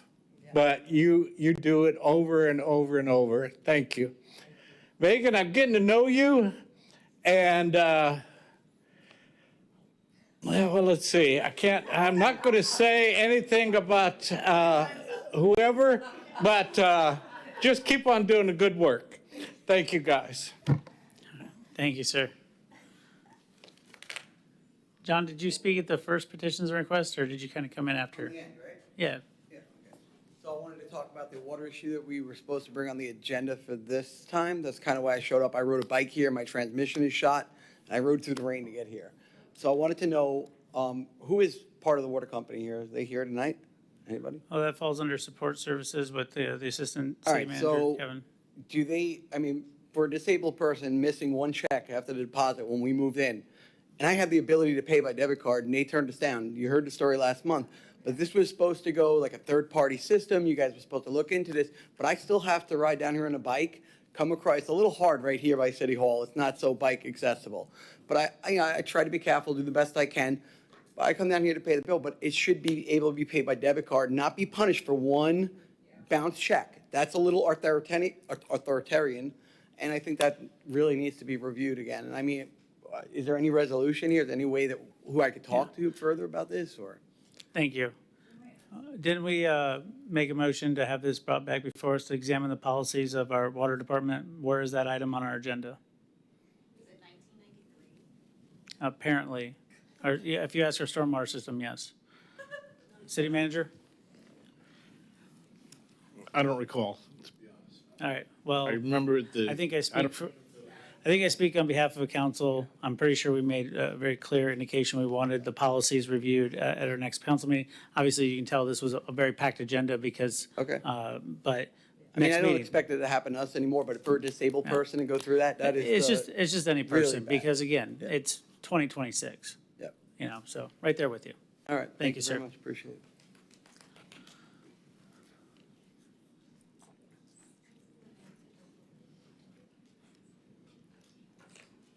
Hello again. Again, my name is Dawn Blinson. I live on Parkland Street, and I'm just going to add a little bit. And I'd like to request that a maintenance audit be done, and a full audit be done on all the equipment we have that's being used for the ditches and the maintenance and the equipment and the ticket system that's being used to actually follow up and make sure that if you say you're going to do maintenance on this date, that it's done, and that someone else actually second checks that work, that it's actually done. Because when we ask for actual evidence that this work has been done, we're not being able to be given that. And I think that's just to make sure that's where our money is actually going. I've actually talked to some of your city workers and county workers who've been out on the property before and after flooding and before and after ditch maintenance. Several of them have said to me that there's equipment, but it's broken. Parts have been ordered, but it's been years for pieces parts. So if we have 4 or 5 ditch maintenance machines that are sitting there, can't we take pieces parts from an old one and put it on another one and at least have 2? Because we only have 1 to do the entire county. And that's not acceptable. And we can't follow up with where those pieces parts are that have been ordered that we spent our money on, where is it gone to? So I think an audit needs to be performed on what we have, what's working and what isn't, so we know when we're going to give all this money to have this maintenance done, that we have the proper equipment and we can actually account for those things. Because like you said, there's a couple of folks out there who there's mistrust of where their money is going and where the equipment money is going and where this is being spent at. And I think that's really important that we have that. And you were asking about money and where you can get money from. One of your own county workers has said that he was told to fix a problem between one area of a ditch and another, but because it's on that county city property line, he can't touch it because it belongs to a private property. So can't we get code enforcement out there to say, hey, this ditch isn't maintained, it's on your property. You're not cleaning it, you're not doing anything with it. The city's gonna clean it up, or the county's gonna clean it up, and then we're gonna bill you for it. And we're gonna fine you on top of it. And then you're gonna get that money back to put back into the infrastructure. So that's something we may wanna start looking at all these HOAs that have been dissolved or things that are still active and they're not maintaining it. There's places like American Village and other areas that aren't being maintained and there's HOAs and things in place. We really need to look at that as a source of fees and funds, make these people accountable so that we have the funds to maintain our infrastructure. But especially look at making sure we have a ticket system in place, an inventory in place, and an audit system in place. So we know, we can look at you guys and go, hey, we know where our money's at, and we're not questioning you whether you're spending our money in a bad spot or not. Thank you, Ms. Dawn. And to echo your sentiments, I know that's, I've had a lot of conversations with our city manager about making sure we're holding private property owners accountable to, adhering to the code, because we do have code standards that they have to maintain them. And I know personally that I've had many conversations with Glenn in code enforcement, who has done that very same thing. Brought 30 people together and said, this is your pond. And they said, we don't have an HOA. You did. And it was never handed over to the city. It's still private property. So you guys are collectively responsible. So again, it's just that measure of accountability. And what I really asked for in the stormwater master plan is I want to know whose ditch belongs to who, because I want to know who to hold accountable. If it's our city staff, I'm fine with that. If it's county staff, fine with that. If it's a private property owner, we might have a tough conversation, whether it's through code enforcement or the fact that, we might need to have to take over and make sure we're protecting the rest of our residents. So I'm right there with you. Member Nelson, if you're on talk, put the button. I believe Sandy wanted to add to that. Oh, no, just the one piece of equipment she's talking about, that is owned by the county. That is the piece of equipment I would like to purchase. Yeah, but if we have a couple that are already broken, can't we take from them? Those are county Those machines. are county. I have 2 Great Alls. They're both up and running right now. Yeah, but what she's looking for in this next budget process is a spider machine. What's it called? It's a walking excavator. Some people call it a spider excavator. There's, multiple names. Hopefully it'll make us more productive and get the job done quicker. All right. Anybody else for petitions and requests? Seeing none, moving on to mayor and council reports. Member Moscoso? Member Nelson? I just wanted to point out, we lost our police chief. And I've known him for 40 years. And I've got to say, one of the things that impressed me way back, probably in the 90s, when he had hair, he had no belly. He was very young. And I remember him talking about diversity and how he felt like diversity in our police department would help us with our community, and how he felt like outreach was important. And I want to tell you a story that I've never told anybody. But back in the 80s, I was a new prosecutor. I was sitting in my office, and a trooper came in, and he had stopped a guy in Scottsmore, a black guy. And the black guy was asking the trooper to arrest him because it was late in the afternoon. And Scottsmore, that period of time was Klan territory. And if you were black, you were not allowed in Scottsmore after dark. And I thought then, if we had diversity in our police department, maybe this kind of stuff would not happen.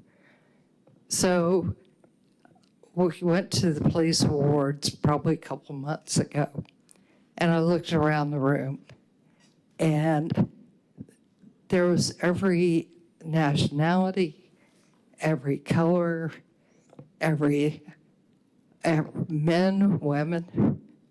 Back then, women weren't allowed in the police department, or they were allowed, but they were not looked favorably on. Women prosecutors, I was the second woman in our office, 100 attorneys, and I'm number 2. And I won't tell you some of the comments I got. So when I think about the police chief, I think, he really changed our police department for the better. So he's gone. This unfortunate incident happened. He did get a ticket. He has been charged with careless driving. There was no breathalyzer because there was no probable cause to believe he was under the influence. And unless you have probable cause, you can't ask for a breathalyzer. But I want us to also remember the good things he's done. Thank you, Member Nelson. Member Stokel? Yes, we approved earlier in our meeting the minutes from our retreat. I had asked for a hard copy, and they printed out one for each of you guys, so I was gonna give you one. But it's really cool to see, because I plan to bring it to every meeting, but even just looking through it, on some of the things that we had discussed, Titusville known for our festivals and events, our branding, we just did some of that in our CRA meeting today. Implement the stormwater master plan, we discussed some of that today. Implement urban forestry management plan, work on great water quality. There was just several things, labor participation rates. We are working on increasing our industrial area to have jobs here. So it was really cool to see like our agenda and what we're doing and how it relates to the discussion that we had. So we don't waste paper. I would ask you guys to each take one of these copies. But that's all I have for tonight. Thank you. Vice Mayor? I'm good. All right, I have a few items I want to bring up. Hopefully y'all enjoyed the 4th of July parade. Thought it went pretty well. I don't know if you had any feedback. I know the Vice Mayor was there. Councilmember Moscoso, thoughts? I mean, it was hot. It was 4th of July, you know. That's why we did it in the morning, so nobody died. But I think, you know, it was clearly a success in a lot of ways in terms of bringing our community together to celebrate our country. I would like to ask council that we get to do it again next year. I think it made a lot of sense.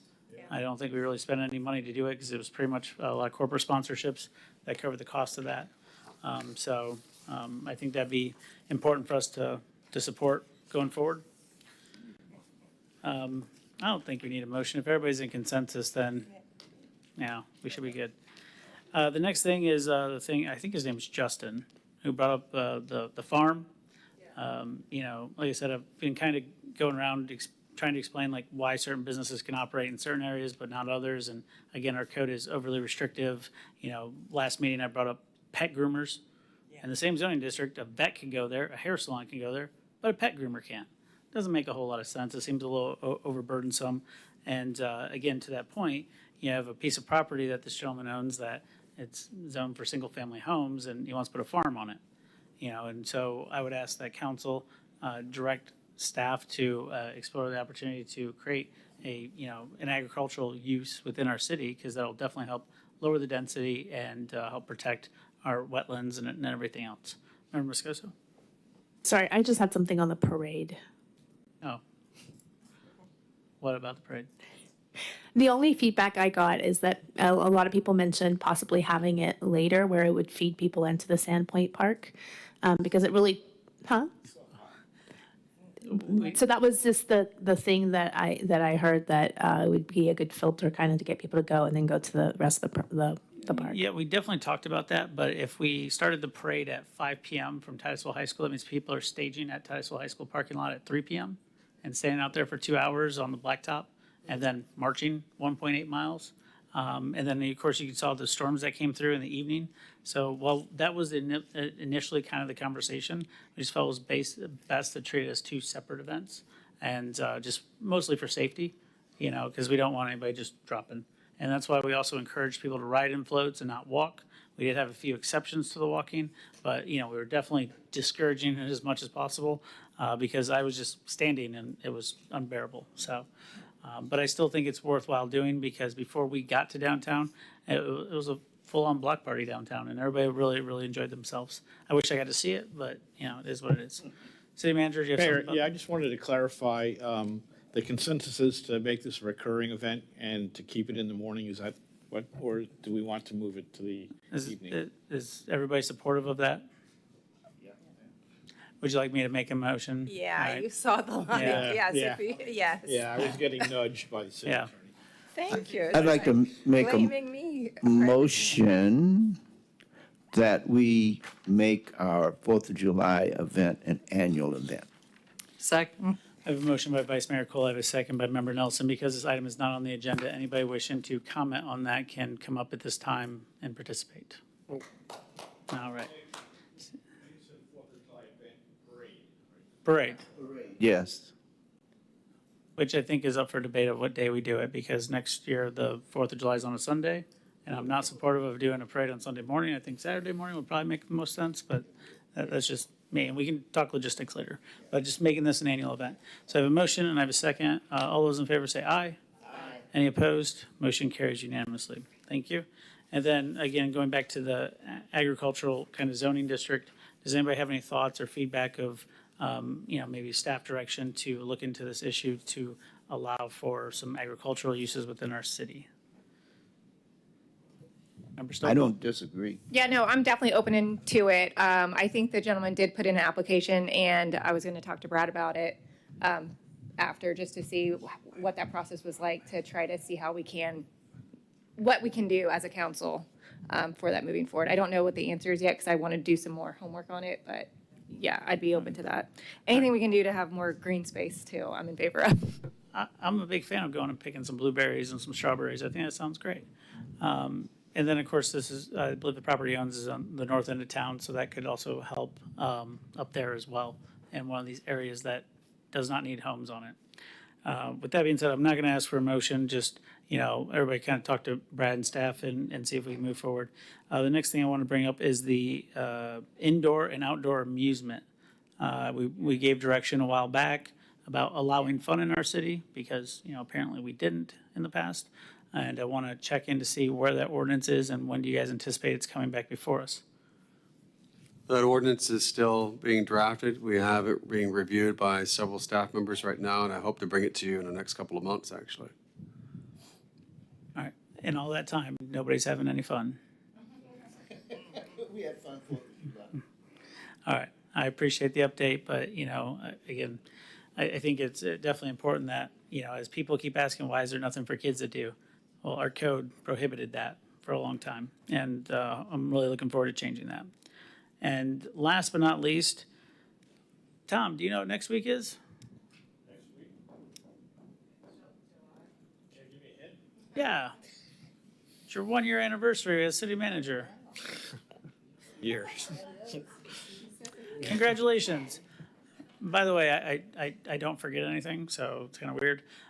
But with that being said, I would like you to get information, ask HR to develop performance evaluations, get it to all council members, and add an item to the agenda for the next council meeting so that we can complete that task as per the contract. Everybody good with that? I don't have a form. I'm sure, ask HR to give us one. All right, I don't know what form they used in the past. Okay. This is my first evaluation. I have the form. All right, again, that's why I asked HR. All right, with that being said, that concludes my report. Before we move on to city manager report, I will ask for a 15-minute extension. 10. All right, 10. Talk fast. I have a motion to extend to 11:10. 10. Second. Motion by Member Nelson, second by Vice Mayor Too Cole. late. All those in favor say aye. Any opposed, motion carries. Thank you. City manager report. So very quickly, one action item, the second annual Sustainability Leaders Awards Luncheon will be held on the 23rd of July at the Vine and Olive, and that is to go ahead and acknowledge the ongoing commitment to environmental stewardship and community resilience and sustainability by our civic business owners. And if you want to attend it, it's over at the Vine and Olive on the 23rd. Let's let Lily Galeo know. And also, effective today, Nicholas Gow has been appointed as the executive director of the city's economic development organization, and that will be for the first time in August. And we have the board, we have a fully constituted board and the resolution, and now we have an executive director, so we're ready to go with the economic development organization. Thank you, Mr. Abate. City attorney. Very briefly, my report has the legal memo that was sent out to the council previously regarding the directive given to analyze any legal process in renegotiating the Marina Park. I've presented it to council, I think, a few weeks ago, and just wanted to officially put it before council if they wanted to give any further directive or take any further actions. Thank you, city attorney. First of all, city clerk, are there any cards on this item? All right. Member Nelson? Do we have anybody interested at this point? I do not believe we have anybody specifically interested in this point.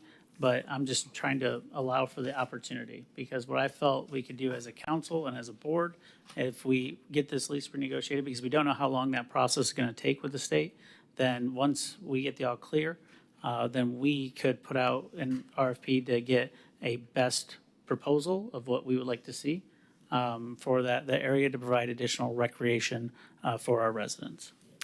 I can see us using Marina, Titusville Marina, the north area of the park there. The area south, the old Westland Marina is private, so we can't use that. There are, I would hate to use Sandpoint Park. So to me, the only areas that would be appropriate would be that North Park or the marina. Correct, and that's kind of what I was thinking, is where that old ball field is, where we have no money to invest into additional facilities or recreation to allow a public-private partnership to develop there. But first, we got to clear up the legalese, and then as a board, try to figure out what the highest and best use is. So the motion would be to explore the idea of allowing commercial uses either on the Titusville Marina or on the parkland north of that. So specifically for Marina Park, what we need to provide to staff is direction to go and renegotiate the lease with the state. Right. As of this point, that's really all that needs to happen, because even if that does come back, council can still decide not to do anything. Right. So it's just clearing the way so that that is not a hurdle outside of our control. So the motion can be to renegotiate the lease for those areas. Well, in order to renegotiate, we have to have some specifics. What I would encourage council to do, which is what I'm hearing, is for us to reach out in the process and see what the process is. I can come back to you folks, and then we can get some more specific as to what you're looking to have in that parcel. Okay. But we definitely will, hearing what council wants, take the initiative and reach out and start the process, indicating that we want to renegotiate, right? Yes. Okay. All right. I don't think she needs a motion. You're going to reach out to them, right? Okay. So motion to adjourn? Yes. You have 7 minutes left. All right. Well, thank you very much. There's a motion to adjourn. There's a second. Good night. God bless.